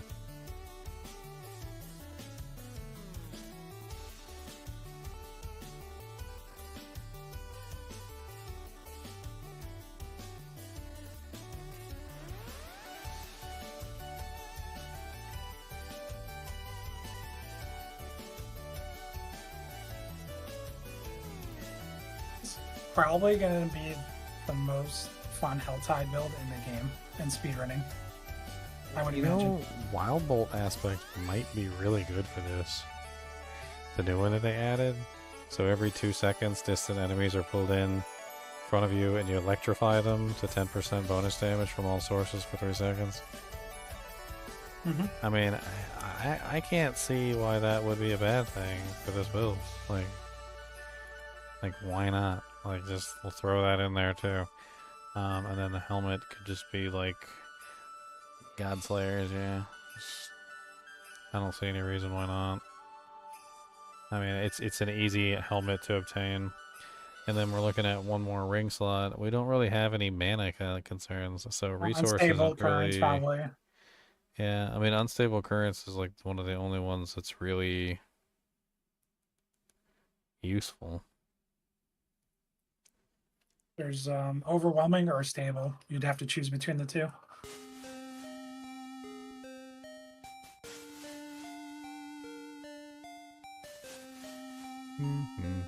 Overwhelming just gives you an additional chance at an additional skill. Another one gives you, while it's on cooldown, you can have a chance to cast, right? I feel like they're all minor. I don't know. Not really sure. Like the jolting aspect might be just as effective. Sure, or a generic multiplier. That's what I was taking a look. I just wanted to see, like, because they've added so much recently. Trying to make sure I'm like familiarizing myself with some of these too. We could also do conceded just for the 25% damage bonus because we should have active barrier all the time. Yeah, there's so many choices. There's never a lack of like aspect choices.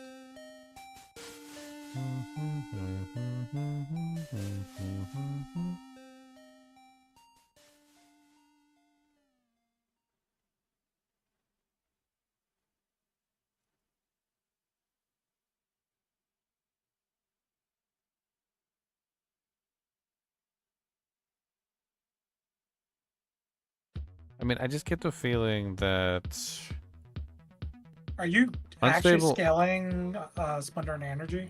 Like so I'm actually building into it, yeah. you're building into Lightning Spear, like you maxed it out and everything? Yeah, I maxed out Lightning Spear. I'm So using then- the Splintering Energy. I'm also using the enchantment so that I have a 10% chance to absorb them. Every time I absorb Crackling Energy, I got a 10% chance to spawn another Lightning Spear. So, like, I'm kind of hoping that I get, like, 1,000 Lightning Spears So- with all the Crackling Energies that I'm absorbing. In that case, Battle Casters might be your best one on your ring. If you do Battle Casters on the ring. Because then that's directly tying to the Splinter and Energy. It's actually working with that directly.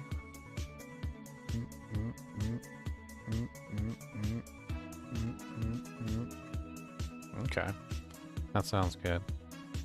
I think that's pretty much it for the gear. Skill tree's looking good. I don't have a Paragon board yet, but let's go ahead and save this.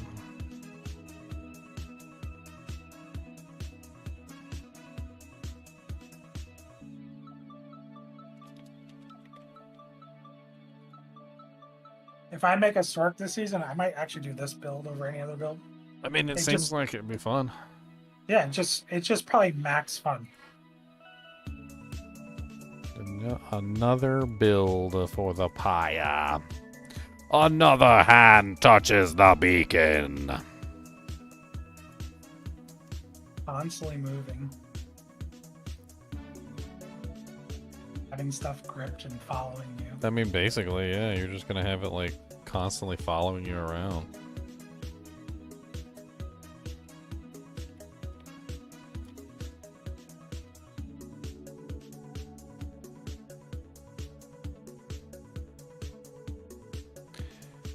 Energy. What's the matter, Boogus? You gotta go peppadoodus?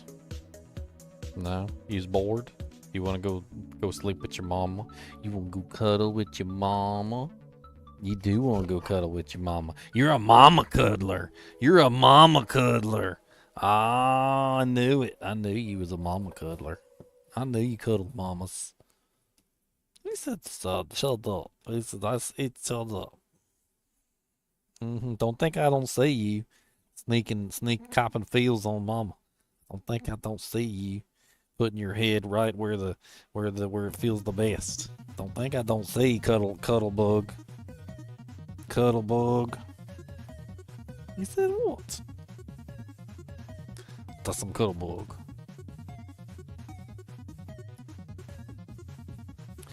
Alright, let's do this Paragon board.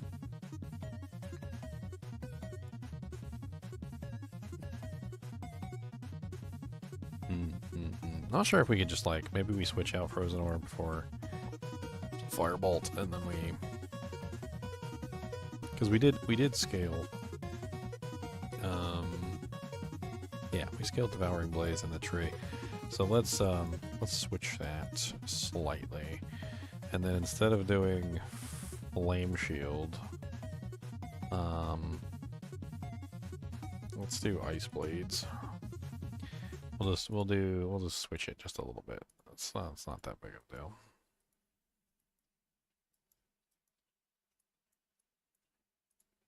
We're not really gonna scale it, but they got really nice cooldown reduction, which I like. And they can also function as our ice. We can just do the other direction.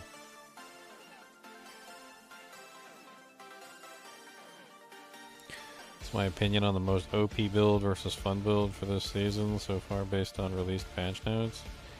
I mean, what are you trying to do? I just made a freaking build that teleports all around and sucks monsters in, and I mean, there's a lot of suck and there's a lot of blow, and there's tons of like novas that are going to be popping out all over the place.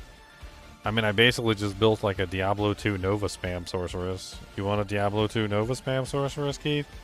I got you back, buddy. I got you back. Here you go. Right here. Diablo 2 or Diablo 4 Nova spam. Nova spam. There you go. There's your Nova spam right there. Should be extraordinarily fun, if nothing else.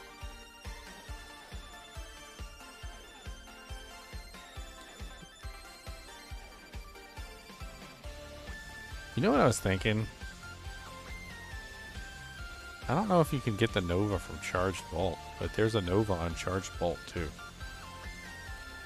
Like, maybe, now that I think about it, because if you hold your mouse over Charged Bolt says that hitting an enemy at least 3 times with the same cast of Charged Bolts releases a Lightning Nova, dealing 30% damage to enemies around them. I don't know if like all that, the Novas and everything all count as the same source. Because like maybe if you did like the enchantment for Charge Bolt, and then because the enchantment spawns 3 Charge Bolts, and then if they all hit the same target, they spawn a Nova. I don't know if that would work with the enchantment though.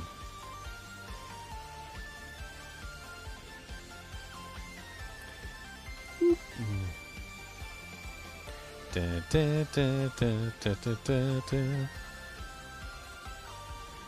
might as well grab Elementalist first.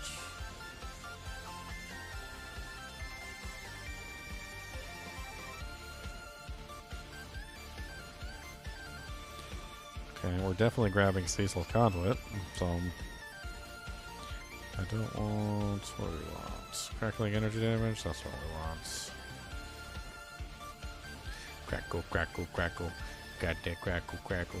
We're gonna be crackling. We're gonna be crackling, crackling. We're gonna be crackling, crackling. Crackle, crackle, pop. Crackle, crackle, pop. Picking up crackling energy grants you increased damage up to 15 times. That's exactly what we're looking for. Of course, this is one we might actually. I don't even know. Is that intelligence? It is intelligence. So this is like a really high intelligence board too. I mean, intelligence is by far the most important stat in this build.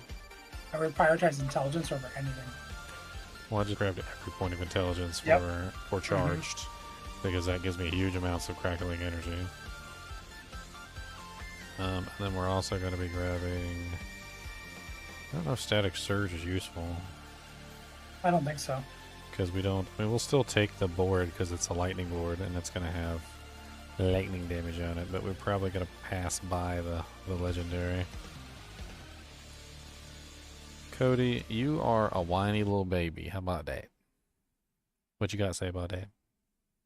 Conjuration skills have 20% increased duration. I was kind of thinking about that because that keeps the lightning spears on the field longer. Yep.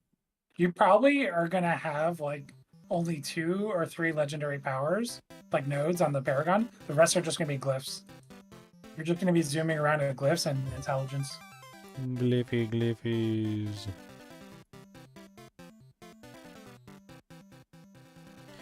Glyph, glyph, glyph. Glyph, glyph, glyph, glyph, glyph.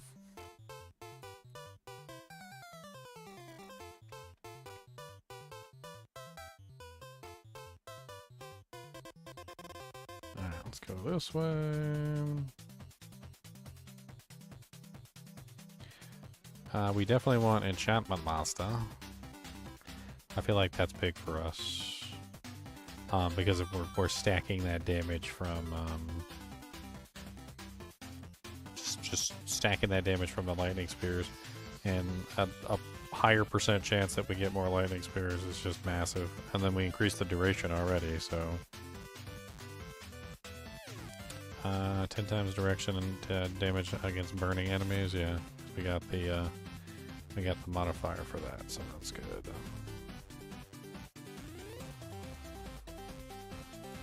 And we need one more dex node, and they're always way too far away. It's okay. We'll go up here so we can take this next one here. And then we gotta go all the way down here to this frickadoojink. It just might not be the right board for that glyph. What do you mean?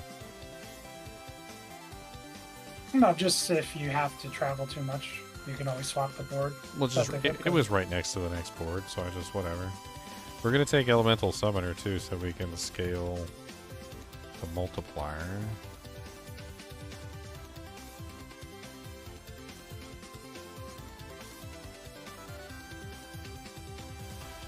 And then here we're gonna grab probably Destruction. It's a good choice.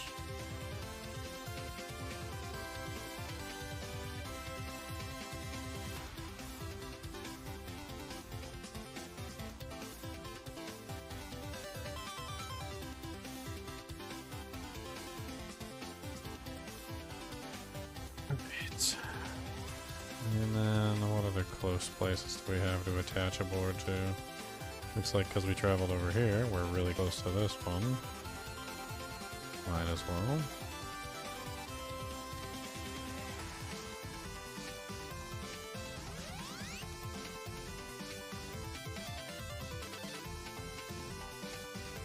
Nice, I like these boards that are like in and out. I call these the in and out boards. They're so easy to friggin' like get to the next board. The frickin' in and out boards. I think that's pretty much the breadth of what we're able to do. So let's go ahead and choose our last 2 nodes here.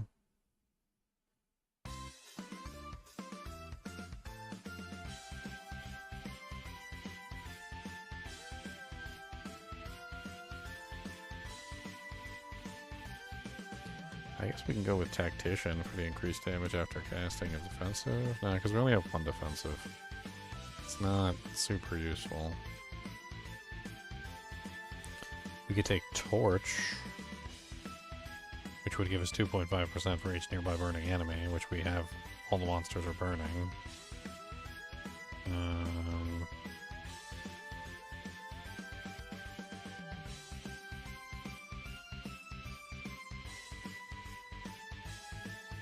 Guess we go with Invocation for the damage reduction. That does not sound bad.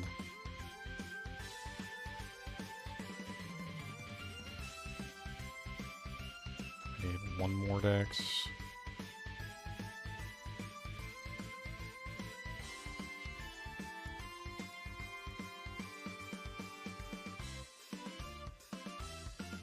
Okay. Alright, so I think that's pretty much it. We're gonna have to optimize, but okay, let me get to some problems. Update the build. Refresh. Cody, are you okay? Do you got a bug in your butt? You got a bug butt? You got a bug in your butt?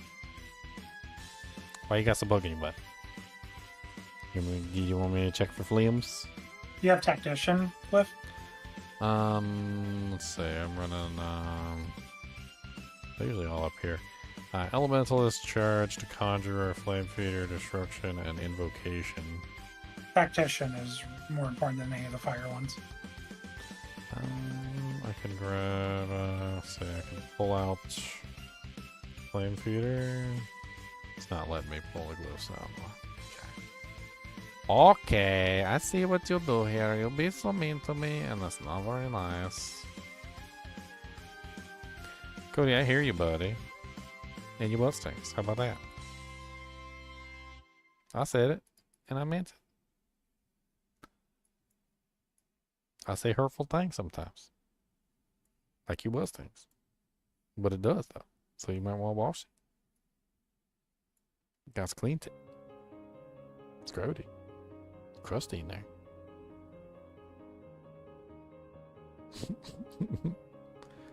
I don't mean to look, but you don't wear shorts.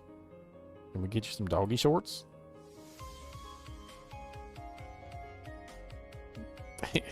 He really looks like he's thinking. He looks like he's thinking real hard. I don't know what he's thinking hard about, but he's thinking. The Tactician is a dex-based one, and it scales directly with your build, but also buffs rare nodes. I don't know why sometimes they won't let me remove the dang glyph. Like, I'm sitting here trying to remove the glyph, and it won't let me remove it. Usually you just click the glyph and it just gives you the selection for the next one. Yeah, it's not letting me do it. I don't know why. I don't know what I did. What did I do? I didn't do nothing. Illegal move. Illegal move. That's what I just did, just for lulz. You broke everything. I just deleted something from the page. See if that works. No. Maybe there's something blocking me. Illegal move. Delete. I just deleted the whole node. Haha, look at me, I'm fancy. I did it. Look, see, the whole node's gone. It's not what I needed at all. No. That is not it. What if you go to the glyphs at top? Do you change them there?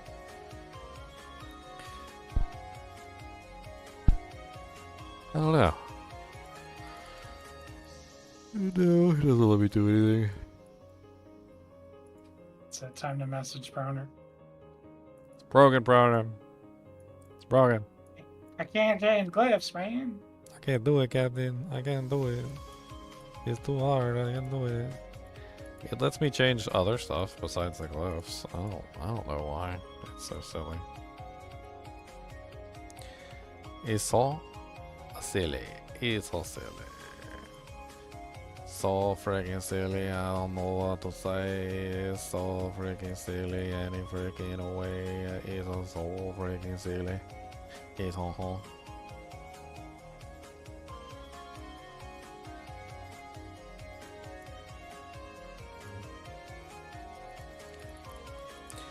click 1000. Would it alt click, control click, shift click?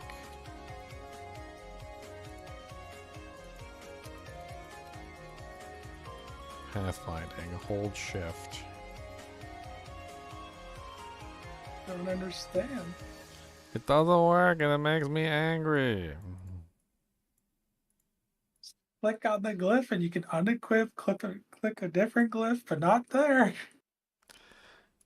Well, I mean, it's pretty well set up. It's just not 100% optimized. Stupid poopy doopies.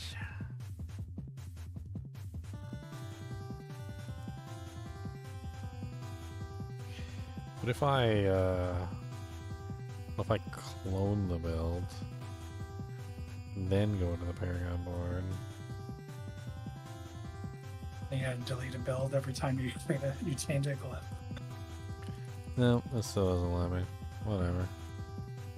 Maybe it's once you save it, because I'm able to change a glyph like 100 times in a row on the website.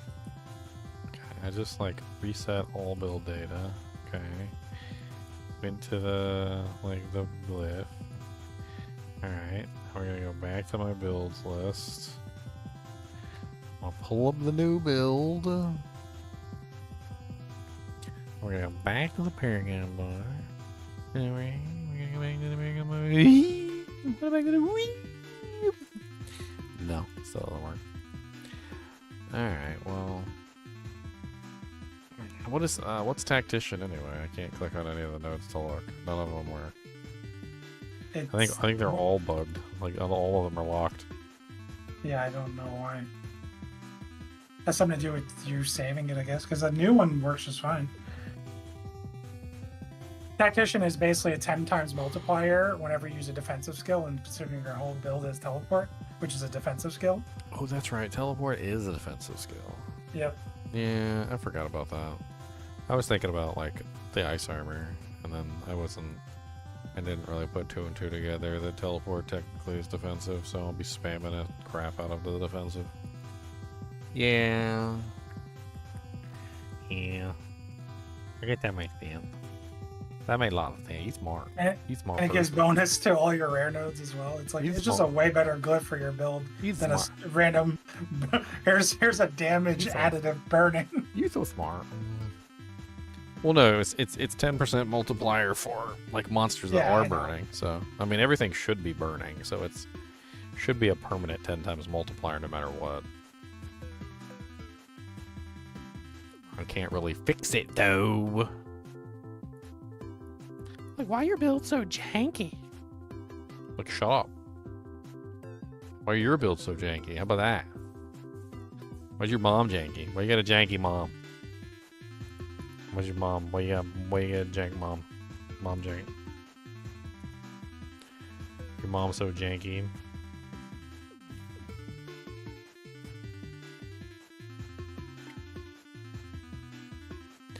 I'm always trying so many. Oh, that's right. I need to do my cooldown reduction version of the Bone Spirit Necromancer and see if I can get that perfected.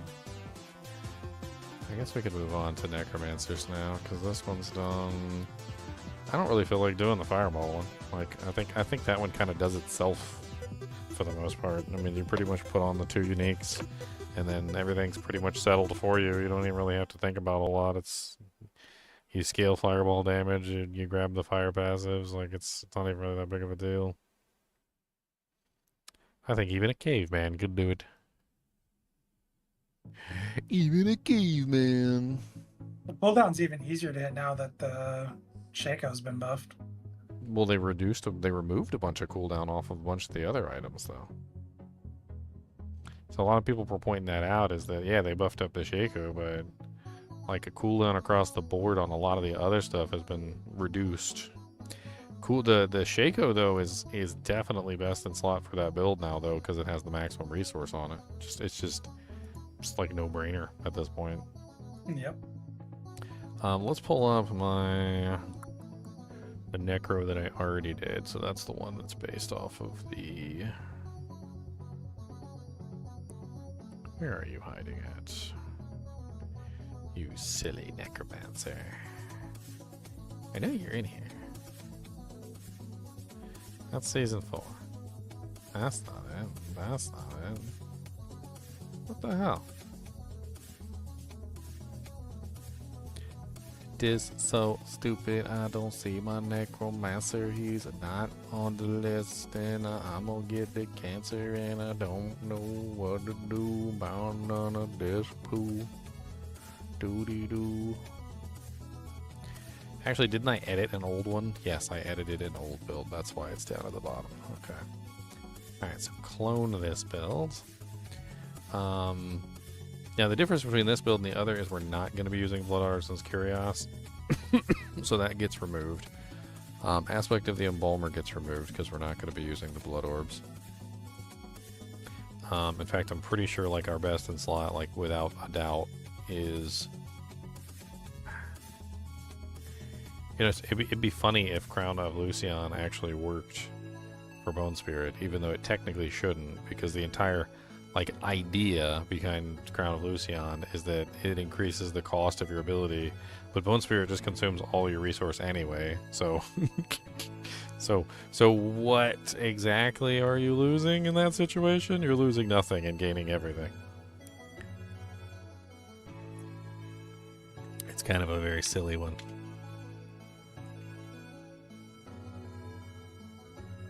I got some messages? Well, I got messages for him.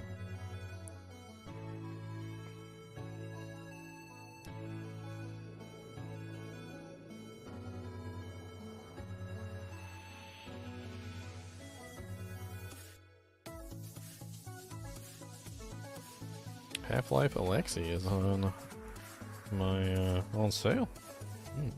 I've been waiting to play that game. Some people said they had a mod so that you could play that game without having a VR headset. Could be kind of interesting. What is it on sale for? Is it actually a good sale or is it garbage? It's currently on sale for 66% off. That's not bad. So $60 down to 20. That's not a bad price. That's not a bad price. I'm kind of hesitant to buy it though, without potentially knowing whether I can actually play the game. I did hear there was a mod in progress. Let me check on the progress of this mod. Half-Life Alexi VR downgrade mod.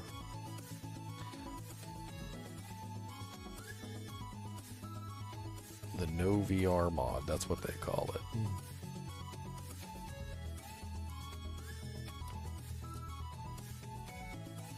Mod DB. 9 out of 10 rating.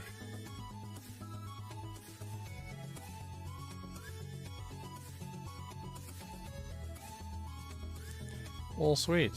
So there is a no VR mod. Well, that's really nice. Might have to play that one day.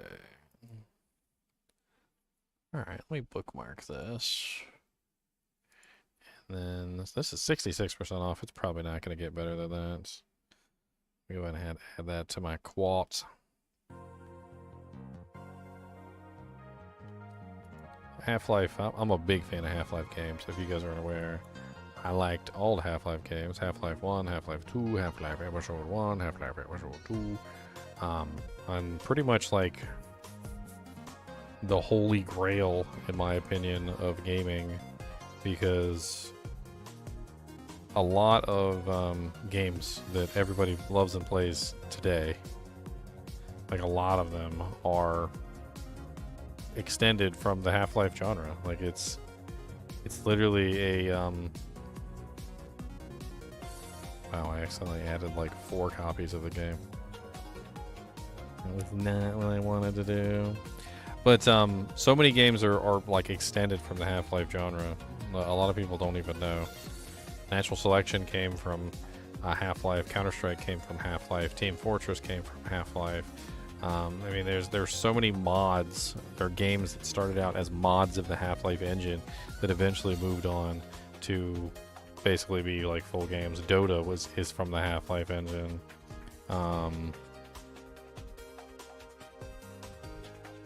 I mean, it's freaking amazing. I will install that later. We're not going to do that right now.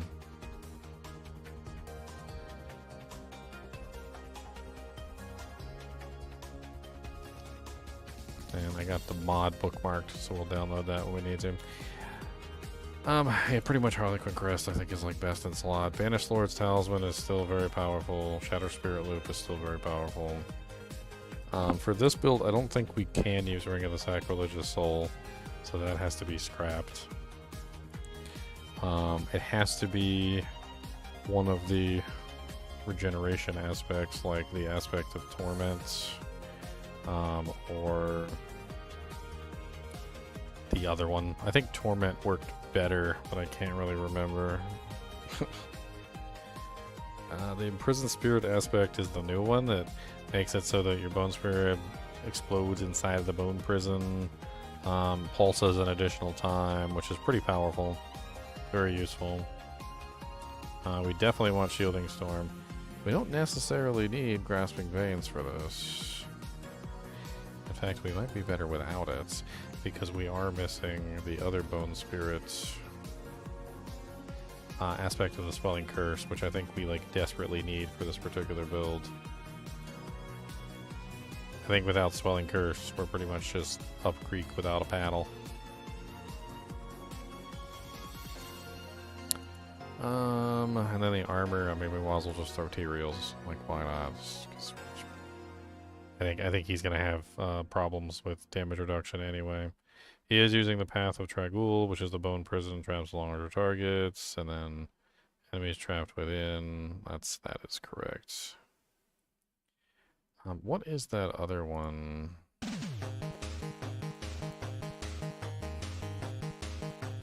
Imprisoned Spirits aspect. When Bone Spirit explodes, additional time.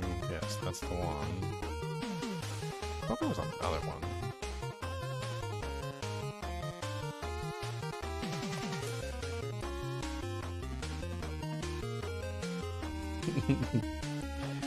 Didn't they change the Bone Spirit one too? Like, it's in the notes, I think.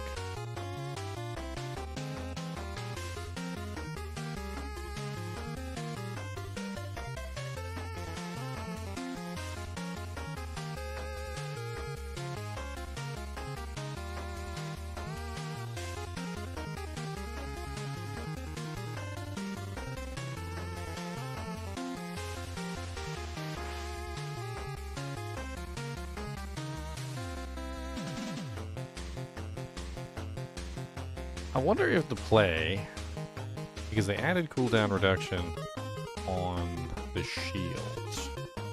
I wonder if the play is to just use the shield now. Like, I don't know. Like, I was thinking about it. This music is great. I mean, the shield is so tanky. It gives huge armor value. It gives huge armor percentage. It also gives Bone Storm duration, and it gives 8% cooldown reduction. So we can get cooldown reduction and solve all of our armor issues, and also give us a massive like bump in our like tankability, essentially. We also get +2 bone skills on it, which will of course also help our Bone Spirit. Like, I feel like Lidless is the play now. I don't see why it would be a terrible choice unless it forces us to not use an aspect that we're missing. Like, if we end up missing an aspect, then yeah, that could cause us a problem, but I almost feel like we could do without the aspect of Torment. With the way that the build works, I don't think we need the aspect of Torment. I think I remember testing without it, and it wasn't even really that good, and the Exposed Flesh wasn't even really that good either.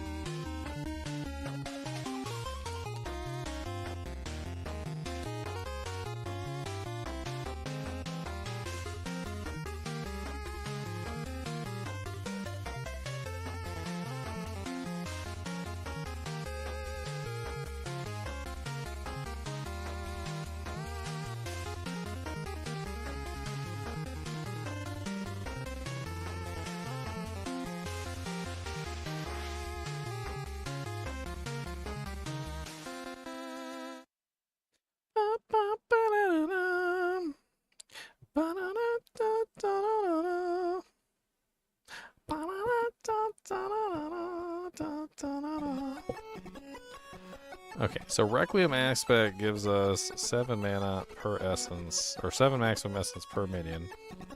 And I mean, we can have what? We can have minions. We could. How much are we getting right now? So let's do some multiplicative math here. So if we're getting 7 per minion times Golem, what, like 3 mages? I'm not really sure we even have a place to put in the +1, so it's going to be like the base number. I don't know, what is it, like 3 mages and 4 warriors, or... So 5, 6, 7, 8, 9, 10, 11, 12, 13... No, it's less than that. Why am I'm not remembering properly.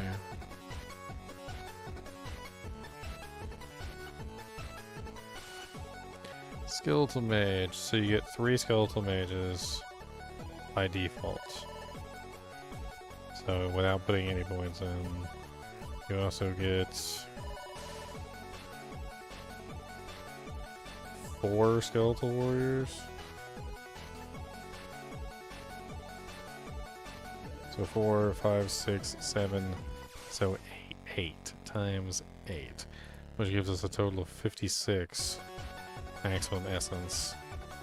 Assuming we have a golem too, which I don't even think that's possible. So -7, because I don't even think we can have a golem. It's not even going to be possible there. So we're looking at 49.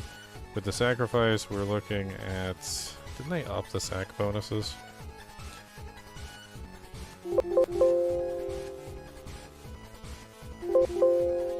Terrible at spelling essence.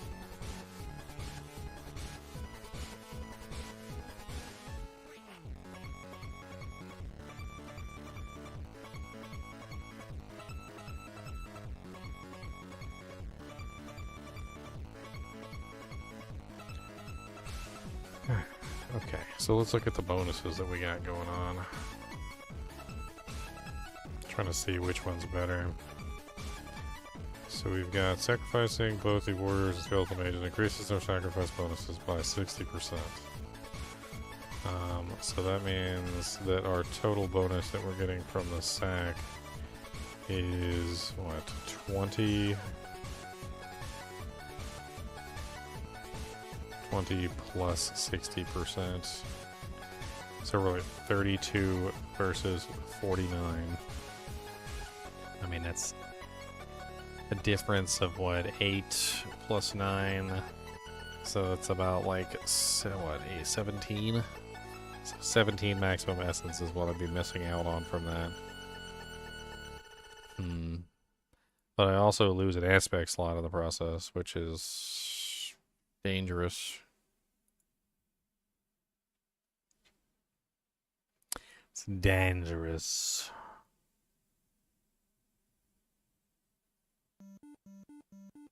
I was also thinking about maybe going with a Starlight aspect. For every 20% of your resource you heal, you gain a 40 primary resource. The problem is we would need a steady way to heal ourselves. Something that's coming in constantly. Don't think that's going to be useful. I do not think that would be useful.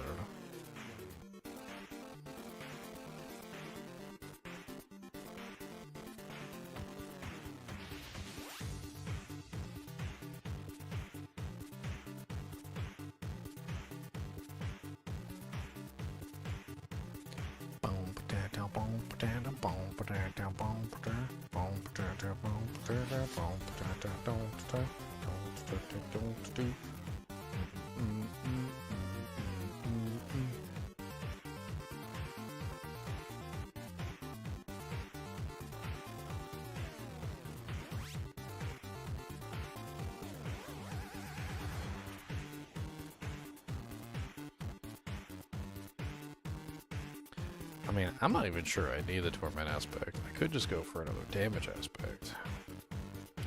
mean, it could all be something that's switched around. I think for safety's sake, I'll just leave it like that, but I think this will be fine. Fine, it's fine.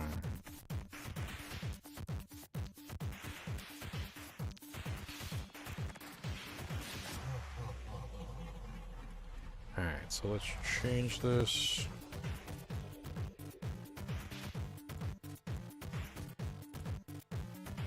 We do want bone splinters. We do want it perfectly balanced, and we want unraveling energy. That's correct. We want huge flesh. That helps us out a bunch.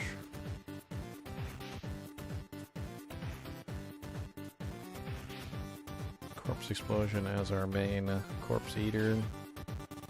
We definitely want bone prison.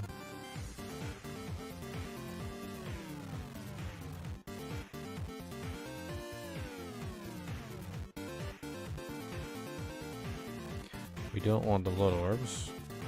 We do want the full hit though. So let's go for the vulnerable. We don't care about the blood orbs anymore. Because we're not using blood artisan curios.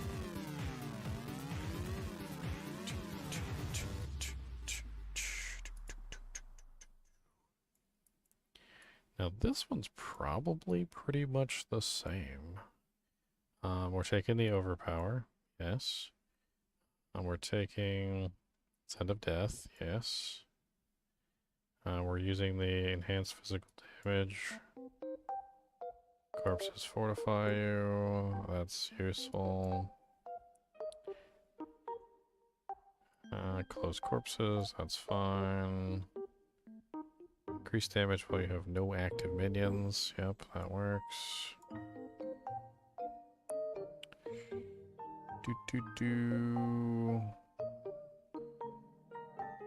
Yep, critical strikes. I mean, honestly, the board's solid. Like, there's nothing wrong with it. I don't think there's anything... Except for maybe the blood orbs that we could potentially sacrifice. I mean, if we just kept this one on the blood orbs, like, that would be fine too. Like, there's nothing wrong with that, but I mean, it's definitely one that we'd probably want to not take. So we could just like scrimp these points here. I don't know what potentially you could do with those points, but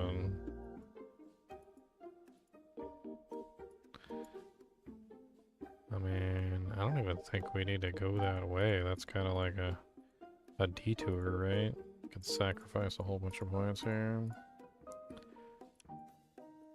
I mean, at that point, we've got enough to maybe grab another glyph. So, we could do that.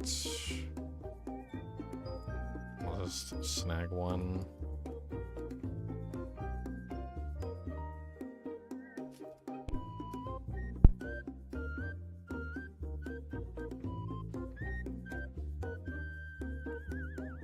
Let's do overpower. That's definitely, or dominate. Yeah. That's a huge one that we definitely want to do. And that one is willpower.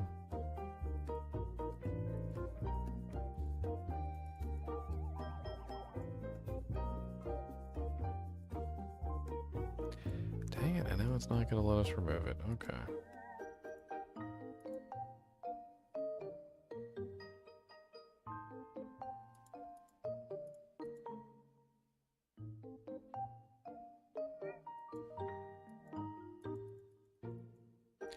God, this is a terrible freaking,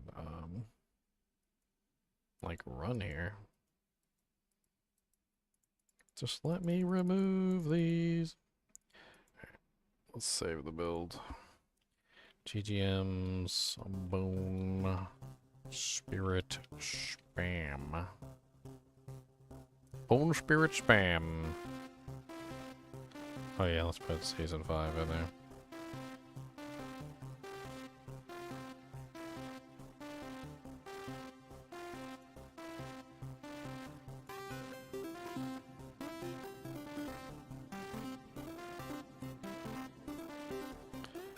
Alright, Paragoons.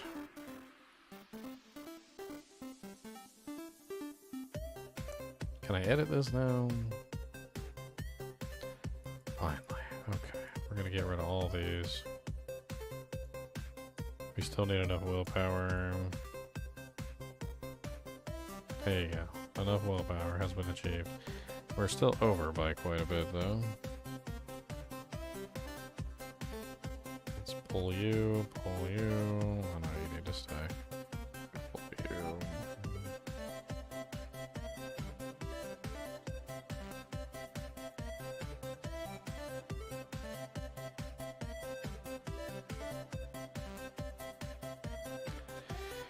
26.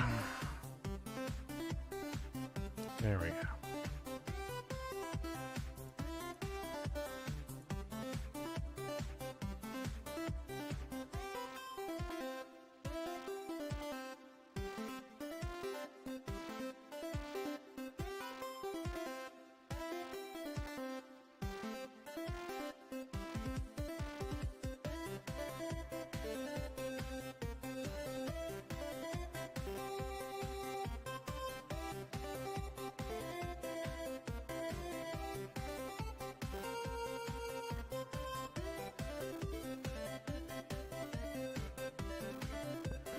I can go update build, save.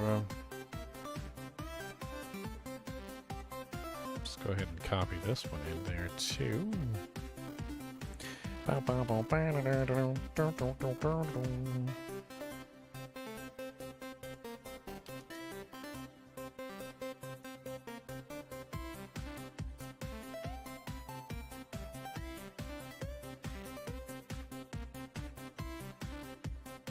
Hey, what's up, Nick? What build am I working on right now? I just finished the Bone Spirit Spam Necro.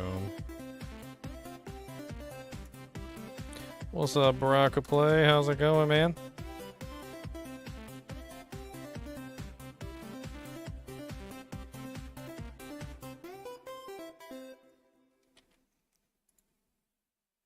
Alright, I don't know what's left. I think I might have theory crafted the whole world.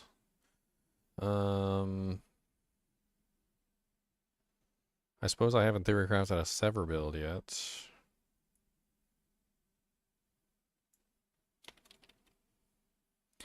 We could do a Sever. We could do a Sever build. I haven't done. I actually have never done a Sever build. I don't think. I think that might be out of my realm of expertise.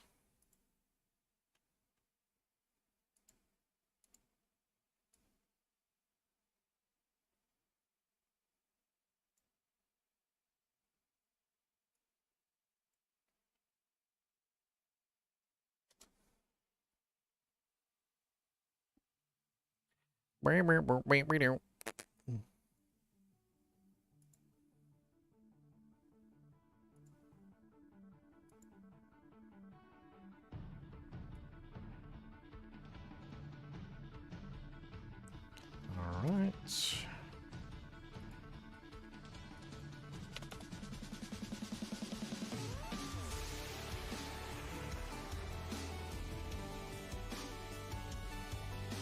And what do we do next here? I guess I could try either the Weapon Mastery Bar build, which I gotta be honest with you, I haven't really played around with Deathblow enough to really give that one a good shaking. And Sever also, I really just don't know enough about Sever to, I feel like really get a good feeling for it. I think I might be done. Unless I want to try doing that, like, trap rogue build.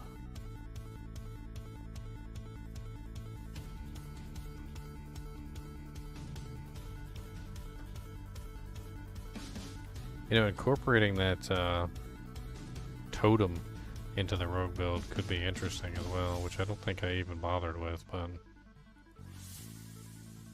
like, having the totem exploding in the middle of the pack of monsters could be kind of crazy.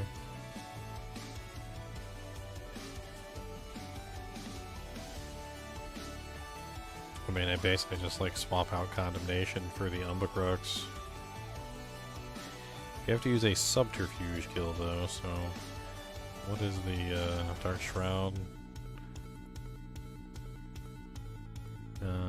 concealment, smoke grenade, a trap counts, poison trap counts as a subterfuge. That's interesting. I think the Mortar Crux is interesting, but it seems to be more of like a weapon that was designed to fix like single target issues. Like it was designed, it seems to be designed to like help out characters that have problems with single target damage. And I don't think the penetrating shot rogue is one of the characters that really has trouble with, like, you know, like being a single target character that can't deal damage to like huge amounts of monsters around them. So I don't really think that's a good play for this build. Nah. I think we'll just forget that.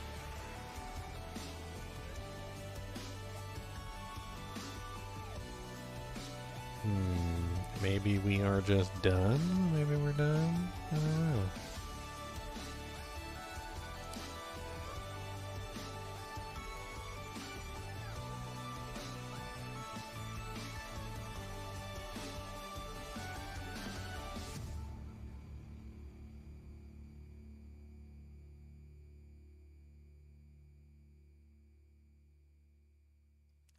Alright, I think...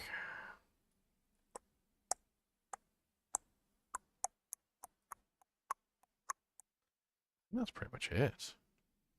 Man, we got some freaking time tomorrow though, man. We're gonna have a time with this. I still haven't decided what I actually want to like use. Out of all the builds, what do I want to do for my character? Like that's the question. Out of all the builds, do I want to do the Charged Bolt Sorceress? Is that my play? Staff of Llama Sim, just go in with the full Charged Bolt Sorceress. One thing about the Charged Bolt Sorceress is she gonna be tanky. She gonna be very tanky. Like she gonna be the tankiest creature that ever existed. I don't even know.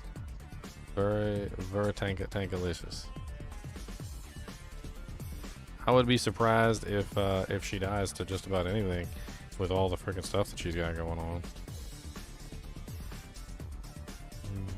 Between the Veer's Mastery and the free charge bolts and the stuns, and like I also threw Soulbrand on her because like we're gonna play around with the idea of maybe having just like massive amounts of barrier. And they did beef up Soulbrand considerably from previous. Considerably. And then we're going to use the Starlight aspect with the Undying aspect together to like recover our infrared and our stuff. I think that's cool too.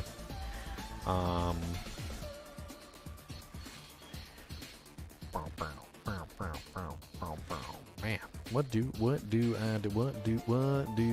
do? Do I actually start as a sorceress? Or do I start as a druid? Or do I start as one of the other crazy builds that upgrade? I mean, so far, I've got the Charged Bolt Sorceress build, the Vox Omnium Firebolt / Fireball basic build. I've got the Blue Rose Ice Spike build, which looks insane. I've got the Chain Lightning Sorceress build, the Oculus Isadora's Overflowing Cameo Crackling Energy build, which also looks insane. The Flay Brawler Barb, which should be really good. I don't see why not. We've also got the Earthspike Basic Spam Druid, which looks really fun. In fact, that one looks exceedingly fun. Probably more fun than a lot of the other builds. The Penshot Rain of Arrows, which the combination of the two should just be insane. Because if we do it properly, it's going to be nuts. Season 5, I got the Bone Spirit Blood Orb build with the new Blood Artisan Curios, which looks absolutely insane. The Bone Spirit Spam Necro, which also looks pretty good. And then we've got the full Companion Druid, which also looks absolutely crazy too, because with all the changes that they made to the companions, I don't know, them freaking companions might be hitting like a Mack truck at this point.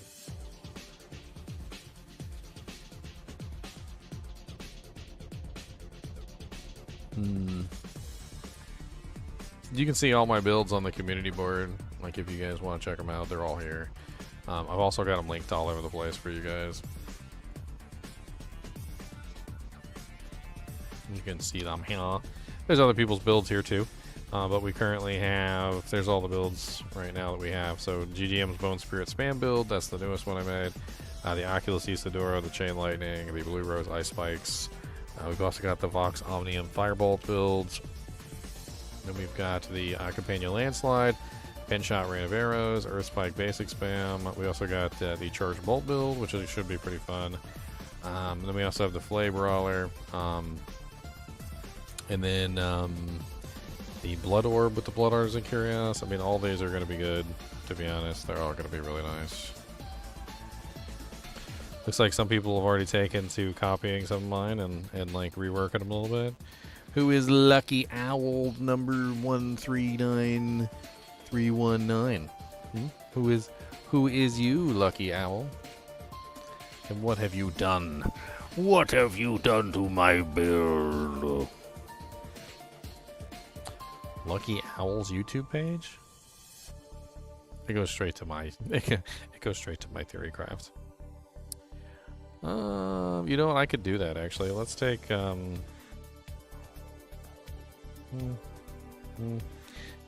not really that big of a deal. Mom's so fat, never tricks, she treats. Got him.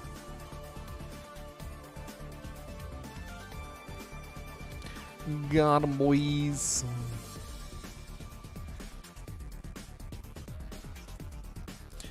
Well, we ain't got much left to do, and also, I want to do something else. So, I'm not ready to hop off stream yet. We've only been streaming for like 5 hours. Sounds to me like it's time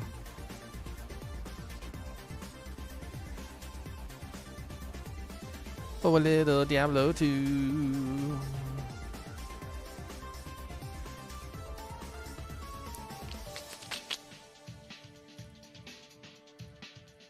I want some M&Ms too. Yep. I open this bag. There's a little miniature M&Ms. So I got some Kaisers. There we go. We got some Kaisers. Don't want to make the opening too big. You don't want to open it up like one of the bags like fly all over the place and all the M&Ms to go everywhere because that's just silly. Oh yeah, they just little mini M&Ms. These little babies. You don't get any of these. Use a dog. You don't get no chocolate. Plus, if I could eat some, everybody on stream would yell at me.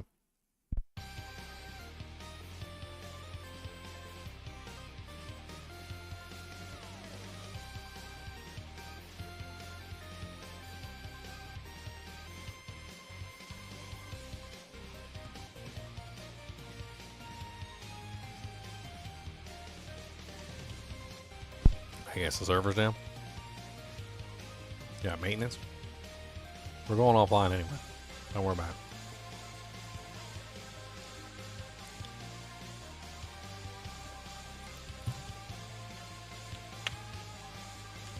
Those little mini M&Ms are good. I like that. You know what we about? You know what we about to do? We about to do some gambling. We need to find a soldier. We about to do some gambling. We need to find a soldier. Little bit of gambling, lot of bit of life. Little bit of gambling, little bit of strife. Gonna be the gambling my life. Gambling all my gold, every bit we got. Gonna gamble everything, all I really got. Do you know how much gold I got in the world? No, you don't, cause you don't see my gold. I have 35K in the bank old.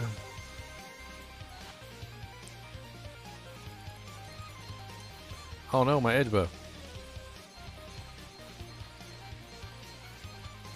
Jambling with G, boys, we're jambling with G.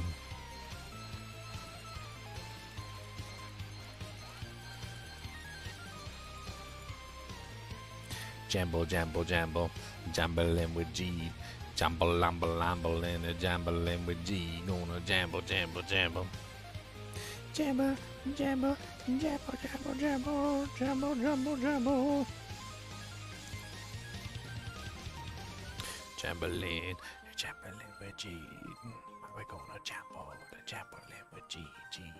Champo, champo. Champo, champo, champo, champo, champo.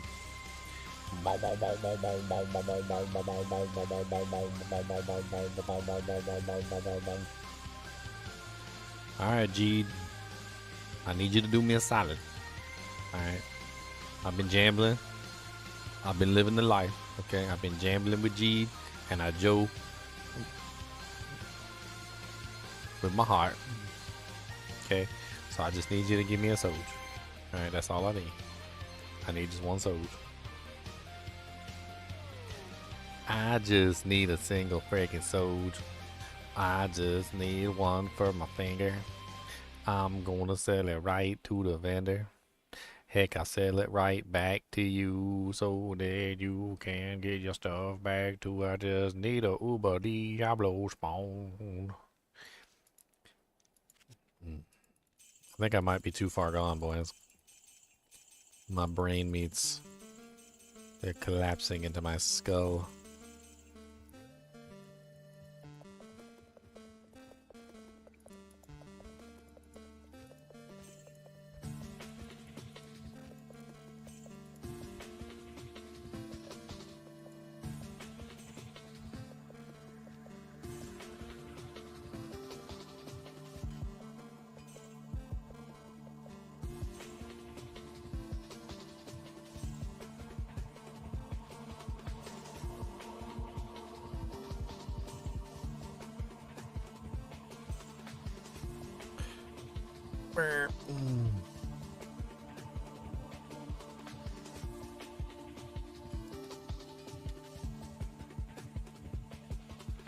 Change to a different channel so people know I'm not theorycrafting anymore. In case they want to come hang out. Alright, more jambling with G. Let's go. G, G, G, G, I need, gimme more. I need a soul for, gimme like 2 or 3. I need all of them, give me that a freaking soul, give me one, yes please.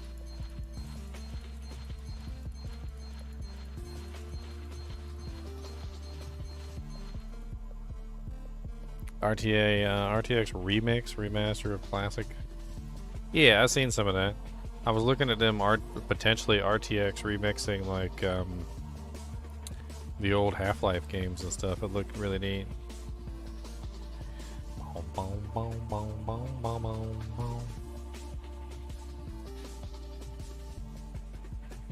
10% faster cast, 118 attack rating, DR1, 10% master bind. I guess that's okay. It's not like the most amazing thing in the world, but it's okay.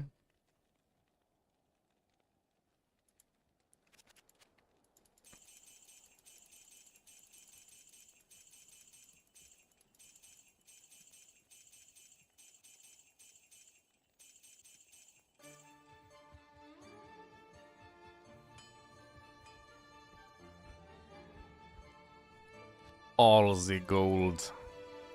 All the gold in the world.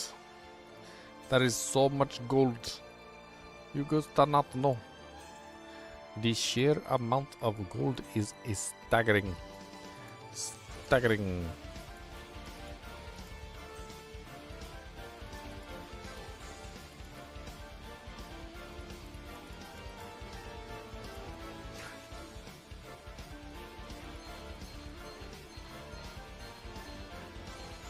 Is this my final music? Is this the final countdown? The music that will signify the Soj? The music that will ring in the era of the Soj? Is it the music that will ring in the true era of the Sojathon? One Soj to rule them all? One Soj to bind them? One Soj to hold them all, and in the darkness bind them.